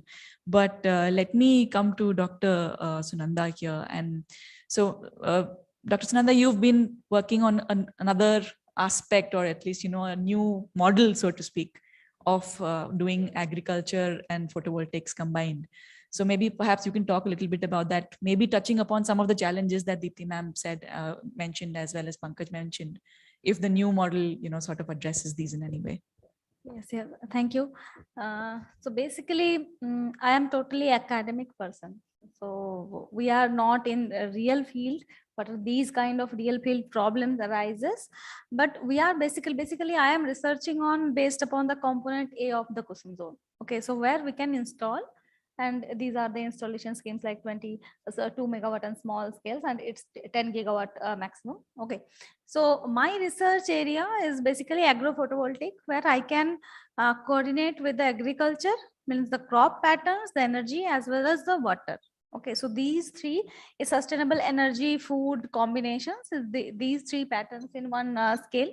So what type of installations may be there, that and which can impact the economic benefits, which can impact the economic calculations. And the first thing, like the main thing, which is very much assumption basis, is like 25 years of age of a solar panel. So this is very basic assumption and very negative assumption. It should not be done when you are going for any kind of economic calculation. It's not there. So because we have few degradation rates of the solar panel, and it is already reported in our academic books that it is 0.8% per year. So whenever you are going for any kind of economic calculation, you need to take care of these degradation rates, which we are totally avoiding. So why we are just creating that much of a payback period, of a very early payback period, and we are calculating simple payback period. Okay, and in those simple payback period, we are taking care of a constant generation throughout the 25 years of lifetime, but it's not. So every 5 years almost, there is a slope of degradation rate which we need to take care of for the economic consideration, which is very big mistake in the entire solar industry. So this should be taken care of, the first thing.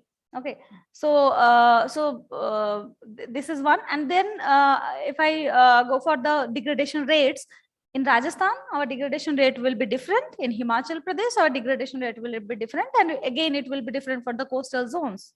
Okay, because in Rajasthan, we have more solar radiations, more temperature, and it will degrade the power. It will not increase the power. So for Rajasthan, our degradation rate will be low. Our economics will be different, as well as the economics will be different for Himachal, Haryana, Tamil Nadu, UP. Okay, so everyone where your degradation rate, your temperature zone, your solar radiation, based upon your solar radiation, your economics will be different. So we can't go for a flat economics for throughout India. So this is the second big mistake whenever we are going for any kind of calculation or any kind of schemes and its economic benefit analysis, and we are finding out that. So this is the second mistake. And next, if I am working on these solar agro photovoltaic zone, so this is basically how we can contribute, because when we are going for any solar power plant installation, it needs a huge land. So it's not possible that we are getting the land acquisition is very much tough. As well as in our country, as our population increases, our food demand increases, but our arable land decreases. Okay, so every year your arable land is almost 10% decreases due to much urbanization, due to much housing demands. Okay, so everyone have nowadays 3 or 4 houses in urban areas as well as rural areas, and we are just creating our urban areas more and more, and arable lands are decreasing. So why we need a dual mode of food and energy corporations. Like if food and housing is not possible, energy and housing is possible with the rooftop and the building domain. So how food and energy, these combination can be defined in the agro PV zone. So we are basically installing these monofacial panels. So whatever we are just looking at, like the back side is covered with the back sheet, white sheet. So these are the monofacial panels. Nowadays a bifacial panel is there, and you can install it. So it can generate from both sides, from back side as well as the front side too. So the economic perspective, the generation will be different for bifacial panel. So when you are installing bifacial panel in the field, but I don't know about the theft and all. So when you are going through these bifacial panel in the field, its economic will be different. Okay, and it's well established in different areas, like in Netherlands, in Belgium. Different cost aspects are there, but it is used in this agro land. So you can install it vertically. If I am talking about bifacial panel, so you can install it vertically. It will not be not installed in tilted domain. So you can have a fencing in entire your arable land. So it can generate your solar. It can be used. You can use it in solar pumping station, and as well as you can fencing. You can have a fencing for these vertical installations also. It can use as wind barriers too sometimes for your crops. So it depends. Okay. And when you are going for these monofacial panels, there are different kind of installation. In fact, you can use these bifacial panel for tilted application as well as the same applications too. When you are going for these monofacial applications, you can patternize your crop. Like obviously, if your crop is like crop height matters. Like if you are having 3 or 4 types of installation pattern in entire area. So it may be some array based, like whatever plant based plant based installation, and there may be a gap between these 2 row for your cropping, for your entire cleaning and all. So based upon crops, or there needs to take care of this optimization of land as well as crop, type of crop, what much of solar radiation the crop needs. Is it a sun loving crop, or is it a shade loving crop? So you need to optimize all those things although. And sometimes one kind of solar greenhouse arrangements, like it can have 20 meter of height, almost as 15 meter of height, and you can create entire solar greenhouse kind of arrangements, and you are going for a cropping, and it may be used for the solar pumping stations too. Okay, so these are few arrangements where we can use this agrophotovoltaic domain into the KUSUM component A, and these kind of instructions may be there. So it is well reported in literature, in academic domain. We are working on that. And the main thing, there are 2 more things, like when we are using these agrophotovoltaic domain, these agrophotovoltaic things, like the soil moisture, the top layer is not entirely with the solar radiation, is under solar radiation. It's shady, little shady. So soil moisture will be retained. Retention of soil moisture will be there. So it will consume less water, then so your water requirement will be less. Okay, so this is one positive point for farmers. And the second thing is when you are opting for the tilted option, so you can have your, like when you are cutting down the pipe, so there is parabolic dish type. So you can put the parabolic dish type of hollow pipe, cutting pipe in the beneath of the photovoltaic panel, and it can collect the rainwater, entire rainwater. Okay, so you can have your photovoltaic panel, you can use this as the rainwater harvesting, and entirely it can use in a storage tank in the ground level only. Okay, so you can store your rainwater, but when you have the groundwater level of extraction is impossible, or little bit possible, or it is already in the red zone, so you can create its 537 mm rainfall is not less. 537 mm rainfall is little bit good already, and Jaipur is now, I think we can have more data, like from 2019 onwards. I am here in Jaipur, and it's rainy, it's good rainy from 2019 to 2022. So we can collect this 537 mm of water, so with the ground, and we can use it for groundwater recharging, as well as we can store it in a tank. So these kind of soil moisture retention, cropping pattern, and these groundwater recharging as well as rainwater storing for next generation of crop or for next time of cropping, so that we can have less stress on the groundwater reserve. So these much of thing can be added into the component A of Kusum. And those major two mistakes for economic considerations when we are calculating, so these are very much necessary. Right, great. Thank you. Thank you so much, Dr. Sunanda.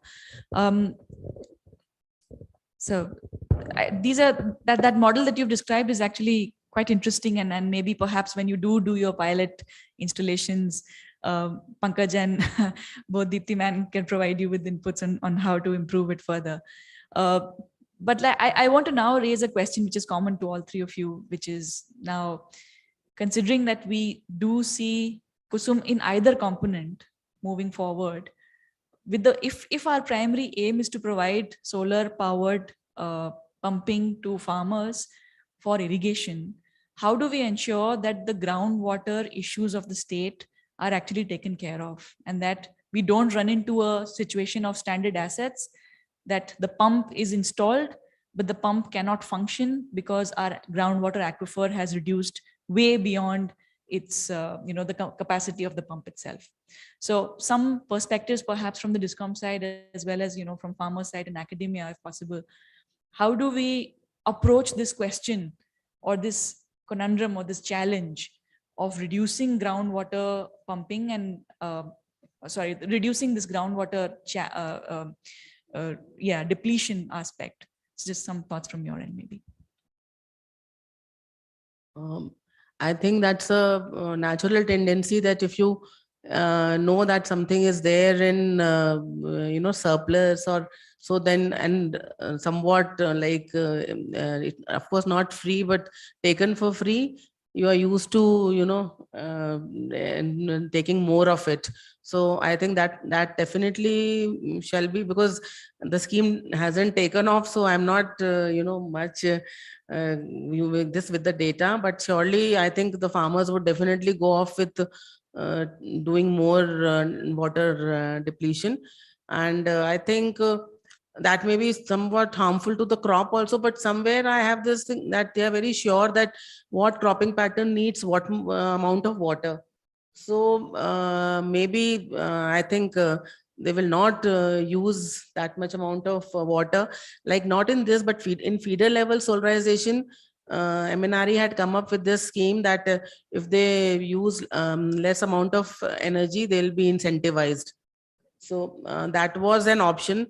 But right now I think because of some issues we are not going in for it, but I think that would have been a very added advantage, that if farmer knows that he'll get incentive if he uses less amount of electricity, so then I'm very sure that he will not use water thoughtlessly. Thanks so much. That's a interesting topic for us, efficiency incentive for farmers in pumping. Pankaj. From the farmer's perspective, one thing is that the crop water requirement, which I mentioned, that knowledge to farmer, like farmer may be having that knowledge that wheat require 5 irrigation, but the tendency is to give 8 to 9 or 10 irrigation. Or because water is a common resource, like the aquifer is common to all, and farmers try to they make sure that they get the water first and most volume of water, because it's a so what happens is that they over irrigate the land. So that level of sensitivity comes from a proper awareness and training to the farmers. And one thing is that because solar, if the power is free, then the tendency to over irrigate is also there. So what we are now doing is also that to have a mandatory, like we form a water resource groups, which I already mentioned, that we are now having a mandatory condition. If you are going for solar lift irrigation scheme, then mandatorily 400 square meter of land should go to micro irrigation. So if micro irrigation is pushed, then this around 40 to 50% of water saving will be done, and they will also be they will move from like say wheat to vegetables for, at least for a smaller piece of land, and gradually if that is increased to a higher level, like more area come under the micro irrigation. So that, and one thing which we are doing now is also to shift the strategy towards water security planning. So in the water security planning, but it is not limited to those farmers. So maybe it will be beyond the ambit of Kusum scheme, or it cannot be provisioned into their guideline. But as a holistic approach in the village level, if the water security planning exercise is done, it's a very comprehensive 3 to 4 days of planning exercise. So water budget is prepared, and after that, based on the budget, the water balance is village water balance is it in deficit, surplus, or neutral zone, that is shown to the villagers, and it's a co-creation exercise. Like they themselves are providing all the information for the water budget, crop water requirement, livestock requirement, domestic requirement, rainfall volume is calculated, and after that water balance is they know the water balance, and a common group sensitivity is there, and then water security plan. In that water security plan, to have water security structure, recharge and harvesting structures in place, and adoption of micro irrigation facilities, and to mobilize them, and what we are doing to mobilize these villagers to have participation in the Gram Sabha and include those plans into their Gram Panchayat development plan, so that and pass them in the Gram Sabha resolution, so that whatever the schemes in whichever government scheme is there, first these works are undertaken. So that we are doing. No, great. That's very important. Thank you, Pankaj, for pointing that out. Water user groups, as well as asking them to mandatorily use micro irrigation, might be a very important aspect. And the village level water security analysis you mentioned is important, but the question then is, who does this? And who takes the charge of actually doing it and ensuring that this water security plan is taken care of and planned in the way that it should be. So it's even like Sir was mentioning in the first half, the Tanka of implementation in most of the villages traditionally that has been happening. How do we involve that planning and development into this particular aspect of water, energy, food nexus? So that's, yeah. Micro irrigation. That's right. Sure. Yeah. Yes. Horticulture definitely requires that one. Sunanda ma'am. I second Dipti ma'am too, like what she said, that it should be like the farmer should know that what is the irrigation limit, and what is the water use limit, and there may be some kind of incentives, like if he or she uses this level low level of water for their cropping and all. So it may be some incentivized, but the ground level reality is totally different. That's the main thing. That's the main issue. Sure. Great. Thanks so much, Dr. Sunanda. Yes. I want to add that decentralized generation, which Ajitab sir mentioned, or if because we are working only with those farmers that standalone irrigation is not feeder linked. If those are linked to feeder system, and they have a consistent supply, maybe that exploitation might reduce. Yes, so that can be one of the thing. But because for the first time I am hearing the this DISCOM perspective that quality of power is not there. So that I was not knowing that that power quality is that it's not, because it's fluctuating, so that they have to make several arrangement for that. So that I was not knowing. So maybe some common ground between the power provided by farmers and the quality of power that the DISCOM can actually take from them. Thank you so much for all your perspectives. Let me turn to the audience in case there are any thoughts or questions to panelists as well as speakers.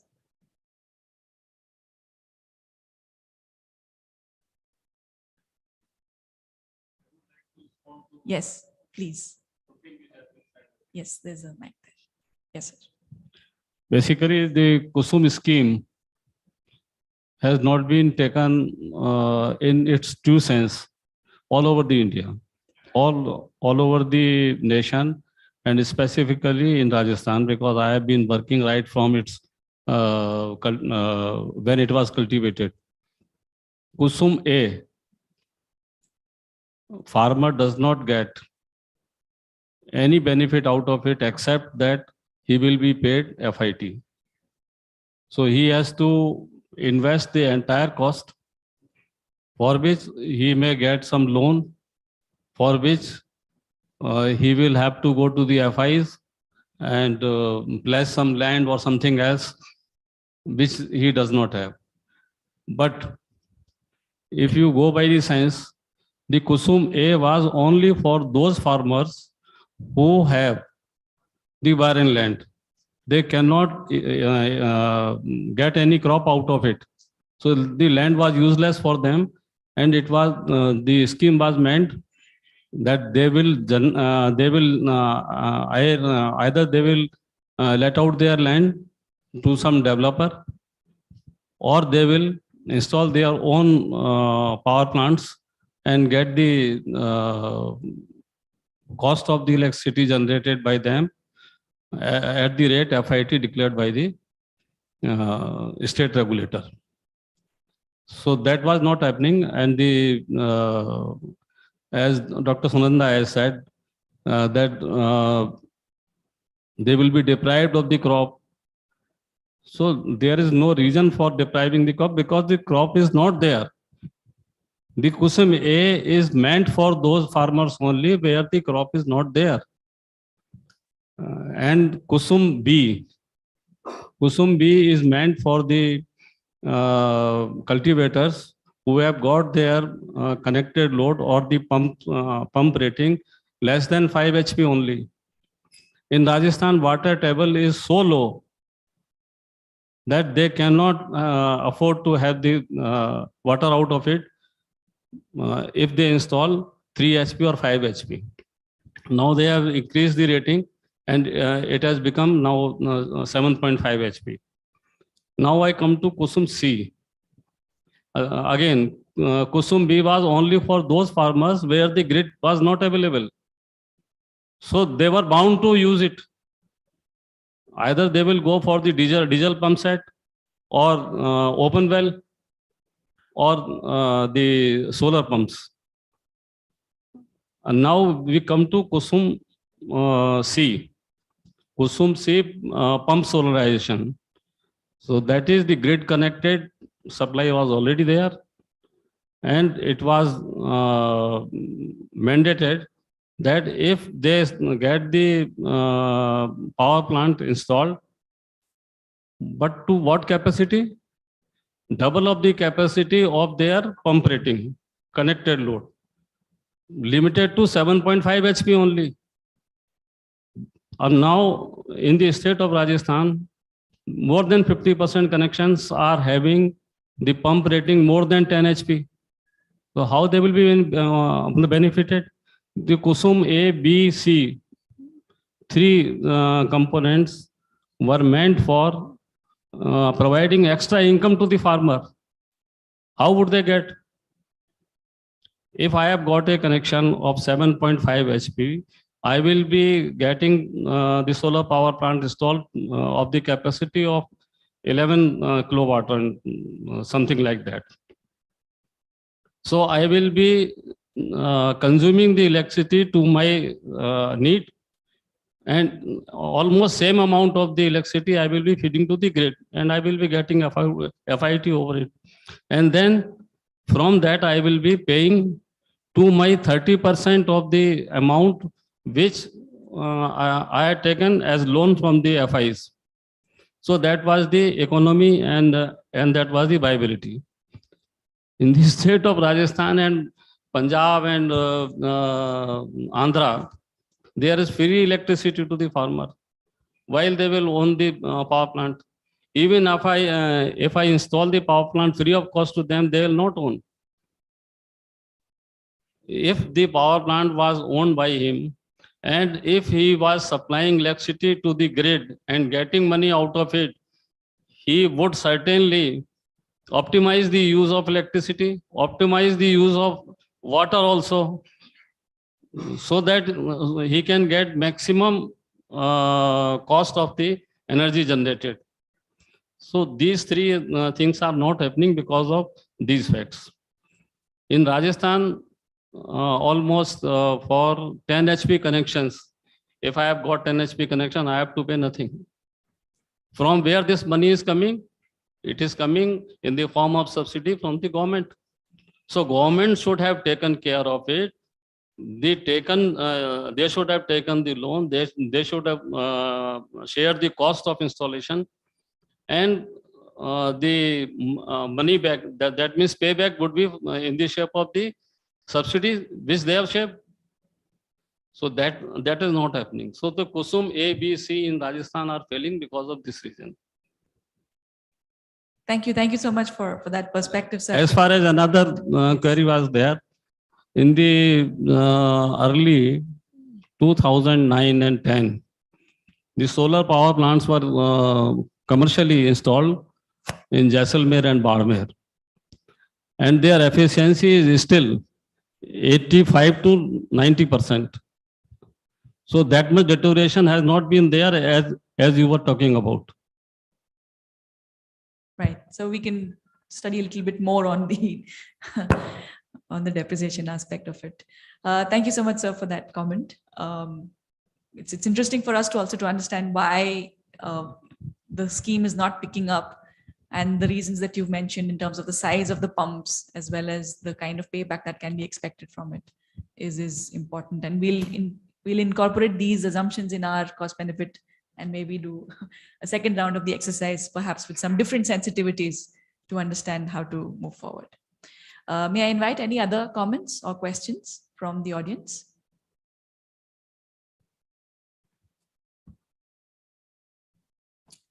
We have a question there. Hi, I'm Abha from CIIP. So I just had a few comments and thanks for sharing the studies and the reflections on it. One was, while you have mapped different, say, water resources, different aspects you've mapped in your study.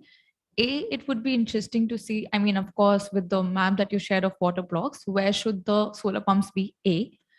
B, given that more than 60-70% of farmers are either small or marginal farmers, therefore, with respect to the pump side, it'll be because we haven't come across as many studies with respect to micro irrigation.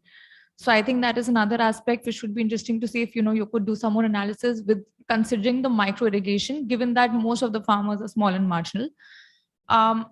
Third, it would also be beneficial to sort of understand that when we are looking at, like you mentioned, there are different eligibility criteria with respect to drip irrigation. How many, I mean, Kusum's, first of all, how many farmers would it benefit? So that can also be perhaps one of the indicators that can be tracked later on, at least through the component C. For A and B, it's very self-explanatory. And also, how many farmers do have access? I mean, how many farmers would actually be eligible given the criteria? So I think some of these aspects would be good to learn. And one thing that we have seen across these different kind of studies, while we have cost-benefit analysis, some of the reflections from actual farmers who may have taken this up, may have installed under the scheme, or may not, or would have tried and not got it. So I think some of those on ground realities can also support these benefits, or can support your studies. So I think those were just some of the comments and reflections based on what you've shared. Great, thanks, Abha. I'll ask Jyoti to respond to a couple of them. But so when you say micro irrigation, do you mean small size pumps? Yeah. So small size pumps are not really valid for Rajasthan because the groundwater levels are really low, and there are not many open wells available or other surface water access, surface water to be pumped. Yeah, because this was also in reference to, so I mean, sir had also mentioned point initially with respect to decades and, sort of some of the other systems which are already there, and therefore can those be applicable in any of those situations as well or not? Sure. Command areas. True, indeed. So, and it should be with the drip irrigation also. So that will suffice. yes, that's something that we can study more in terms of smaller sized pumps, combining that with drip irrigation, maybe having another scenario on it. And we've also worked with CMF in terms of trying to understand the drinking water pumps, which have a smaller size as well as a larger head though. So that experience is also something that we can incorporate into the model and work on that. Do you want to respond to the other points?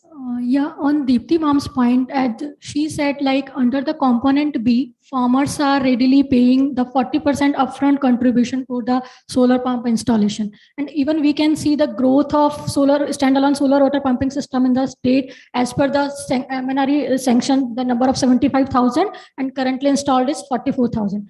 But for under the Kusum scheme C, neither the pump level solarization or the feeder level solarization. So even after contribution of DISCOM, as ma'am said, 30% contribution, even farmers are not readily to pay 10% contribution. So ma'am, how will make these policies viable in the state? Is there any requirement of capacity awareness for the farmers? Yes, she is exactly right. And I had requested when I was MD here, I had requested the Union Minister that the limit of 7.5 HP should be raised to at least 25 HP, because the farmer having the connected load of their pump 25 HP will not be benefited at all. So the scheme was prepared on a general basis, It is only the state of Rajasthan where the agriculture pump sets are rating for more than 7.5 HP or 10 HP. UP, MP, even in Maharashtra, barring some specific area, the pumps rating are less than 10 HP. So that way the scheme was viable. Otherwise, now the state governments are, as you know, you can call that freebies and all that. The agriculture consumers are being benefited by the way of subsidies to the extent of 100%. Why they will own the pumps? So that is the thing. But as Deepti has said, that if they are incentivized by way of getting the money back from the electricity generated and sending it to the grid, they will consume less electricity, they will consume less water, and that is the crux of the scheme. And that is already mentioned in the scheme, Kusum C. It is already there. Right. Thank you. Thank you so much for that addition. Ma'am, do you want to add something? I think she was asking for some awareness campaign. Yeah. Yes, I think that was something that was missing because and now MNRE is being very keen on doing it, and it has hired some all the PSUs to do that statewise, and they are working on the campaign, this and posters and hoardings and everything. But for us, unfortunately, it has been already delayed. So, but I think maybe other states will benefit from it. This, of course, this was because the same scheme has taken off very well in Gujarat, because the word of mouth, I think this would have been there definitely. Thank you, ma'am. Something to maybe we can. I may add to Deepti. Yes. In Gujarat, this 30% amount which the farmer has to take as loan has been incurred by the state. You know that. And this should have been done in Rajasthan also, because we are otherwise paying the subsidy. But the basic problem is that the finance department has already booked their borrowing limits. So we cannot take the loan from any side. So that is the problem. So we have to take the loan for the farmer in the name of the farmer. So different sorts of pressures from different angles and, Exactly. yeah. If the Rajasthan state, even they are principally agreed to take the loan for the farmers, but not in the name of the state government because the borrowing limit is already over. So Correct. that is the problem. Correct. So yes, lots of financial considerations as well to take into that account. Yes, we have one more comment. Someone please pass a mic.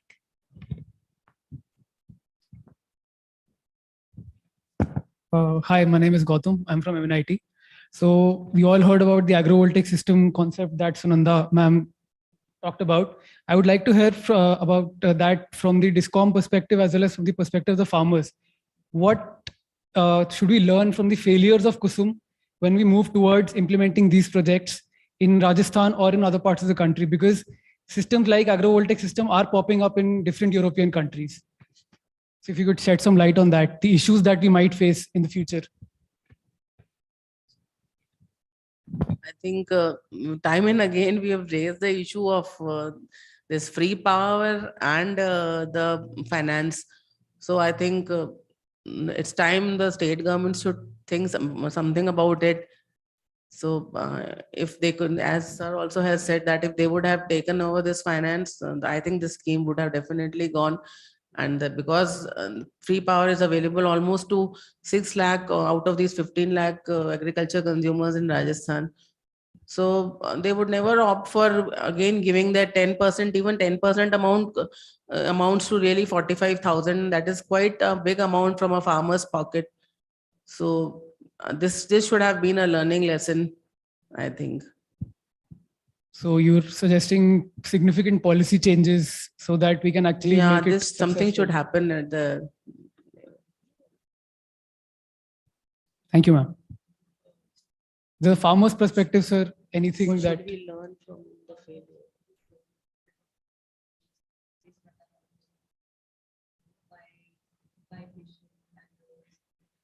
no, not just the technology aspect of it. I'm asking like what from the farmer's perspective, how should we learn from the failures of Kusum?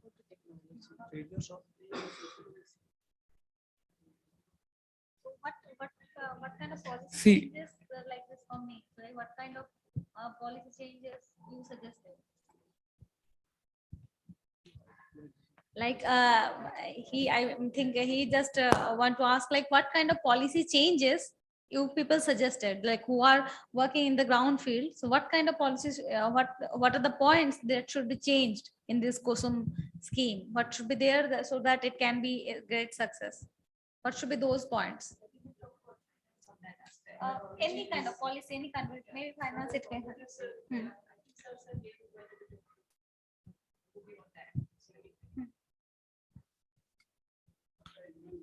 Yes. Yes. Correct.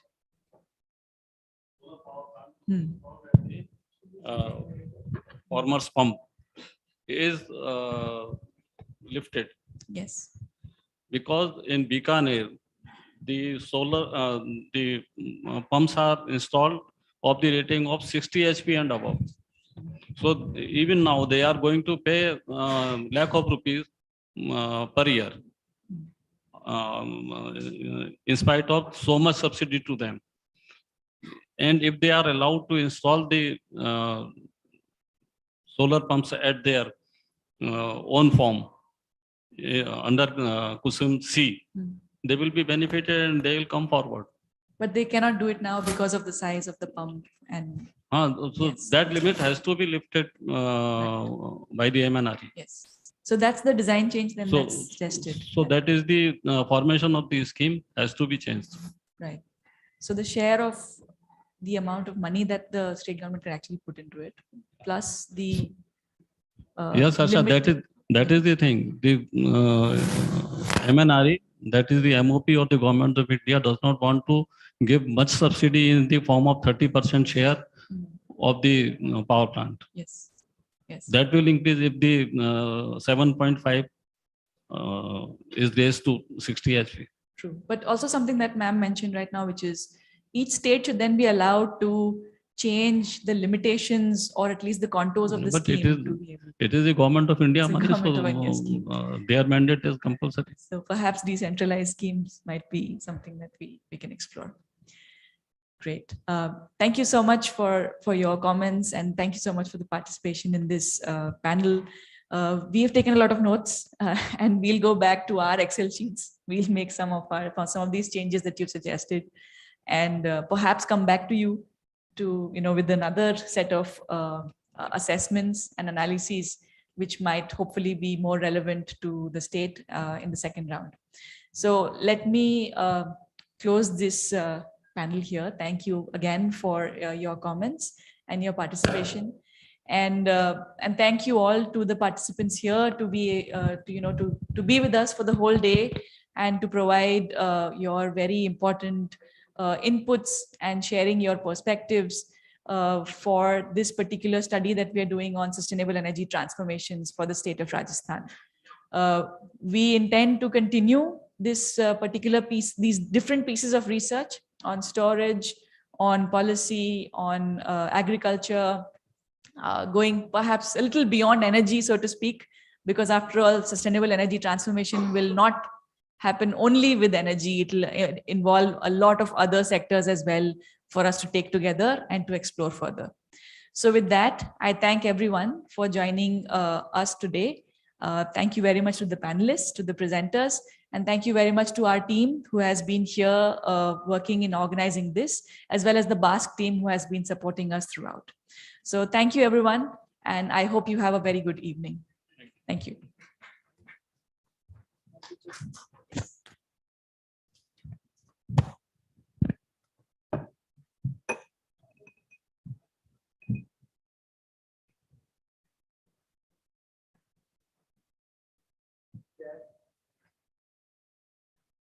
And cookies are outside, so please